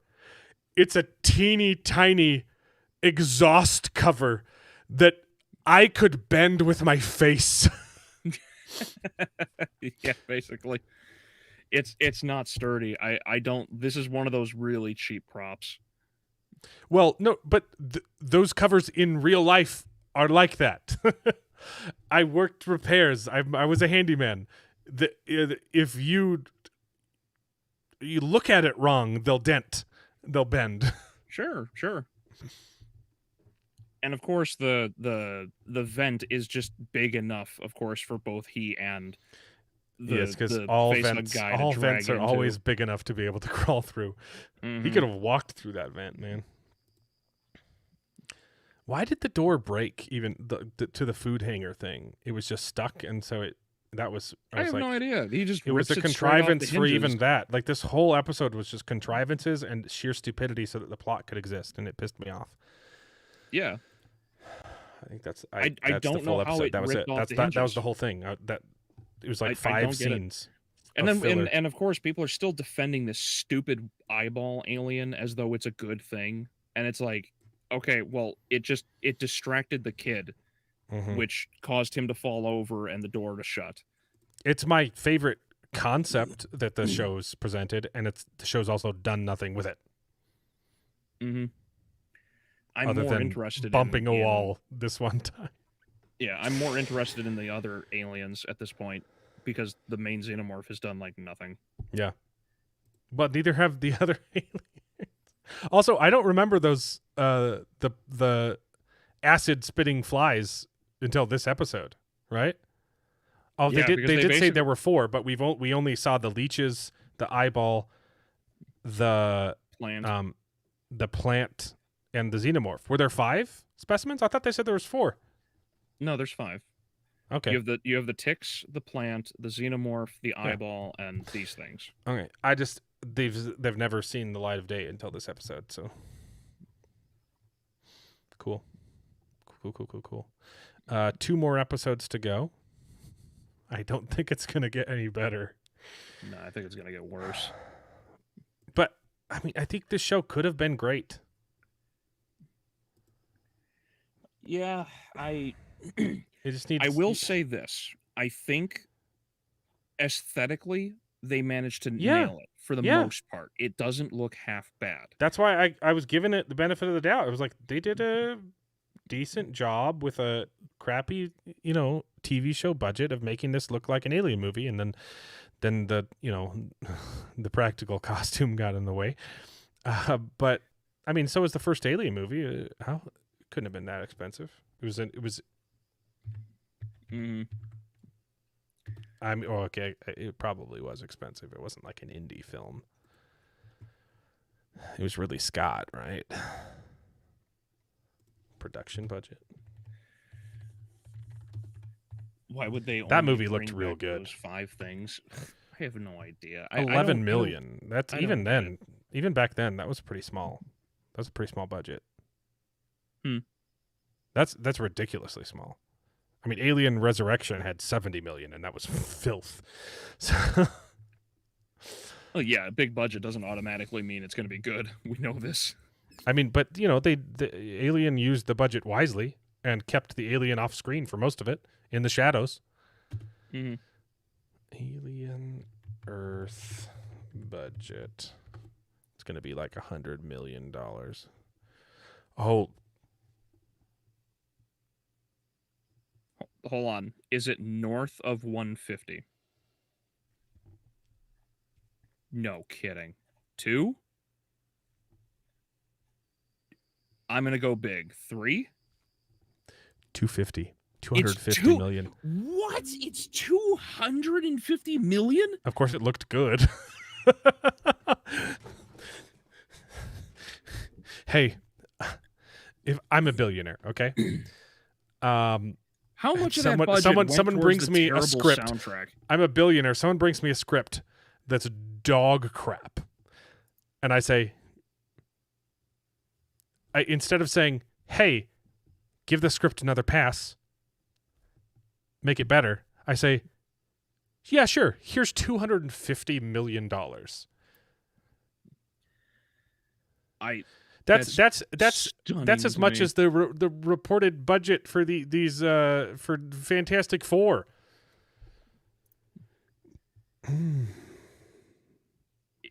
That's how could you have? I do not see that money on screen.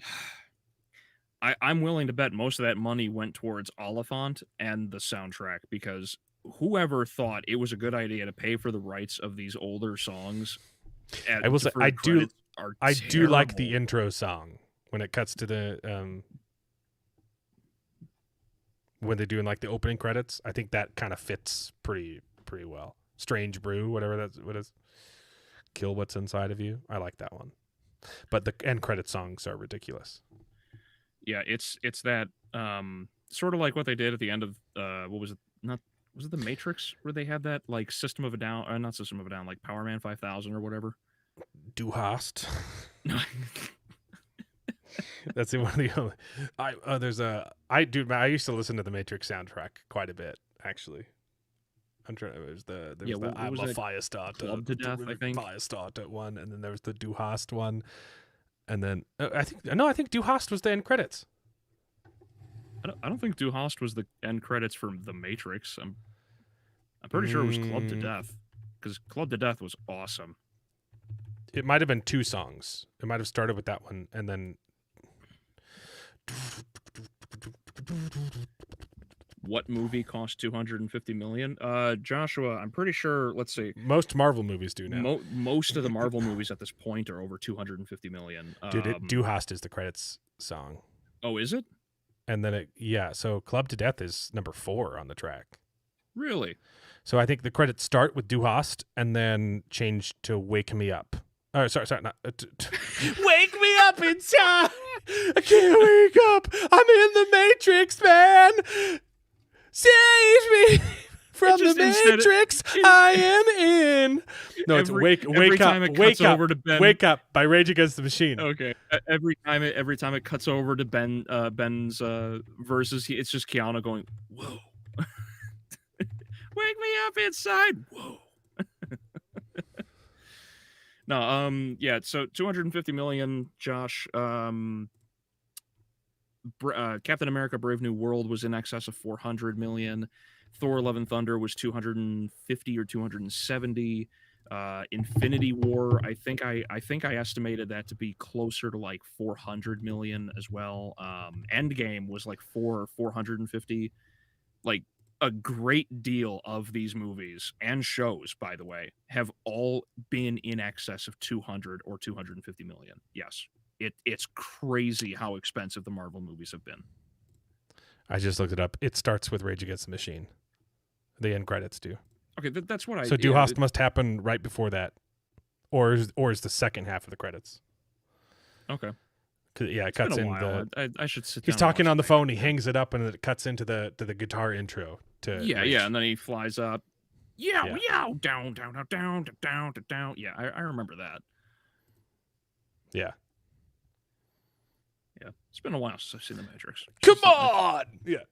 Should sit down and watch it again. I know. Now I want to rewatch The Matrix. Oh, yeah. We didn't even talk about it, but I went and watched Kingdom of Heaven after we streamed last time. Yeah. You mentioned your wife came in and was like, "Is this a Christ movie?" Oh, it was so funny. I got to read. I wrote it down in text and sent it to you because it was so freaking funny. I sit down to watch Kingdom of Heaven, which is fantastic, by the way. Some of the quotes for that movie here. I texted you, or I sent you a message, a DM. I DM'd you, slid into your DMs. Wow, Kingdom of Heaven is fantastic fan fiction. It's the best fan fiction I've ever seen. It's ridiculous, absolutely not even close to being true, but what a great movie. Right.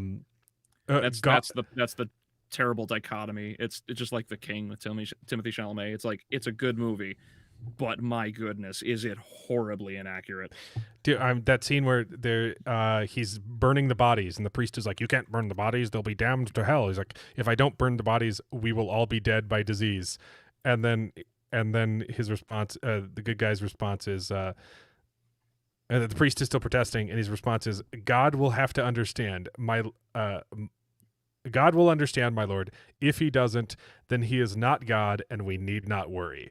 Oh, so freaking good. Mm-hmm. Definitely does the church dirty. It absolutely does. That's why it's frustrating. It's like, it's a really good movie, but my goodness, they got the history so bad. So I started the movie. It was late at night. All the kids had gone. My wife was tinkering around upstairs, like doing something. She walks down like 15, 20 minutes into the movie and goes, "Is this a Jesus movie?" And I was like, "No." Well, kind of. What do you mean by that, dear? It's like, I just heard stuff about Jerusalem, and then Liam Neeson came in and told Orlando Bloom that his duty was to protect the king. I was like, and you do know that Jesus wasn't the king of Jerusalem, right? And she responded, "Well, I thought it might have been like a metaphor or something." The king of the Jews. And I'm like, it's a movie about the Crusades. Oh, that makes much more sense.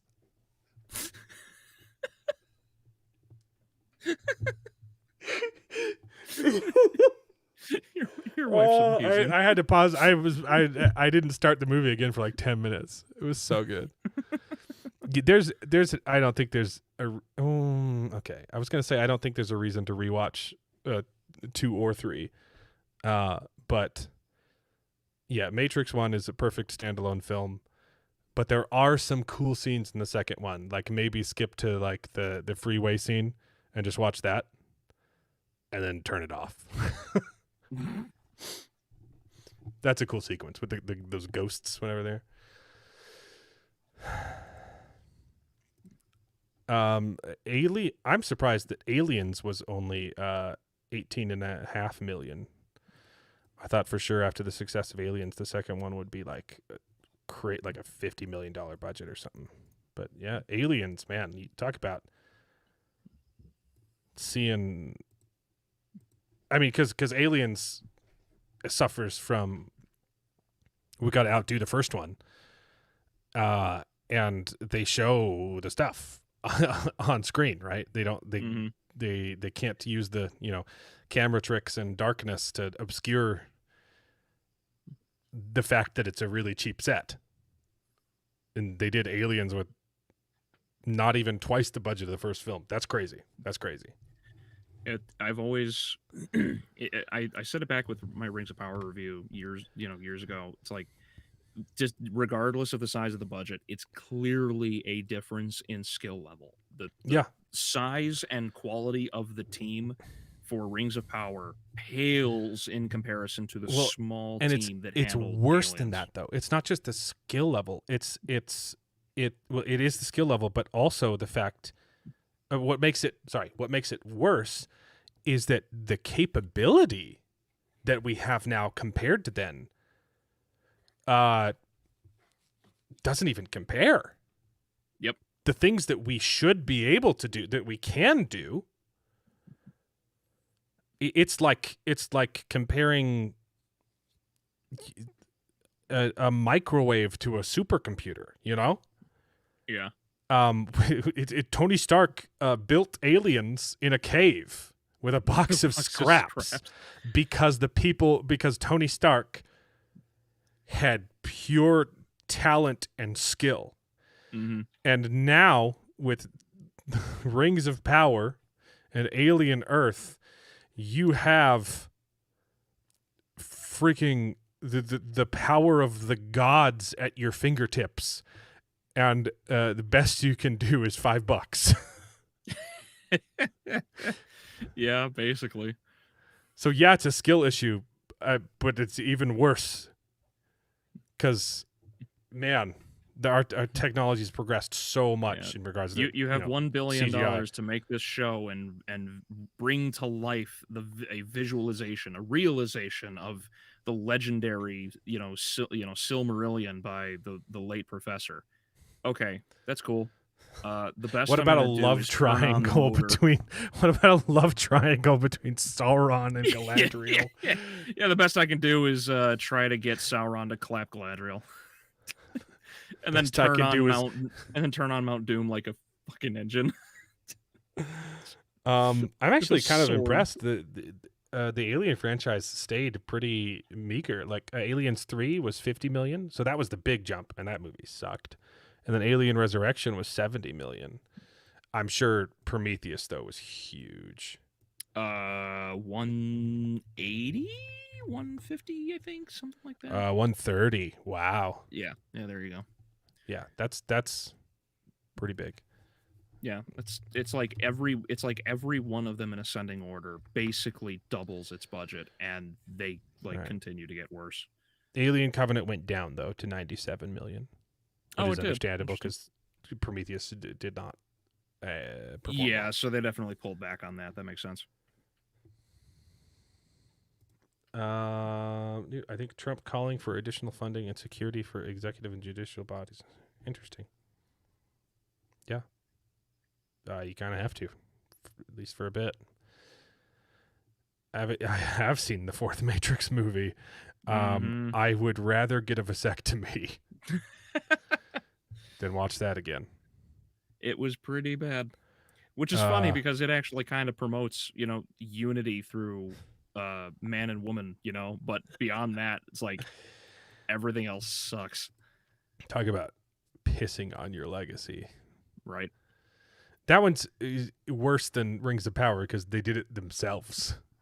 Or, sorry, them did it themselves. Instead of someone else, destroying your legacy. Right. If you do it yourself, that's just embarrassing. Well, I mean, that's of course. I mean, they kind of did it themselves with the sequels to the Matrix as well, but it's fine. Sure. They did. But so many franchises have done that, though. I mean, look, Fox did that with Alien, I should say, and then. Right, but it's a new director stepped in, right? Sure, but it's always like the main company. I mean, hell, they did this with Jaws, all the way back 2, 3, and 4. They did. Were all them. I haven't seen a Jaws sequel, but I know there's like 4 of them. There's 3 Jaws sequels. There's 2, Jaws 2, 3, and 4. So 4 total movies, right? 4 total movies. There's an unofficial 5th one because Italy. Yeah, China did that sometimes too. My favorite trivia thing is there's 2. Have you seen The Gods Must Be Crazy? No, I haven't. Fantastic movie. So The Gods Must Be Crazy and The Gods Must Be Crazy 2. It's about modern culture interacting with like Aborigines. Okay. Right. So it's fish out of water. There's an Aborigine guy who's just worries about finding enough water for his kids to drink all day, and he's forced to interact with modernity, and it's hilarious. So he's the carryover character, just this Aborigine actor guy who was in like everything. He got real famous. It's the first movie. Like I don't want to spoil. Watch both movies; they're fantastic. Okay. And China got a hold of it and made like 3 sequels. And like the first 2 movies are super grounded, right? It's about you fish out of water and like, hey, like what happens in the first movie to set up the plot. A guy's flying over the savannah and tosses a Coke bottle out the window of his plane, and it falls. The Aborigines find it, and it revolutionizes like their not revolutionizes it throws their entire like worldview like out of perspective. Like they don't even have rocks to use as tools. And so this glass bottle like changes their life, but then they start fighting over it. And jealousy has never existed in their tiny like 30-person community before, and now they're fighting over this tool that at first made their lives better, but it's a curse. It's a curse from the gods. The gods must be crazy for having sent this to us. And so he goes on a mission to walk to the end of the earth and throw the Coke bottle off the edge of the earth. But on the way, he gets mixed up in a whole bunch of modern stuff. Right? Hilarious. The second movie is a different group of people interacting with him. Like his kids get kidnapped. He has to go rescue them. It's fantastic. China gets a hold of the franchise, and the third movie is the Aborigine guy goes to China and has to fight vampires. Good Lord. It's so good. Oh. Anyway, point of the story is Alien Earth sucks, right? Yeah. Yeah, the only thing I'm at this point, the only thing I'm really hoping that Alien Earth does is self-deport. Yeah. I hate this show. It's so bad. It sells itself on trying to be an alien story, and then it goes full Prometheus after like 2 episodes. Oh, good. My account will be reviewed for a blue check mark soon. I can't wait.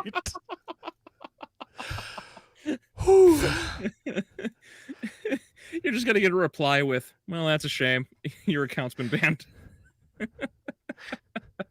No, I am the shame beaner, and I will shame anyone with bad takes. Okay. that should absolutely be your profile. It's just a depressed bean.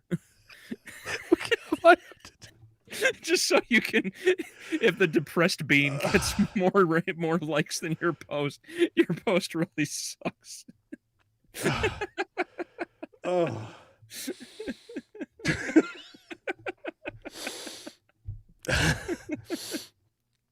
Oh, Mark's reposting. Oh, man. In your bio, it should just be refried, period. Avid Panic at the Disco fan.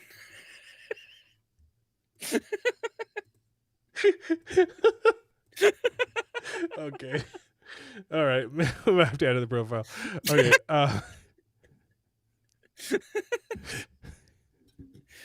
Comedian Bean. Bean. Well, this joke isn't going to make sense if it's not Bean. Avid fan of Panic at the Disco.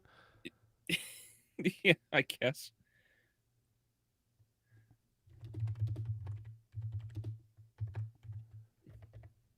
Fan. Is that good? Panic at the refried bean. Panic. No. Panic at the refried disco. Wait, how do you spell discotheque? I can't think in Spanish right now. It's discoteca, right? I write quesadillas, not burritos.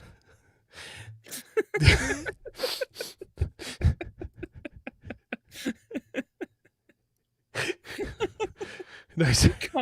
Connoisseur of horchatas. Panic at the Discoteca fan. Right. Sorry, what was I write? Burritos, not tacos? I write quesadillas, not burritos.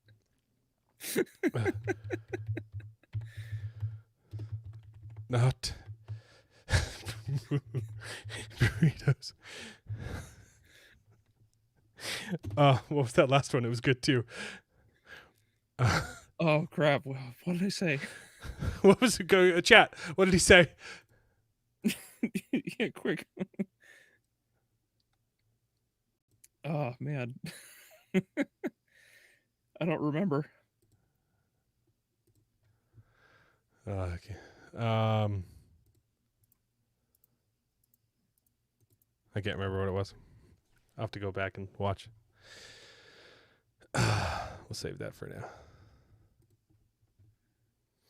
All right. It's been fun, Abilio. Oops. What's going on? What happened to the sound? Are you still there? Yeah. I was trying to listen to see what that joke was. Oh, yeah, okay. I was too. So we both just like went silent and was just looking at our screens. Thanks, Paul. If you want to go back and watch the 4-hour live stream, you'll understand the context. Uh-oh. Yeah, people are going to be showing up in your thing and get to this point, like just they're logging in, like, what are these guys? What are they talking about? Oh yeah, that was it. Panic at the Refried Disco. I think that was it. No, but then I changed the joke to Panic at the Discoteca because I think that's a little better. Oh yeah. It was after I write quesadillas, not burritos. You had one more that was real good. That's okay. I'm sure you can find the clip. Oh, fun. Yeah. Mark Clark just sent me a depressed bean that I could use. I think it needs a face, though. I think it needs a face. I'll tinker around for that. Just put a Nemo haircut on it. Yeah. Ooh, yeah. With eyeliner. Yeah, get the diagonal. Yeah. Just get like Jared's haircut from Welcome to the Black Parade.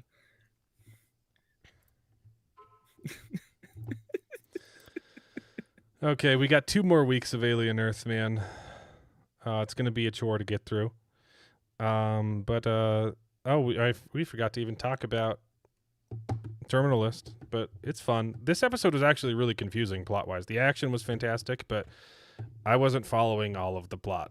It was kind of too confusing, but it's a fun show. That one's for the boys. Yeah. You got anything to plug? Just my YouTube channel and Twitter, of course, Albelio. Same here as it is over at Twitter. Check me out. I try to make people laugh. I'm a bit more critical about things, and as usual, I appreciate you having me on. It's always and it's interesting when you. Today's stream was very odd. Yeah. There were a lot of good zingers in this one. What kind of environment would possibly cause you to do it? Mormons. It was cathartic. It was, yeah. I definitely needed a laugh, and we've laughed a lot tonight, so it was fun. Thanks for coming on. Yeah, that's all it for me. Anything else to add? No. Next week I will have my review for Weapons, and I'm eyeing reviewing Red Sonja. I still need to watch your Demon Hunters review. I still need to watch the movie with my kids. So, you'll love it. Yeah. Primitive War. Did you see it? Not yet. No, I'd have to drive to Salt Lake to watch it. Ugh. Okay. I don't want to get shot by a leftist up there. So I'll catch it when it's streaming for sure. Yeah, sure. Like I hate Salt Lake. I don't want to go there. I think you'll probably enjoy it. First off, it's like an hour and a half, 2-hour drive depending on traffic, and second off, I hate Salt Lake. But yeah, it's not showing in any of my local theaters.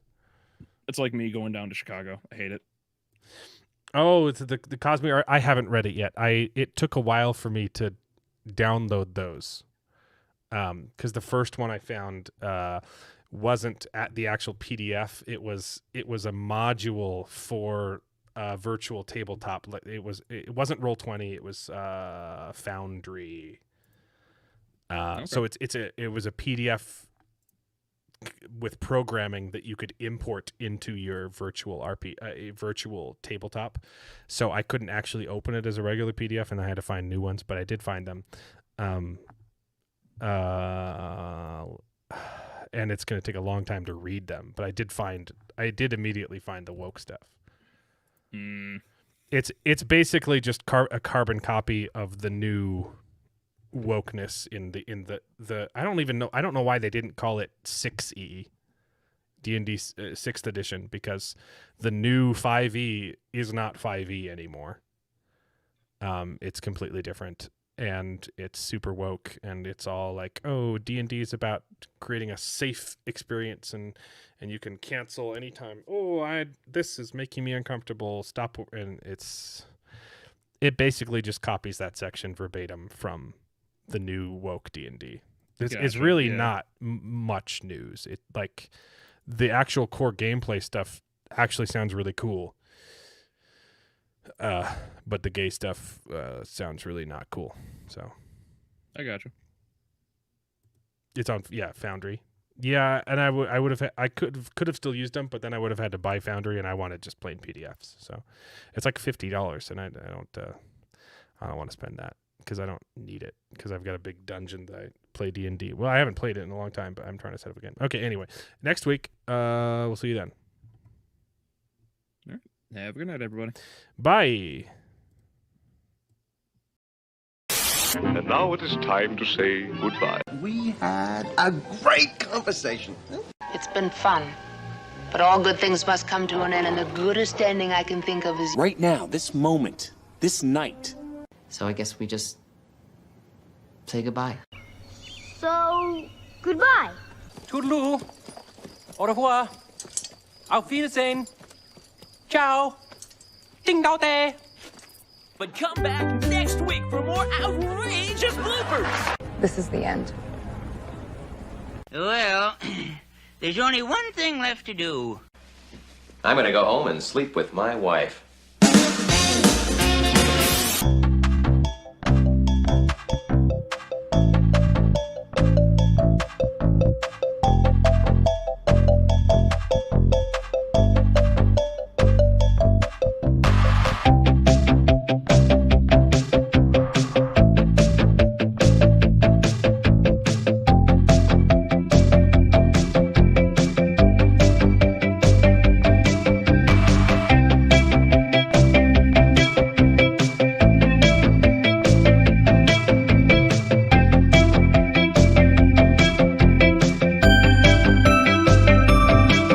Well, I hope you enjoyed the video. If it's true, please take a minute to subscribe to the channel, and you can join us along for the ride. And if you pay me, I'll try to be more entertaining. So please consider joining Patreon and getting your name in the credits with pride.